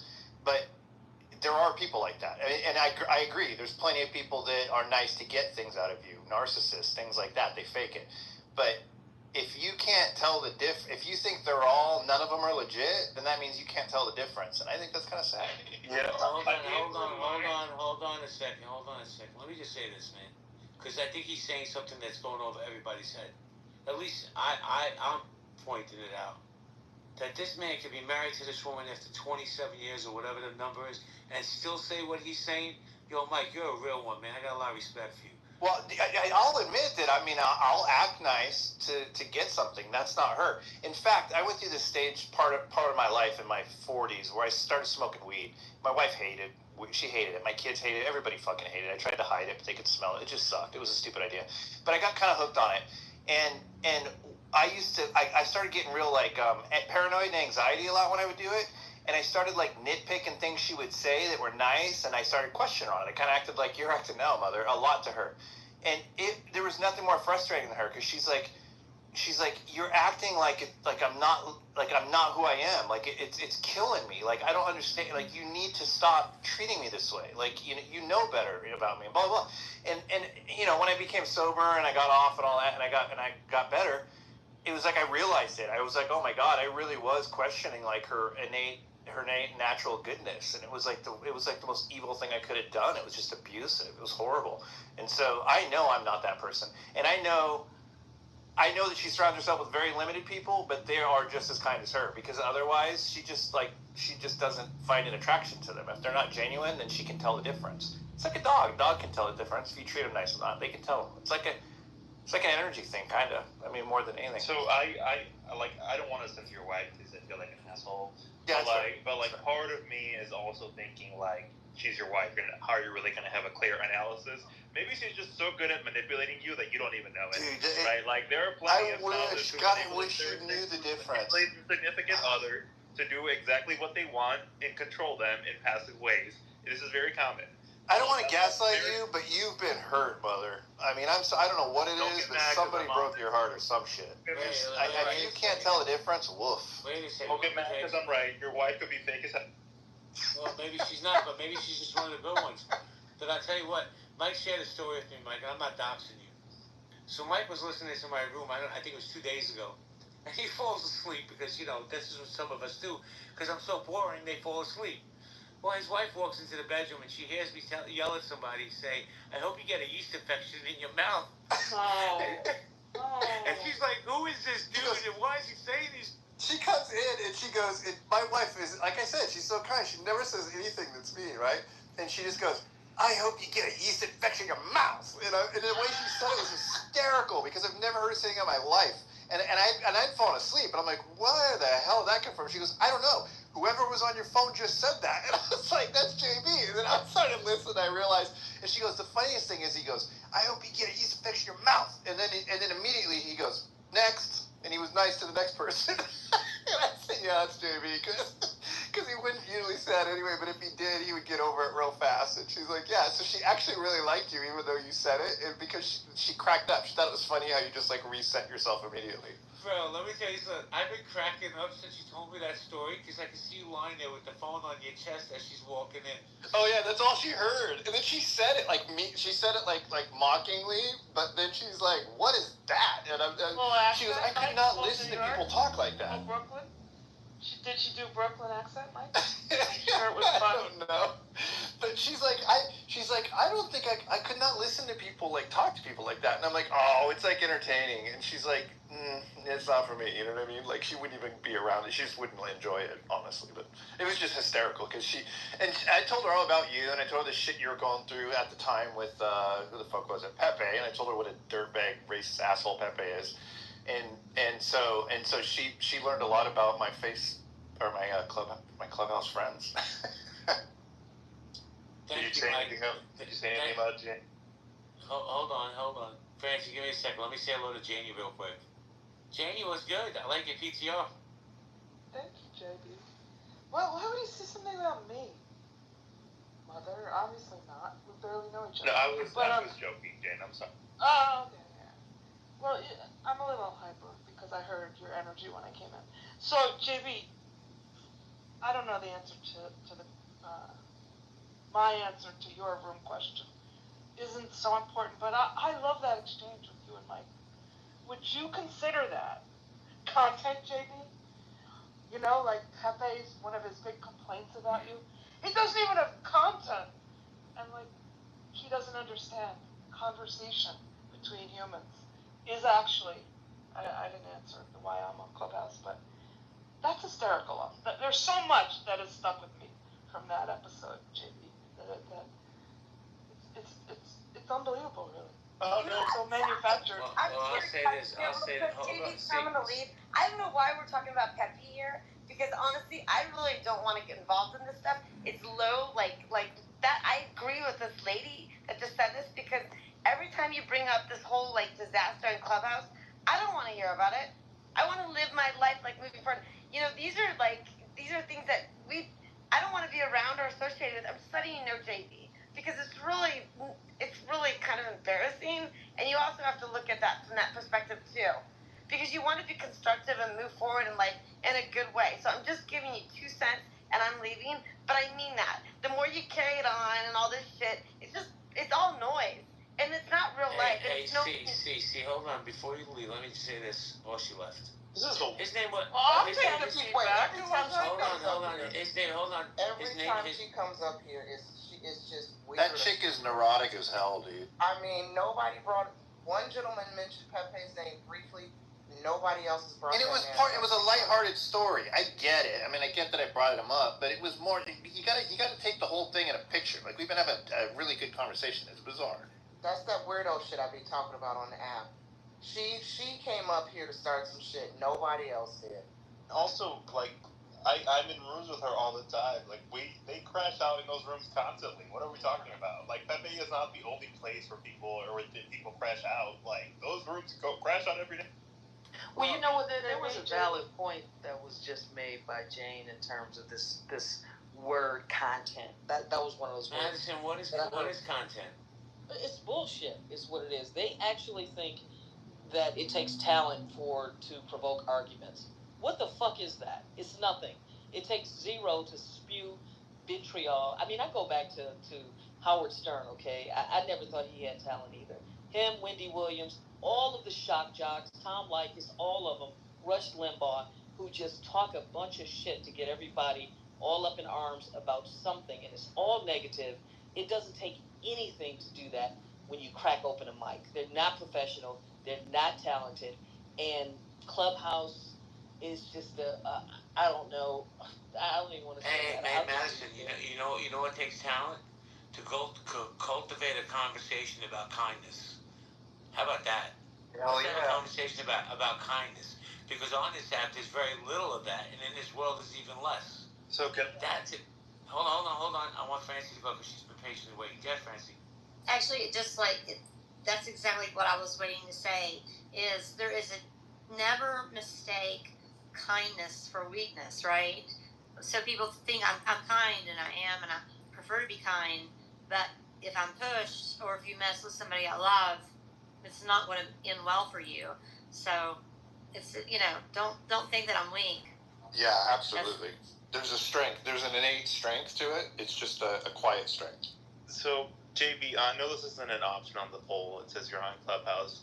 I honestly think I'm on Clubhouse because I'm a remote employee and I spend most of the day in silence. And a lot of times, like, when I was in the office, I didn't have this app. I went on site for my client for 2 weeks, And I was so drained from talking to people all day, I didn't even open the app when I got home because I didn't need the stimulation, right? So I'm seriously on this app mostly because I work from home and you guys entertain me a lot of the times, or maybe I'll be having a little snack and listening to you guys, and then I log off and get back to work. But like, that's pretty much it. Like, I think that's why I'm on. I think that would have been a good option. Passive entertainment. That would have been a good choice. Yeah, passive entertainment, like a podcast. Because that's what I do for a lot too. Yeah, same here. My work, I haven't worked in the office in years. I'm very lucky that in my capacity as an entertainment news reporter, I've worked my way to this position where I can work anywhere in the world. I can live anywhere in the world and still have my job. So I know that that's why I'm always, I can sit at the desk and work and have, Clubhouse playing in the background. But hold on, Madison. I hate to admit this, Madison, but I used to be a big Tom Likas fan. You mentioned his name. I did too. Flash Friday. Remember Flash Friday? Flash Friday. I partied with him in Seattle one time, and he was fucking crazy, signing chicks' tits in this bar and stuff. It was hysterical. You know what? He was cool at first. We were the first affiliate to actually sign his show, WTSO AM in Wisconsin, and he didn't start out like that. So I just did. He got that way over time. So. I'm just a veteran when it comes to talk radio and all of those elements, and I have seen the demise of my industry. So I take it personally. It's like, all you have to do, and I refuse to do it. Like, you can make $250,000 tomorrow and just open the mic and just say a bunch of hateful shit. And people will. And he was he had a face for radio. That dude was an ugly motherfucker, and all he did was say sexist shit about chicks all the time. He talked about how he got laid all the time, and it was like, oh god, I don't even know if I believe him. He was so ugly. I gotta be honest. I have no idea who this person is. He's a shock DJ he was in he was syndicated nationally, but he was in the biggest group in LA. He was the biggest DJ for a while in the 90s. And in my opinion, a lot of these so-called red pill guys, what was Kevin Samuels, Andrew Tate, all these guys that have similar rhetoric, in my opinion, they stole whether they know it or not, all of their content and talking points they got from Likas. Exactly. And Likas was a professional too, so I gotta give him. I loved his intro. It was exactly the same every time, identical every day. I just saw a show about Howard Stern, actually, and about how he's now regretting everything that he used to do and say, and he basically feels really bad about it. He said he doesn't want people to read his books anymore because he's not that person, and it makes him sick to read them. Mike, he's about to get fired. So, from what I understand, he's on the chopping block because his contract's not being renewed. Madison, you want to say something? I want to say hello to Uncle Steve. I just wanted to say that's good to know because it's like I just don't get it, and there are so many people who are falling into this space. And one thing about being in entertainment, and now I'm a filmmaker, I'm in Hollywood, it's taking me longer to get things done because I've got to be able to look in the mirror when all is said and done. And I just wonder, do people just do anything for a buck? And like, how do you live with yourself? Like after all the listeners are gone, and you're just literally looking in the fucking mirror, and when you're on your deathbed and you think about the shit that you did, how do they do it? I don't get it. I can't do it. Well, let me ask you this: how do people on this app justify, doxing people or punching down on people, making fun of people's religion, whatever it may be? Well, I mean, that's the part. At least the jocks are getting paid. 100%. Somebody who should be on the radio, has a radio voice and a personality, is Uncle Steve. Uncle Steve, welcome to the space. Hi, JB. Pleasure to see you. Happy Thursday. The pleasure's mine, sir. I'm being picked up in about 5 minutes to go have dinner with my brother and my dad, which I do every twice a month. Dad is going to be 91 this year. I'm taking Dad plus my son and plus my daughter and my son-in-law on a cruise in a couple of weeks. I'm very, very fortunate to be able to afford to do that. Thanks for holding the space, Jake. Oh, by the way, huge Likas fan here. For those of you that don't know, a lot of my personality and a lot of my spiels come from Likas. They come from other people, and no, I don't talk about how you can go on a date for $40 and get laid, but a lot of his professionalism, his the way he spoke and how he spoke, a lot of that you can hear that in my voice when I do my weekend shows. Thanks. I forgot about that, Steve. The 3-date rule. If you don't get laid by your third date, you dump her. Hold on.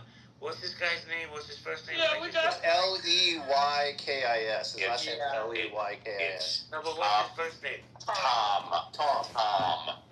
Clearly, he didn't get bought by any New Yorkers. He started, JB. We said no thanks.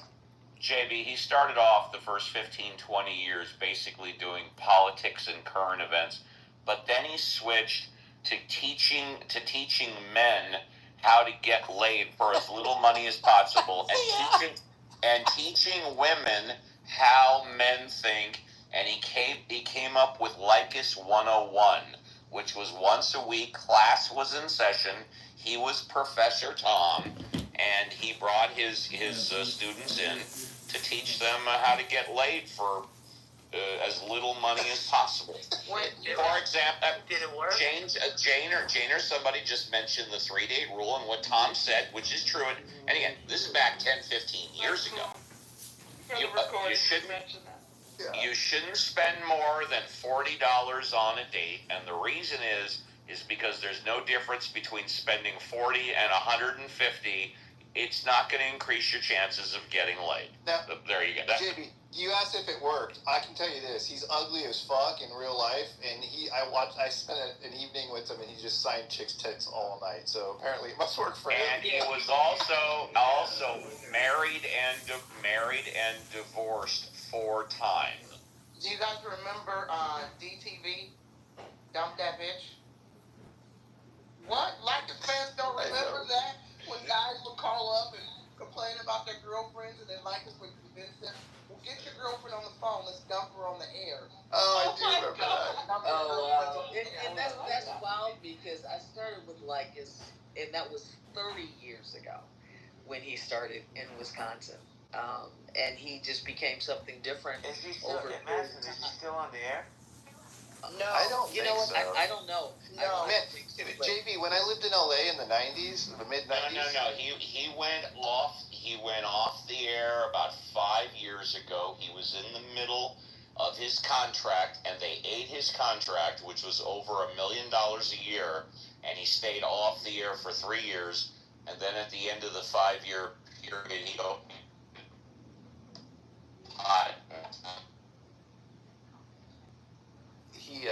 When I lived in LA in the mid-90s, he was so popular in the afternoons that Flash Fridays were when chicks would be encouraged to flash their boobs like in their cars and stuff. So there was like, you'd see vehicles driving around that said Flash Friday painted on them or show your tits on them. And then every time someone got flashed, they'd call into him and tell him where it was happening so that other guys could drive over there. Yeah, and again, he didn't start off that way. I think he had a bad relationship or something like that and just changed up. But Tom was on the radio since the early 70s, and he's really a smart guy. He was a great guy to be around and all of that. And then, I think he just did a shtick because obviously people ate it up. Yes, he did his shtick because people ate it up, and most importantly, he got the advertising dollars in. Someone said a few minutes ago about, how you can, I'm paraphrasing, look at yourself in the mirror, what you did before and stuff like that, but that's what radio is all about today. If you can bring in the advertising dollars, your shtick will be put on the air. Yeah, there is no more real terrestrial radio. It's just a bunch of no. But I disagree with that because cancel culture is still real. And, from what you're saying, maybe this guy couldn't get back on the air because of the things he was doing. And cancel culture will cancel your advertising. You're absolutely right, JB. Even if he didn't get to that point, the world changed too. Like, it wasn't something that was appealing anymore. This is actually related to Mike's story, JB, about his wife discovering you saying, I won't repeat. I would like to know who you were talking about. Who were you talking about? I don't want to say because I'm so Should I guess? You can guess, but what I said was my wife heard it apparently. Well, you said you gaslight. You said you gas. She when she came in, she goes, "Gaslighting bitch. I hope you get a yeast infection in your mouth." And I just started cracking up because my wife never talks like that. And I was just waking up, right? And I'm like, "Where did that come from?" She's like, "Came from your phone." I was like, "Oh." That's a funny one. I'll see you later for now. Thanks for reminding me, JD. Bye. Yeah, it wasn't bitch. You said you gaslighted something. You didn't say bitch. That wasn't the right word. It was something like that, but it was just funny. And then you're like, next. Well, I gotta be honest with you, Mike. I actually meant what I said. Oh, for sure. I didn't know who it was about, so absolutely. By the way, you know who got dogs hard today? Just side note. Who? Brad. Dude, John was on today with his picture and all of his information from LinkedIn, and then he called the FBI and reported him for threatening people's lives and sent them recordings, and he hired a lawyer on the air. He went off on Brad today. Listen, I heard about it. I don't agree with it. I know your feelings on Brad. Oh, no, I don't agree with that. To That's the pretty harsh. campaign. Like, I mean, I'd be afraid to do anything like that on here because it'd come back to you, you know? Yeah, he went into the paint with Brad. He definitely It got deep. And he has a real lawsuit. Yeah, He's a real lawsuit at this point. So, I mean, it could develop into something. Because you really can't threaten, and it was a death threat that he made that he recorded. You really can't threaten people with death. I mean, it is something you can get in trouble for. So, and if, I don't know, depending on what happens.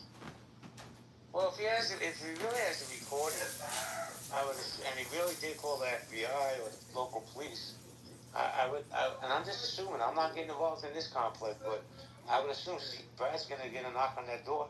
Yeah, that's what I was thinking. I mean, who knows, you know? But it was brutal. It was brutal. I mean, it really was. He also contacted his employer, sent him a bunch of emails and shit to their customer service and with pictures of him. He totally just he blew him up. I thought it was really painful to hear about and see, to be honest, because it was so extreme. I was like, oh, he's hitting him from all angles.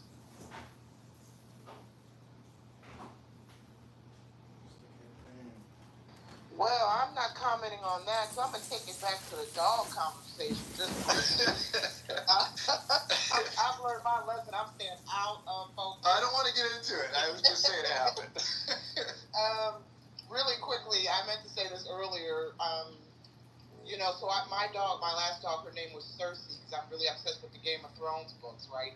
So I named her Lady Cersei Bear, and one of the things I like to do when we went to the vet was when you had to put her name down on the sign-in sheet, when the vet would come out to the lobby and call the dogs back, I would put in Lady Cersei Bear from the House McGee. So I loved hearing the workers come out and say, Lady Cersei Bear from the House McGee, like a real announcement, like we were in a castle. Just wanted to share that, just random. Nice to love that. Man. Nice to meet. I'm House Stark, by the way. Just want to let you know that. Yeah, so let's get back to that whole FBI thing, Brad. Mike?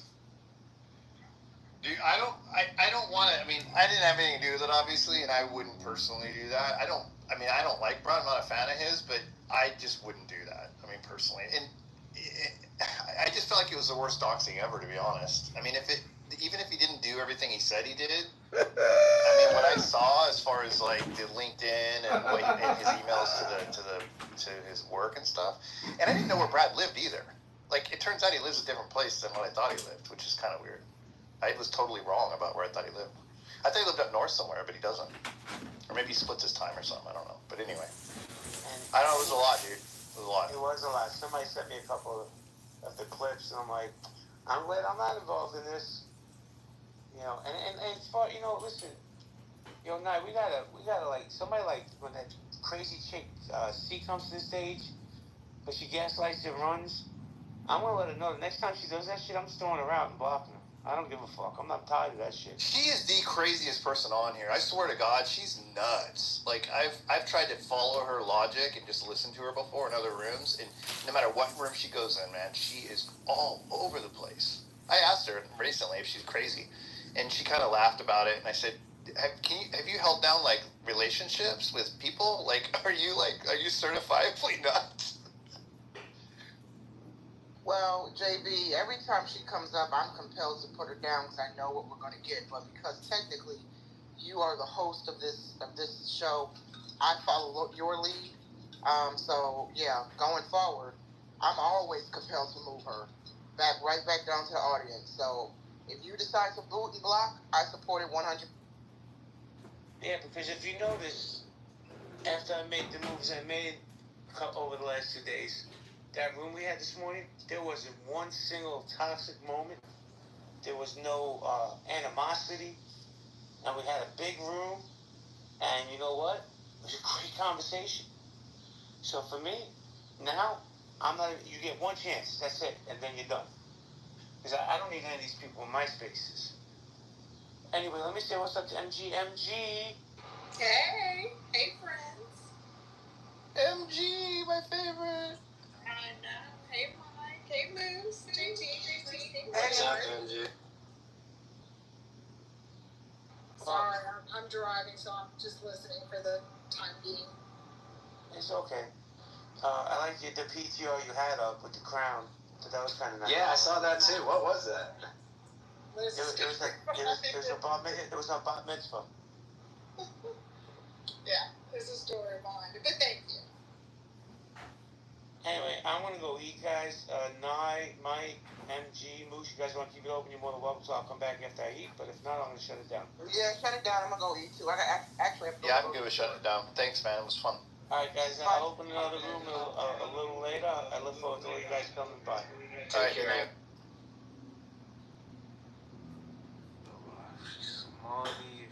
Do you live in UK? I'm currently in Libya. Libya. Is it one government in Libya or two sides? I don't know. Sometimes I hear.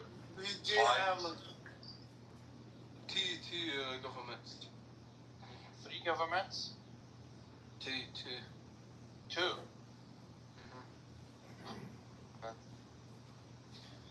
Because we kind of divided because of the 2011 we had civil war, right?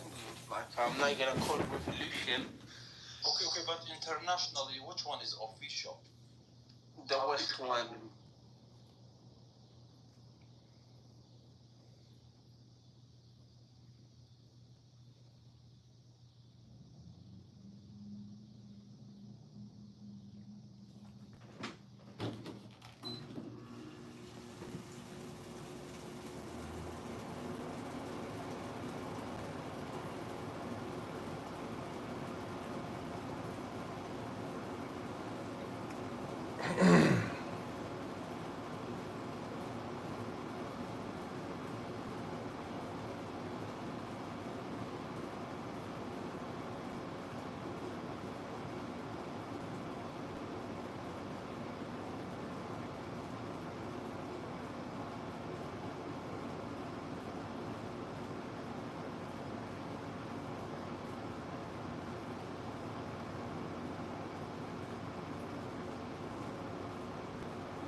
Yeah, the distributor or something. Not Kitover. Apparently you're a swing people, nigga.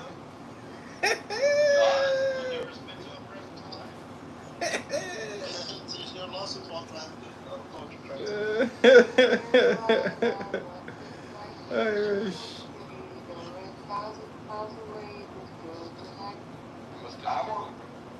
Yeah. Just heal it up with you and baby. We don't have any extra Jews that we can lose. I know, I don't want to fight with the Jews. This is the thing. I'm like a fucking Jew. I don't want to fight with Jews. I'm not blaming you. I'm just saying. Heal it up. That's what I want. I just want him to say I'm sorry. I won't call you a faggot anymore. And then that's it. It's the end of the conversation. Oh, they're not gonna like me now.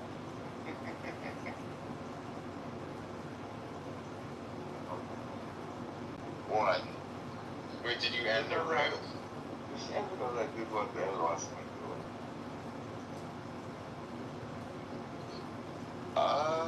It's the right thing. His niece was horribly abusive.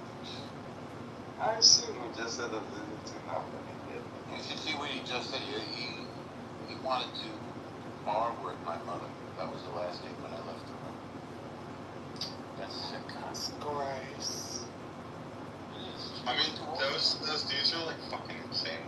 Like, they're so extreme. Huh? Like Nakasuya. Hey. Oh, no. So, it's okay. I know you're kidding around, and I'm not going to be sensitive. It's okay. You don't have to. Wait, I have a question for you, Daniel. Okay, so are you gay?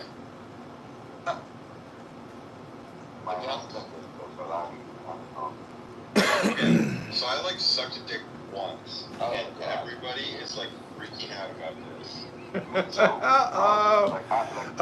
Owen's dick suck is out in the public again. No, it was like it was like 20 years ago. Alright, I'm gonna end this recording. No, it was like 20 years ago. Good job for Congress.com. It's hilarious what's going on about it. And people are freaking out about it. So I just